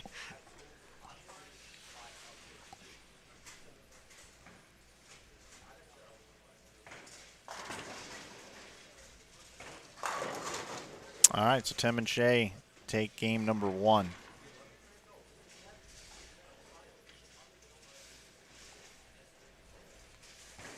Folks, if you're looking for more live bowling, we'll have it next weekend right here on Inside Bowling. Back-to-back weekends. We'll be in Waterloo, Iowa for the Ebonite Fall Classic at the brand-new Maple Lanes. Maple Lanes burnt down. Unfortunate situation that happened there, but now they have rebuilt it as a bowling center, and we're looking forward to going there and showing it to the world next weekend right here on Inside Bowling. Such a good weekend of bowling up there. They do it so well up there. Got to get back out and start bowling that event again. But I'll be in Little Rock, unfortunately. All right, Frankie wrapping up the 10th. Throwing out a 4-pin real quick. 230-2-0. Tim Shea, game 1. Like it's meant to be. We've seen comebacks. We've seen Game 5, so I would anticipate this going 5 games. It'd be hard to not see it go any other way. You know, Frank, one of the best in the world. Sloan, very good as well. A lot of people might not know a Christopher Sloan, but he's been doing this for a while. He's also a very good bowler, so they're not just going to lay over. Even if they're down 1-0, 2-0, they're going to make something happen. So I'd be surprised if it doesn't go 5, honestly.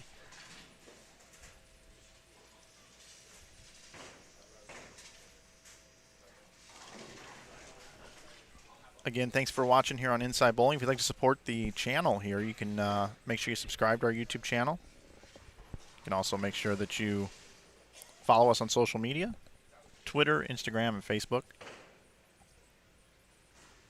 Give this video a like, and if you would also like to support the channel, you can head over to InsideBowling.com and pick up some merch. Christmas is coming up. Good Christmas gifts. Use coupon code YouTube, save 15%. Sloan gets started with a strike on the left lane. I think Tim and Shea may just want to wrap this up 3-0 and get out of here. I would probably guess so. Yeah.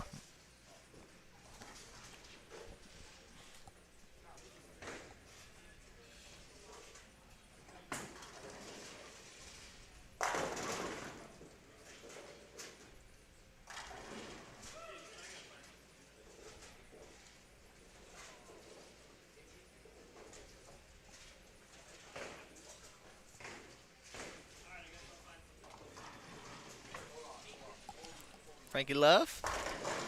Yeah, and Back? it's like Frankie's bowling ball is going on an adventure every time it goes down the lane. You actually get to watch the beginning of the film, the middle of the film, and the end of the film all in the time that it goes down the lane. Compared to the rest of the ball speeds we've seen here, Frankie is taking his time. Getting down there. I agree. Yeah, it's checking out the boards. It's checking out all of Enterprise lanes. Just taking a little Yeah. daily cruise. Look around once in a while, right?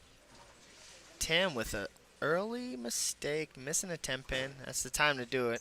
If you ever had to pick a time, the first frame, not going to hurt him too bad, but it always makes a difference. Missing a makeable spare. Long day like this, being up and down with your emotions in matches, being up 2-0, going down 2-2, having this comeback win. It's easy to let a frame get away for you where you kind of mentally check out and miss a single pin. It happens to all of us all the time. Anytime I bowl events that get longer formats like this and you're just going through it, I always give myself a miss or two where I'm not going to be too hard on myself if I whiff a single pin because I'm human, just like Tim is. Sometimes you mentally get away from yourself. So I'm sure that's what he did. A little lazy. It's all right, though. It's not going to let it happen again. I can guarantee you that. You get your one. Like Spider-Man on Family Guy. Everybody gets one. So Frank throwing out a 7-pin. As they are in the 4th frame. Tim getting up in the 3rd after the missed single pin. I expect nothing but a bounce-back strike right here. He already forgot about it. He has no clue he just missed a 10-pin. He's back to what he's doing right now. Ooh. 7-pin. All right. Gathering that information. Kevin, when are we getting new music? Very soon. It's coming. But right now we're watching good bowlers bowl. As Sloan doesn't miss when he goes Brooklyn. No, he doesn't. Trip 6-pin forward on a Brooklyn. And I'll try to give some analysis to why I think that might be happening for Sloan. Obviously, he's really hitting up on the ball, and it's hitting the dry on the left side of the lane pretty early, and it's not allowing the ball to float right.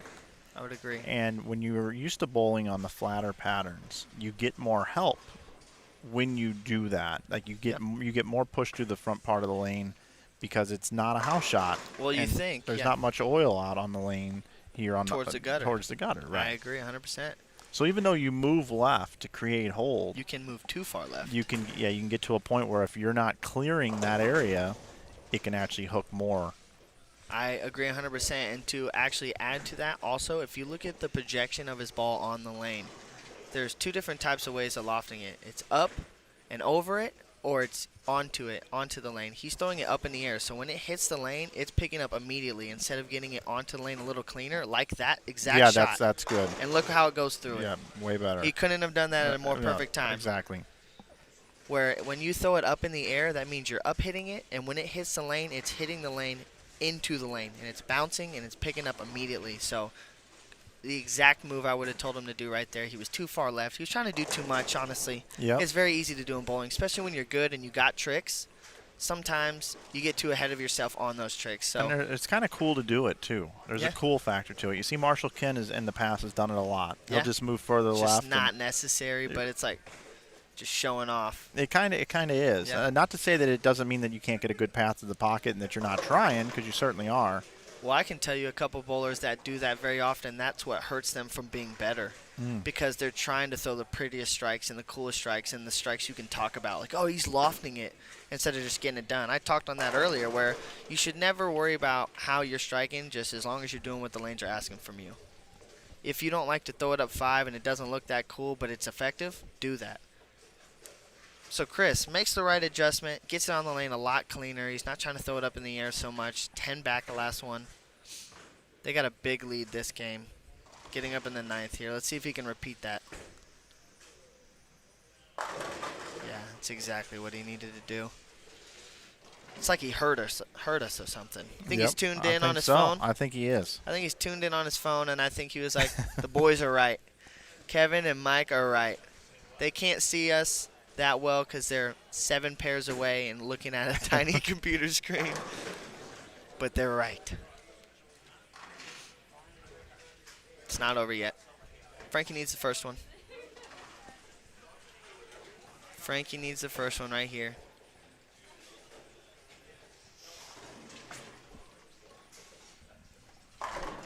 Smash 9-pin. See ya later. He pulled out the pellet gun. Pew pew. It's game 2 win for the tour guys. The tour guys versus the amateurs right here. So we are at 1-1 now. We're going to game 3, all tied up. We are, and they're out of pace here. So, I think this will take a little bit to complete. I would imagine these guys might try some different bowling balls here on the right lane. If I'm Shea, I maybe pick up another ball and try to shape it at this. But you think you throw a strike shot here, or you try to actually pick it? He didn't really do either. He just kind of threw at it.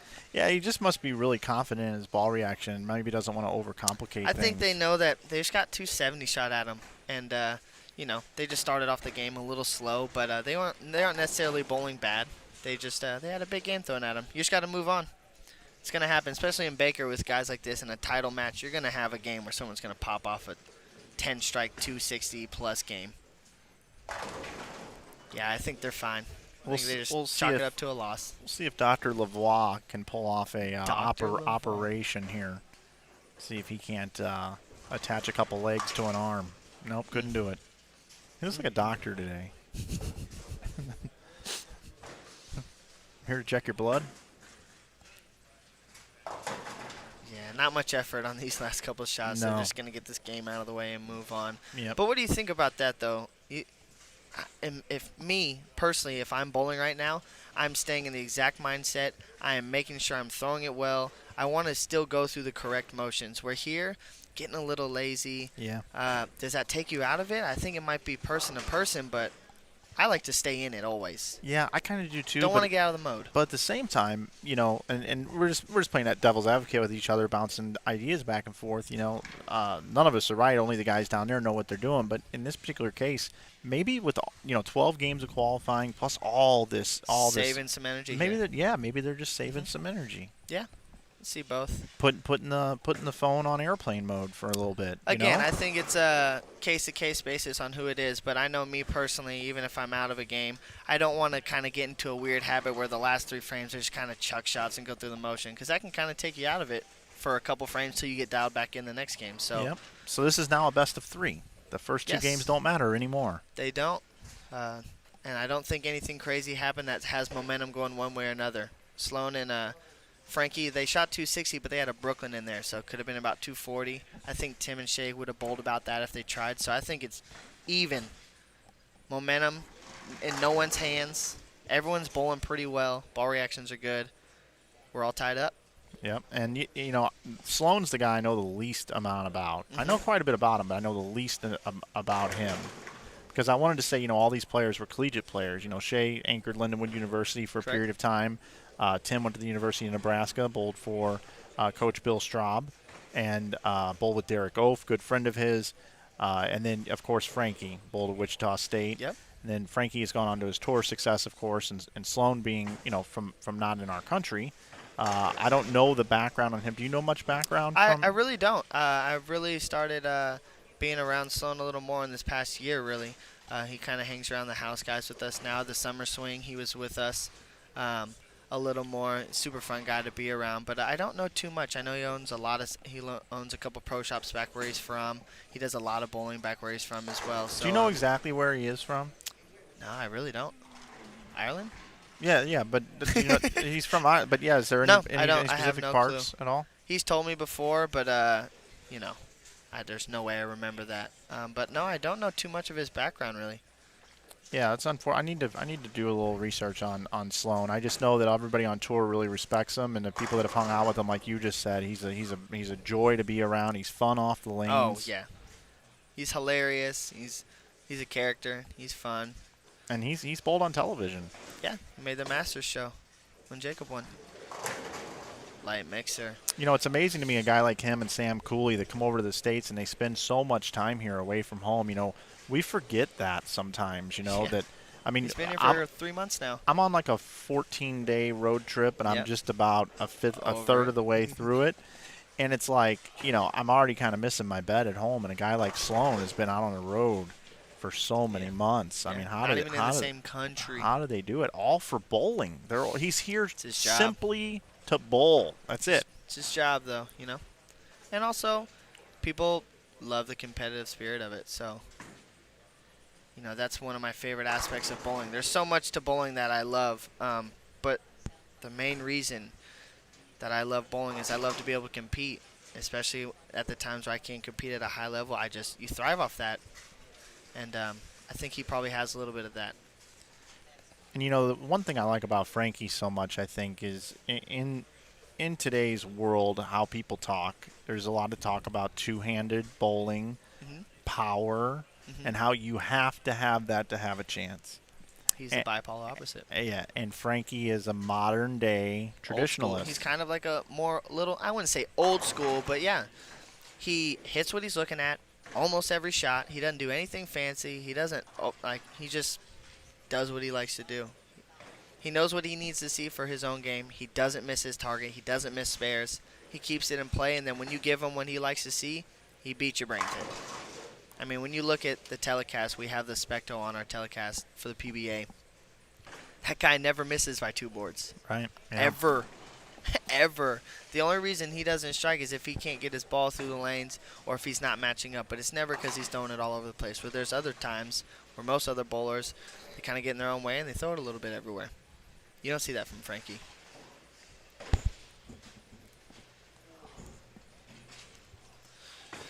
Shea stepping up here off the Tim Barrett strike. And he's going to 2-8-10. I think that was in and fast the whole way. It's hard for me to really speculate at the angle we're at, but I can at least see the speed off his hand, and that looked quick. I don't think it got to the spot. I concur. The other thing I like about Lavoie is he's a huge NHL fan, and I love watching his social media. He's such a huge Montreal Canadiens fan. It's the stereotypes. It's from Canada. Yeah, well, he loves it. He went to a Golden Knights game against the Canadiens when he was in Vegas, and posted all over social media. It was awesome. I was bowling nationals then. Oh yeah. And he made something on his story about like him coming to Vegas, and he's like, "Why am I traveling here?" And I texted him and I said, "As long as you aren't bowling on any of my squads, I don't care what you're doing here." And he said, "I actually don't have bowling balls. I'm just here to go to a hockey game." And I was like, "Oh, okay." Like he just went to a hockey game. Yeah. Oh, look at that. Is he gonna? He rolls it. Roll. No, And Tim's like, "Come on, Rack. Come on, Rack. Get down. Grab that pen. Thank you." Please. I have such a bad habit of watching my opponents. And even when I try not to, it's like I just can't. I have to open my eyes and look at them. And when you see those, you're just sitting there waiting like, please don't, don't fall. Okay, thank God. Yeah. When you shouldn't be focused on it at all, but it's so hard not to. Tim, is that going to hook? It did. Tim's dialed in. Yeah, he sent the head pin to the sidewall there. It came dancing across. Tim's dialed in. Shay's had a couple errant shots as Tim just strikes here, and he kind of gives him a little advice on what ball or where he's throwing it at. Shay's going to make a good one. There's no way he's throwing 3 bad ones in a row. He's just got to be careful. It's got to be a little more accurate on this lane. A little slower. It read a lot. Yeah, and what I mean by having to be just a little more accurate, not necessarily accurate with your target, but good with your speed and the zone that you're playing, because that particular left lane is creating hook and hold down lane, both. It's getting a little spotty down lane on that left lane. One. Yeah. Do you play the hold or do you play the hook? You know, that's the question. Yep. Frankie there was lucky to get the 5 out. Oh! You know what in the world was that? I think what they say is you have to touch both pins to knock them down, and that's what Shay did. But that doesn't always work. Sometimes you can touch a pin, and it just wiggles. Well, he almost just did that. And Frank almost just 5-7, too. He I got know. the 5 out late. You said earlier, Steve Weimer said this was a game of inches. Yeah, it is. That was a game of millimeters. Even smaller than inches. Yeah, keeping it in it here. Smaller than centimeters, too. Okay, so we got 2:26 left for Barrett and Bittenbender. 2:48. Frankie and Sloan are going at a 2:28 pace. Try to create a little drama here with the scoreboard. Yes, I see what you're doing there. You are a seasoned vet at this stuff. I would have just said the max score and then be like, oh, it's over. Tim's been bowling good this game, though. Boop. Misses on the late messenger. Tour guys just got to keep it clean. Don't get in the way of themselves here. As Sloan goes Brooklyn again. I gotta tell you, again. if I was bowling in the finals, the last match with Casey or this match here, and if I'm watching Sloan, I'm a little annoyed at this point. That's his 5th one that I know I'm of. a little annoyed. That's It's five starting to bother me. Yeah. Someone said earlier in the chat, I saw that they said, we know where Frankie's going to be, but Sloan worries me a little bit. And I don't think that's because of who Sloan may be. It's just because shots like that, we've seen 5 Brooklyn from him now. Some people would argue, though, that he's playing the lanes right because his miss is still a strike. Well, and those people just know more than me. Yeah. I'll tell you what would be amazing right now is if Shay or Tim was bowling with Pete Weber and they were bowling this well, and these Brooklyns were coming at Pete Weber. Oh, See, there's Shay's Shay out, now. doesn't fall. No, it doesn't. Leaves the 5. He's playing the lanes wrong. It's the tilt. It's different in the tilt. He's playing the lanes wrong. Yeah, Pete would be. I've never seen anybody get so upset at Brooklyns or bad shots on television.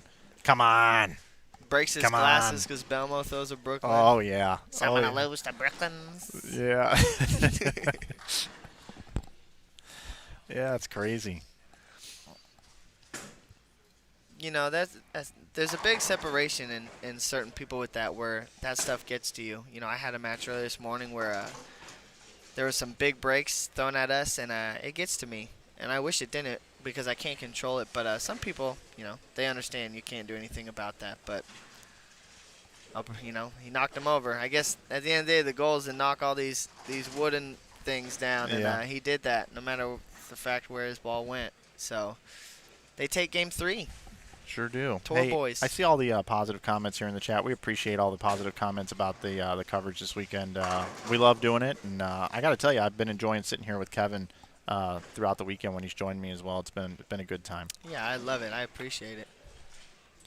All right, here we go. 2-1 now. Just to recap here, it was the first game, Bittenbender and Barrett, 233 to 206 over Frankie and Sloan. Then it was Frankie and Sloan coming back 265 to 204.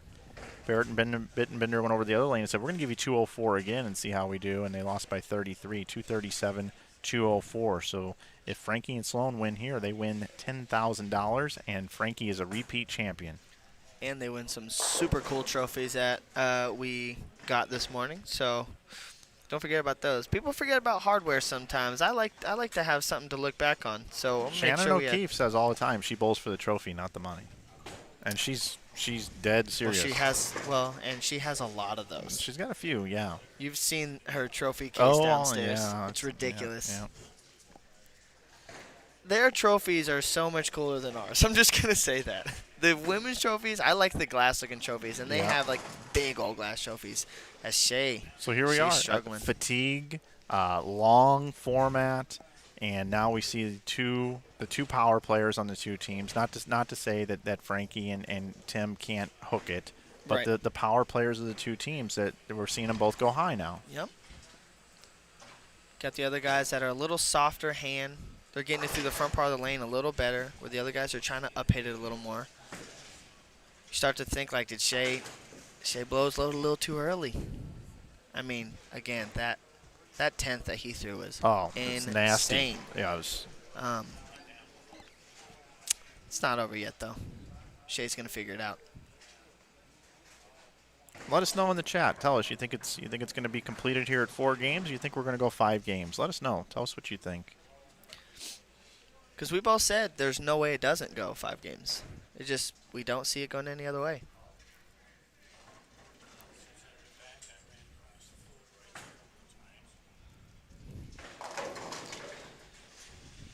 Frankie, little light mixer. I think he left the 10 pin. I can't quite see. Can't quite see. Appreciating Kevin's commentary. The more I hear it, I love it. I love it. I have so much fun doing this stuff. I can talk all day. It comes pretty naturally to me. So I could sit here all day with Mike. I think I'm going to show And you lose bets to him. how to hook all this stuff up, and I'm going to start sending you on the road. I'll give you as You know much what's as you funny want. is if I had some weekends free, I would do that in a heartbeat. You think I'm kidding? I love doing this stuff. It is a blast for me. Comes natural, so I like to talk it up. So the 2 straighter players both leave 10 pins. If Sloan can line up, they win. Again, he worries me a little bit. That just goes back to the comment that I remember seeing earlier. I think Sloan's doing the right thing now. I think he's doing the right thing now. He's just got to make some shots here.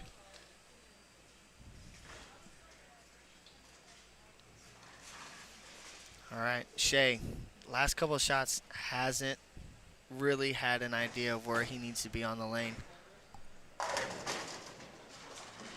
Mismatch. I'll tell you what, I got to tell you though, Sloaner on that one, that was a beautiful shot. Yeah, it's a great shot. Yeah, and you know what? He deserved to carry, but he didn't deserve to carry because of the Brooklyns. Right? Bowling comes full circle, And right? I'm talking like a true competitor. If I was bowling against him, I would be standing there saying, stand up and fight. Right? Yeah. Right? That's only fair. Well, when you see a missed messenger like that, and then Sloan might be saying, like, that's got to fall, the opponent's thinking, like, dude, you deserve that. You had a Brooklyn on me. Yep. And, you know, bowling just comes full circle. And sometimes it takes a little longer to come around. Sometimes it's immediate. Right, and it's no disrespect at all. Just like it's No. not disrespecting a player to take a re-rack against them, do some gamesmanship, whatever. Definitely. But that's just, I'm trying to take people through the process, and I think you're doing that as well, is we're trying to let them know this is what you're thinking when you're bowling against an opponent. I agree, 100%.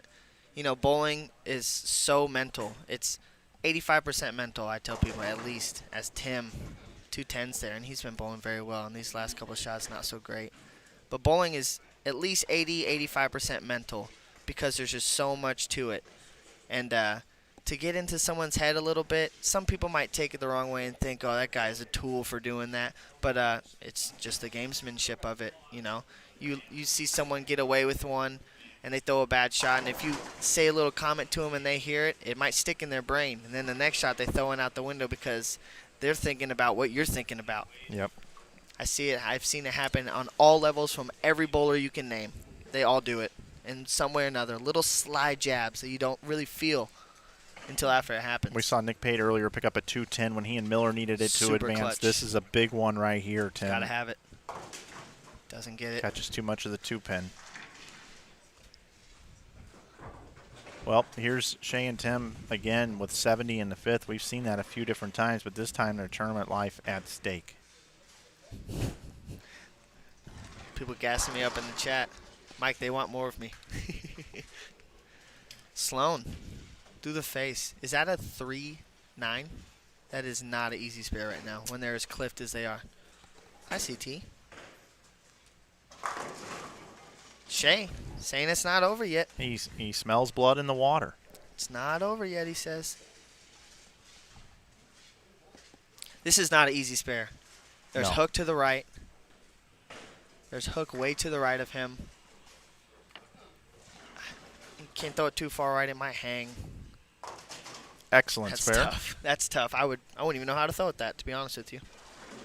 CT, our tournament director, he's back in the booth Back for the at final it. call. Final call. We got a 18-pin match, 22-pin match. I can't quite see the scores. It's about a 20-pin match, though.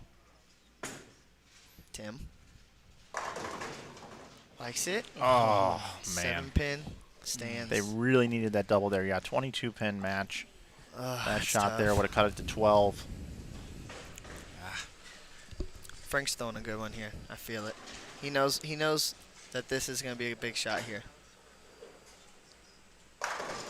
Yep. Yeah. Like it's his job. Yep, U.S. Open champion.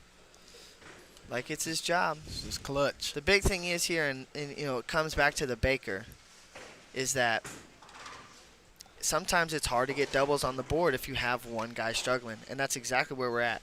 Sloan has missed the last 2 times. Frankie with 2 strikes. Then we got the other way around where Shay has dialed it in for the last 2 shots, and Tim has missed the last 2 times. So we don't have many doubles on the board right now. Both struggling. But the big difference is one team's clean, the other team has 2 opens. Let me see what Sloan does here. I want to see what he's made of. Moved left, lofted it, threw it by it, way by it. He's trying to give the tour move. Every time I say the tour move is move left, try to create a little more angle. It's just, I don't think that's the play. I don't think that's the play at all. Good shot by All Shay. right, Tim this could be Tim's last shot of the tournament right here. Mm-hmm. He's got to make it count. This could be it. He's got to make it count. He hopes not, but this could be it. They're chatting it up right now. They're talking about it. I think he knows how important this is. I think Shay just said to him, Tim, you get this one. I got 3 more behind it.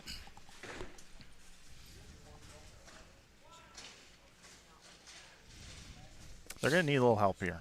206 the max score for Barrett and Bittenbender. 228 the max score for Lavoie and Sloan. Going at a 198 pace. Frankie aced the last one. See if he can repeat that. Close. I mean, are we surprised? No. No, we're not No. surprised. He Watch is- this shot one more time. He is that Here's good. Frankie. Look at this ball go through the pins. Wow. Beautiful. Mauls the 8-pin. Pure. Tim's got to have it here in the 9th. This is the shot right here. Make or break. Little hand. 7-10. Oh We seen my that God. earlier from Casey Murphy. No, it wasn't that Oh. pair. It was a pair over. My God. Ugh. And again, like I can't leave a flat 10 there at least. A makeable. I mean, they needed a strike, but just tough. Sloan gets up there, and that is going to do it. Yeah, it's going to wrap it up. Frankie Lavoie is going to be a 2-time Two-time. champion. 2 for 2. 2 for Every 2. time he walks into this tournament, he wins. He is undefeated. 100%. Undefeated. 100% win rate. You got to hand Tim and Shay, though. They bowled unbelievable, and they had no business winning that last match, but they stole one. That was incredible. Pick this for fun. They bowled like you said, they bowled unbelievable all week. I don't think they're going to be too bummed at this at all. I also got to say something, too. I've known Tim for a long time, and he has grown up so much because if he would have done that 5 years ago, it wouldn't have been the same calm demeanor. He's become a professional. He's become a complete professional on the I would lanes. even agree with that. And same person. But Personal development, you know. Wow. Jeez. Aces that one. Well, it doesn't go to Game 5. Didn't get there. But both teams bowled incredible all weekend. These were the 1-2. I mean, they were the 1-2 pretty much most of the weekend. Casey Murphy and Austin Bowles were in there too, but it was really those three teams. So we had the two best teams in the title match with the Casey and Austin. USA versus the world, and the world comes out on top. They did. They came out on top. You're right. Damn it. Wow. Hey, guys, before we wrap up out of here, and that's a perfect 8-pen to finish things up for Shea Bittenbender, I do just want to take a moment and thank both of you for your hospitality this weekend, the professionalism of running this event, and I wish you all the luck in the future on filling this event. If you want to have me back, I'll come back. And to those that are watching, make sure you mark this one down on the calendar next year and check out Kevin Williams on Facebook and look for the event because I think it's one that everybody should come and bowl. I appreciate that, Mike. We wanted the best in the business to come help us get the live stream out there and get people knowing about this event. You're the first person I called, the only person I called. So thank you very much for coming and putting this together. I hope it wasn't too much work for you. I hope you got some good sleep. I feel like we got out at a good time, so it wasn't too long a night. I've seen how tired you get in a holiday doubles weekend, so I think you look a little more rejuvenated. I think you're a little more rejuvenated. So thank you so much for having us. It was a very successful weekend. We just look to grow on it. Next year we're going to get back to the full weekend where we have ball demos, coaching clinics for everyone, not just youth. I'm going to do a youth event. We're going to do it all. Me and CT got big plans, and we're just going to keep growing off this. So everyone that bowled, everyone that watched, spectated, that commented, anything that you had to do with this event, we appreciate it so, so much. And we look forward to just keep growing the sport as much as we can. I couldn't have said it any better myself. Mike, you were wonderful this weekend. I really look up at what you do, and you do wonders for the sport that we all love. You just continue to do what you do. We'll continue to grow this tournament, like Kevin said, and hopefully we can pack it out next year and get 120 teams and move forward. All right, wonderful. You guys going to go down and present some trophies? I think Yeah. I'll leave the stream on so people can see the trophies and the presentation and that. Perfect. And We'll do it I'll right take there us on off that the air. pair. Perfect. Thanks again, guys. All right, see you. Okay, so I'm going to let them go down there and do their check and trophy presentation. Once again, folks, want to just let you know this event would not be possible without the support of the sponsors. Greater Ozarks Open, 64 years. You should consider bowling that event in the future if you haven't already. Singles, doubles, and team. It is a handicap event. It's for bowlers of all styles and all averages. Been crazy here in the Springfield area. Been crazy a store here locally that's really changing the way that you purchase items and find deals. So make sure you check them out. Wise Guys Screen Printing, Wise Guys Screenprint.com, Greater Ozarks Pro Shop, and of course the family of brands that they have at Brunswick. I want to congratulate Christopher Sloan and Francois Lavoie on winning the event, $10,000. $5,000 goes to Tim and Shay. They bowled just absolutely tremendously well. Really proud of their efforts. And to everyone that cashed in the event, everybody that came out and shoot up and took it to the lanes and tried it here on the house pattern, 44 feet in length, but still you had to put up some numbers. You had to score. Take nothing against anybody here that participated. So make sure you come back in the future, and we'd like to see more teams. You see Kevin and CT down there with the trophies. Kevin loves these trophies, and it looks like now they're going to go ahead and present to the guys. And that's going to do it for our coverage here at the Springfield Doubles. Again, next weekend, if you want to hang out with us, we'll be in Waterloo, Iowa for the Ebonite Fall Classic. Do those events twice a year. Joe Engelkiss and his group. If you want to find out more information about those events, go to giba-bowling.com. There's Frankie with the trophies, the handshakes, and, of course, the money. Folks, it's been a great time. I'm going to go ahead and pack things up now. Again, I appreciate everybody liking, subscribing to the channel. We're trying to keep growing our subscriber base here. And also, don't forget, check out InsideBowling.com if you're looking for some Christmas gifts, want to pick up some T-shirts and stuff. We certainly would appreciate that. So for everybody here at Enterprise Park Lanes, the Weimer family, of course, CT down there in the photo for hosting us, and all the folks that work here, along with Kevin Williams, the promoter of the event, spending some time in the booth. To all of you for watching at home, and to all the great athletes out on the lanes. My name is Mike Flanagan. That's going to be it here from Springfield. We'll see you on the next broadcast next weekend from Iowa. Have a good day, everybody. God bless. Take care of your loved ones. We'll see you next time.